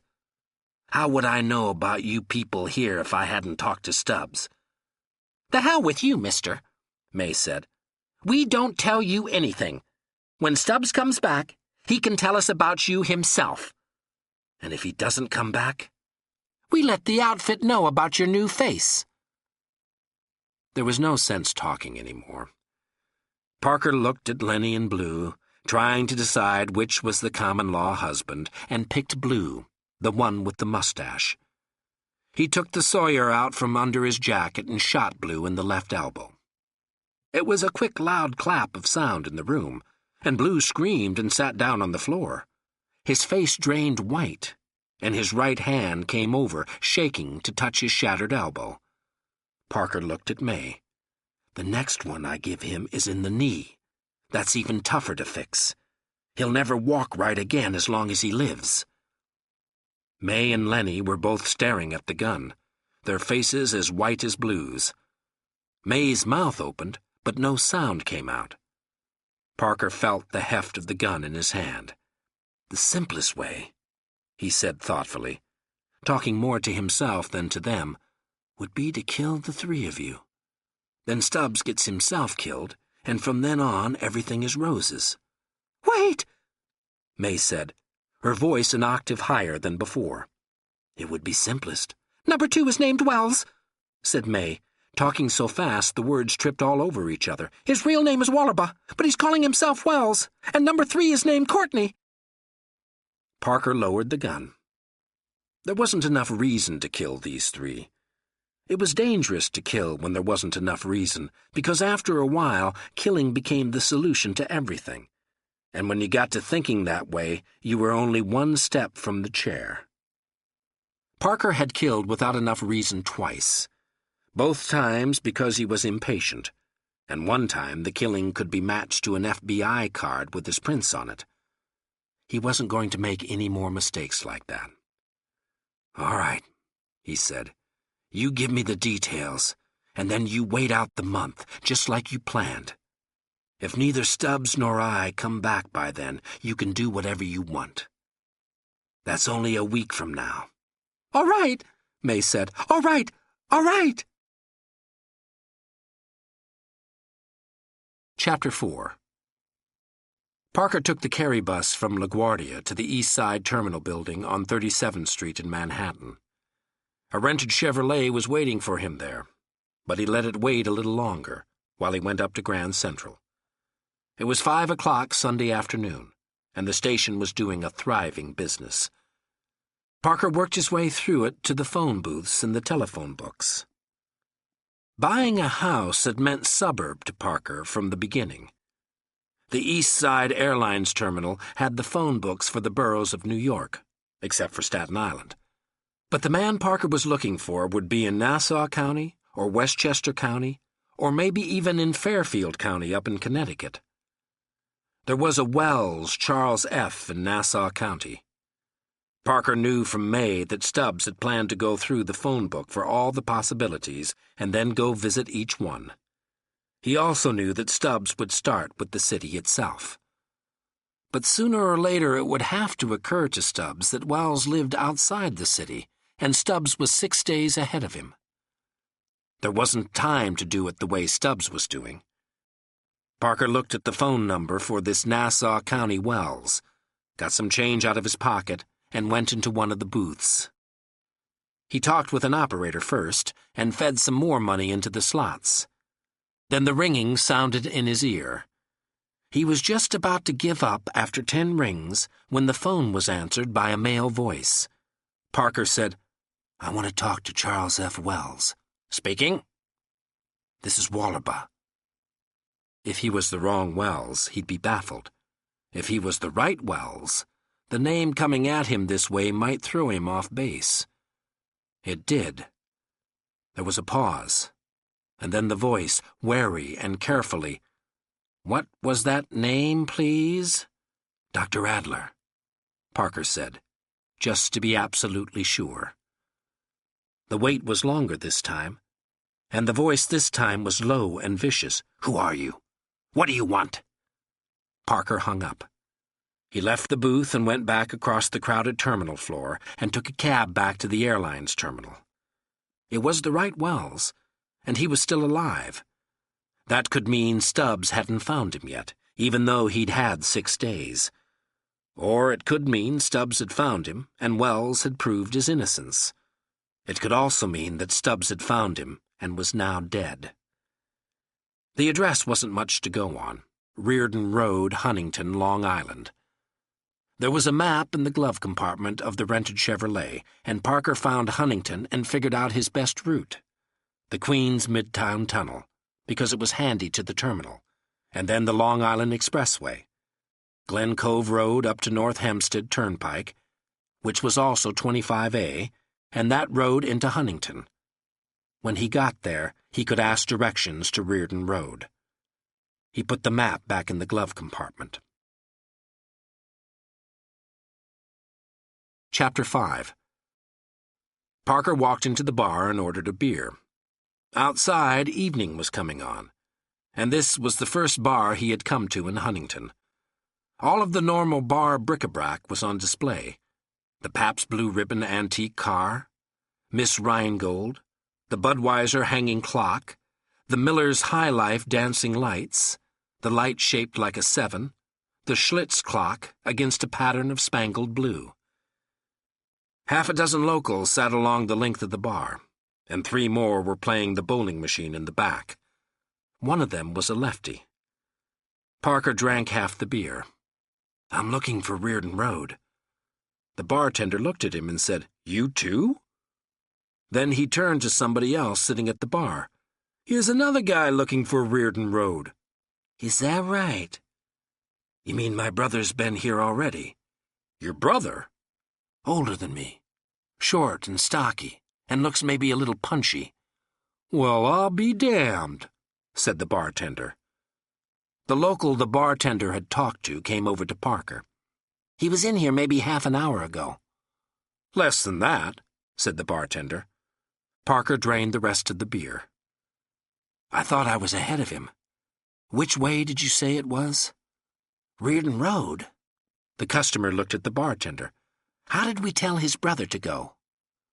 Another customer came down the line. "I was the one told him. Look, Mac, you go straight on through town on this street, see? And then you keep on going straight till you see the golf course." "The Crescent," said the first customer. "Right, the Huntington Crescent. And you make a left just the other side of the golf course." "First left," said the bartender. "Right," said the second customer again. He didn't like to be interrupted. "And then you make the second right and the first left." The other customer and the bartender nodded. "That's the way we told him." Parker repeated it back.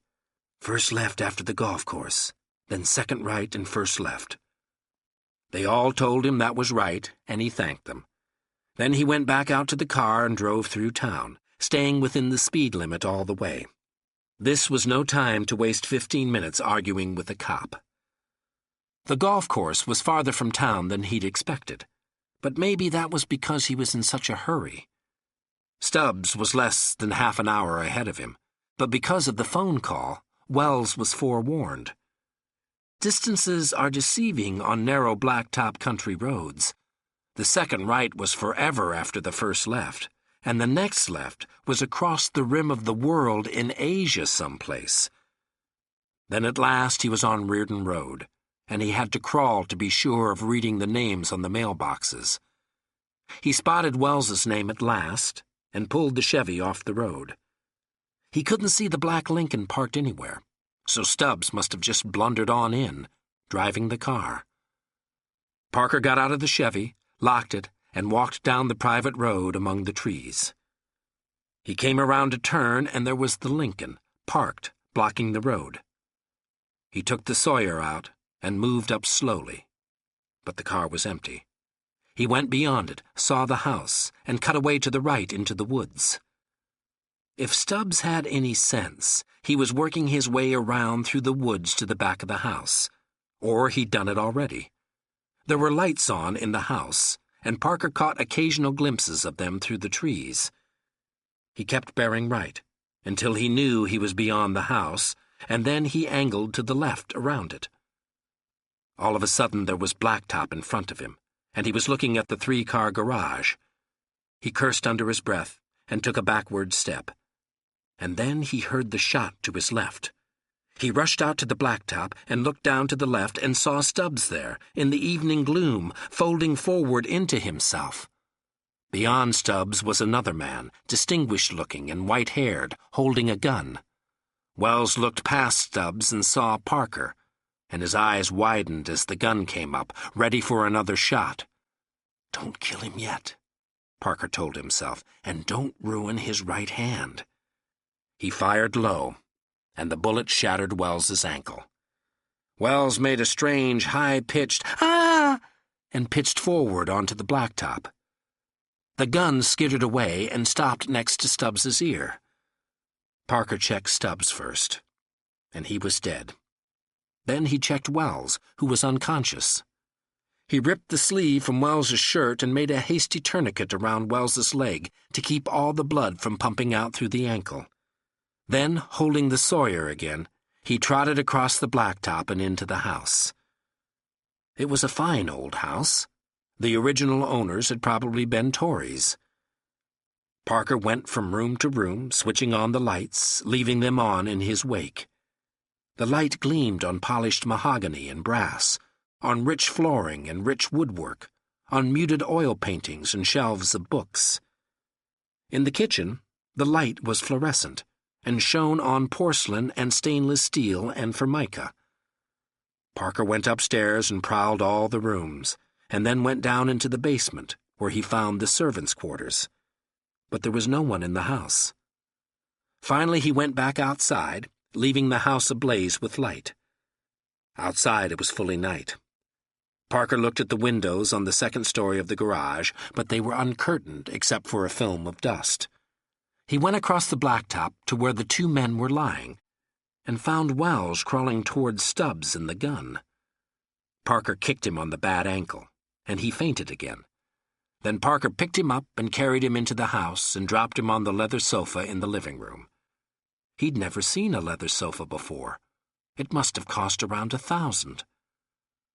When Wells came to again, Parker was sitting in a chair near the sofa, the Sawyer held easy in his lap. Wells blinked in the light and whispered, "My leg! My leg!" "I know you killed Stubbs. Did you kill Dr. Adler, too?" "My leg!" Wells whispered. Parker grimaced. He'd have to start with an easier question. "Where are the servants?" Wells closed his eyes. "I need a doctor." "Answers first." "I gave them the evening off." Parker nodded.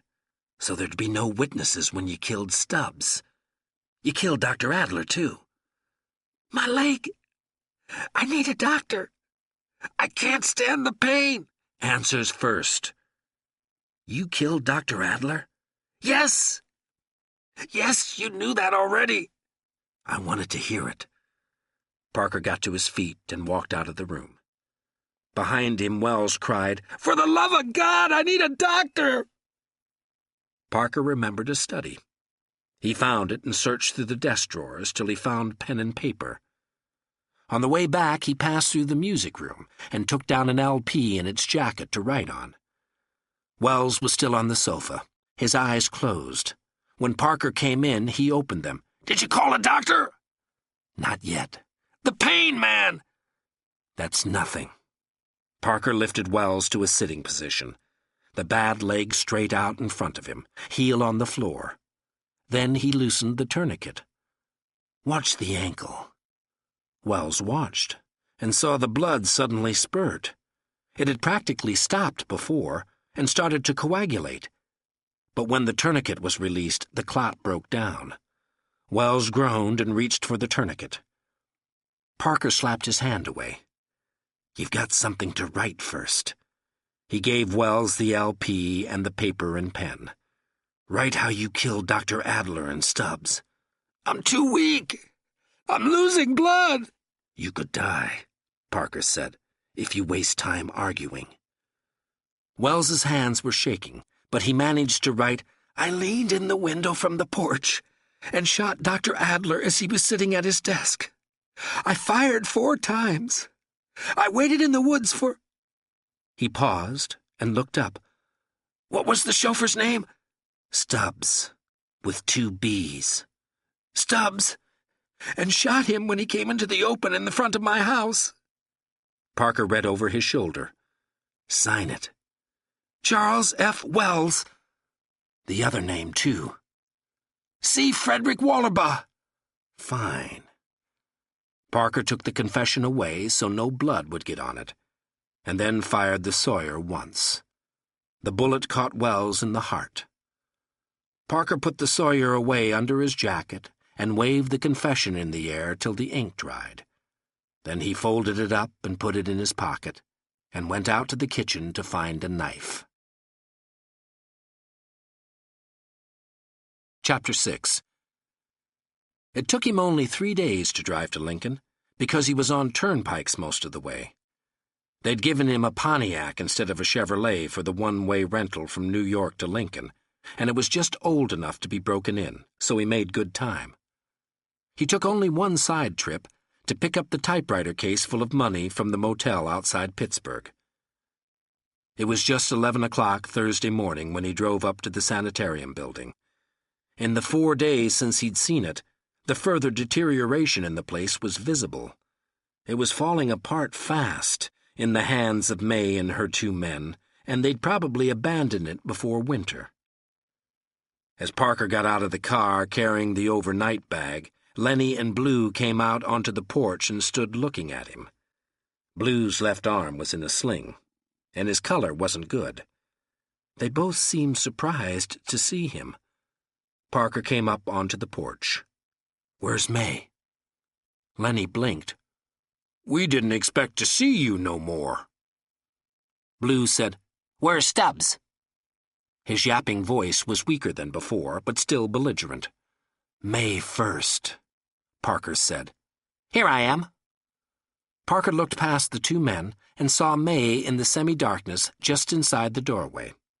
She was glaring at him, and holding an old Colt Peacemaker in both hands, her right hand holding the grip and the trigger, and her left hand holding the barrel.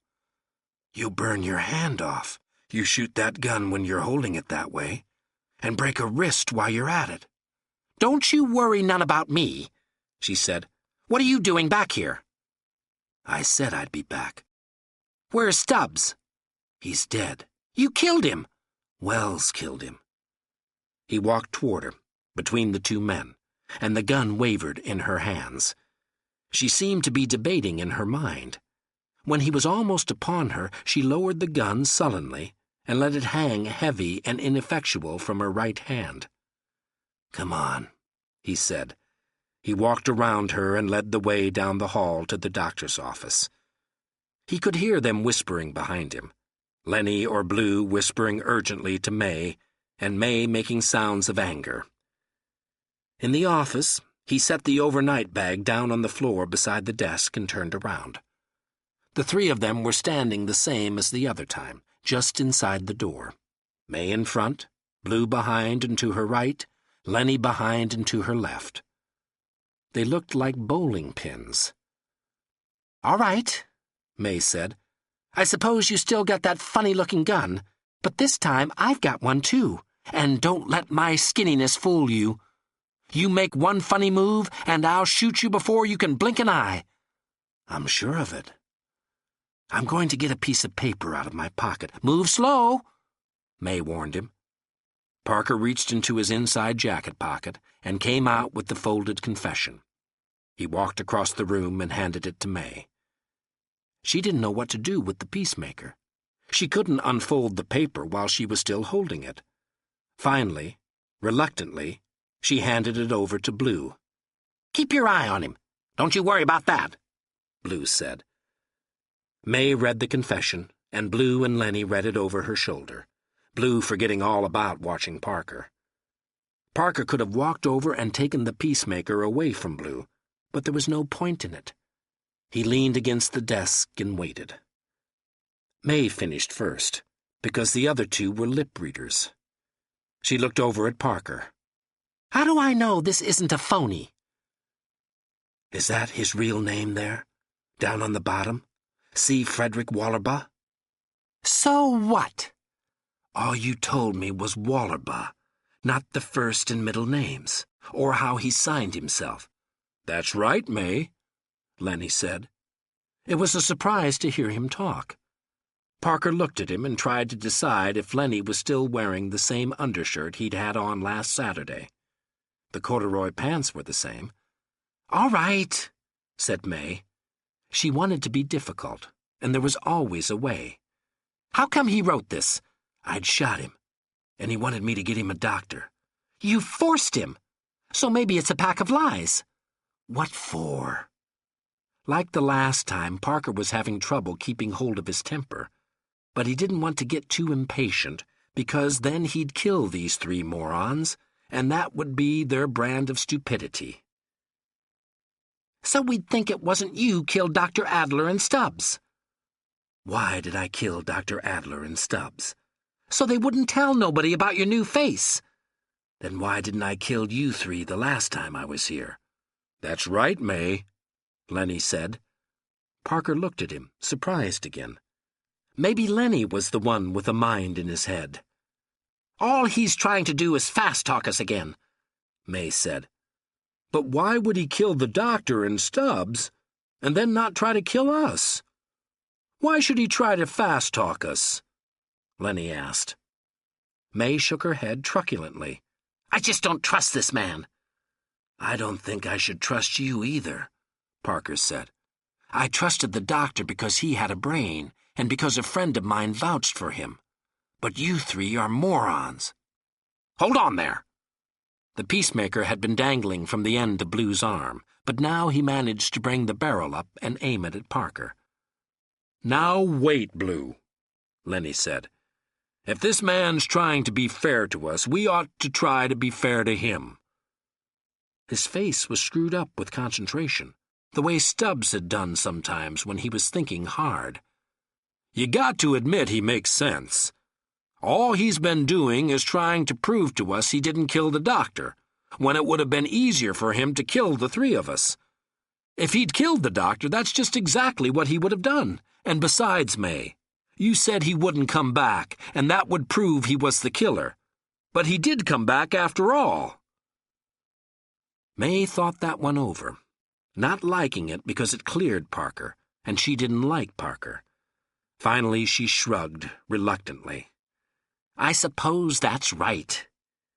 But Parker wanted to be sure. "Wells killed your doctor. You got that straight now?" "I suppose so," May said. She was frowning hard now, and she looked at Lenny as though for help. "We got to be fair with this man, May. He went to a lot of trouble to prove himself." May shook her head. "You better give me that gun back, Blue." Parker studied them, frowning, and then grimaced in disgust. "You already blew the whistle." May had the gun again, holding it in her two-handed grip, aiming it shakily at him. "Now you stay right there." "You couldn't wait," Parker said. "You had to be damn fools." It was Lenny who answered, apologetically. "We figured you for a phony," he said. "We got to talking it over, and we all thought you were just out to kill Stubbs, that you'd sold us a bill of goods. May said, we all figured you wouldn't be coming back. So I went down into town and talked with a guy I know. He works for the bookie's wire service, and he made a couple phone calls, and then I talked to another man on the telephone." "Who?" "I don't know. Named Lowry, something like that. And I gave him your description." "You acted so goddamn tough," May cried. "Not tough enough. I should have burned you, all three of you. I should have known I couldn't trust you." Lenny, still apologizing, said, "It wouldn't have been fair not to tell you, after all the trouble you went through. We did wrong, but it wouldn't have been fair not to tell you." Parker considered. The thing was shot now. The syndicate didn't have a picture of him, and a description always fit thousands of men, but they did know about the new face. They knew now not to look for Parker the way he used to be. He felt like taking the peacemaker away from May and using it on the three of them. But it wouldn't do any good. So what now? He could go find himself another plastic surgeon, run the whole thing again. But the hell with it. You could never be sure, never be absolutely sure. Doing it this way, running away and trying to hide from the syndicate, that had been wrong from the beginning. He had his own life to live, his own pattern, his own plans and pace. What good was it to change all that? He might just as well let the syndicate kill him. What he had to do was make sure the syndicate was convinced they should forget him. He had to make them hurt. He had to bring them down to where they'd be willing to throw in the towel. Then he could go on about his business without worrying about new names or new faces or new ways of life. The three of them were watching him, warily. Finally, Lenny said, "What do you figure to do now?" "With you people?" "Forget you." "We're sorry, Mr. Anson," Lenny said. "Honest to God." There was no sense talking to them. They were idiots. But they'd done all the damage they could do. Parker started through them, out of the room, but Blue said, "You forgot your bag." Parker paused and looked back at the overnight bag. Oh, yeah.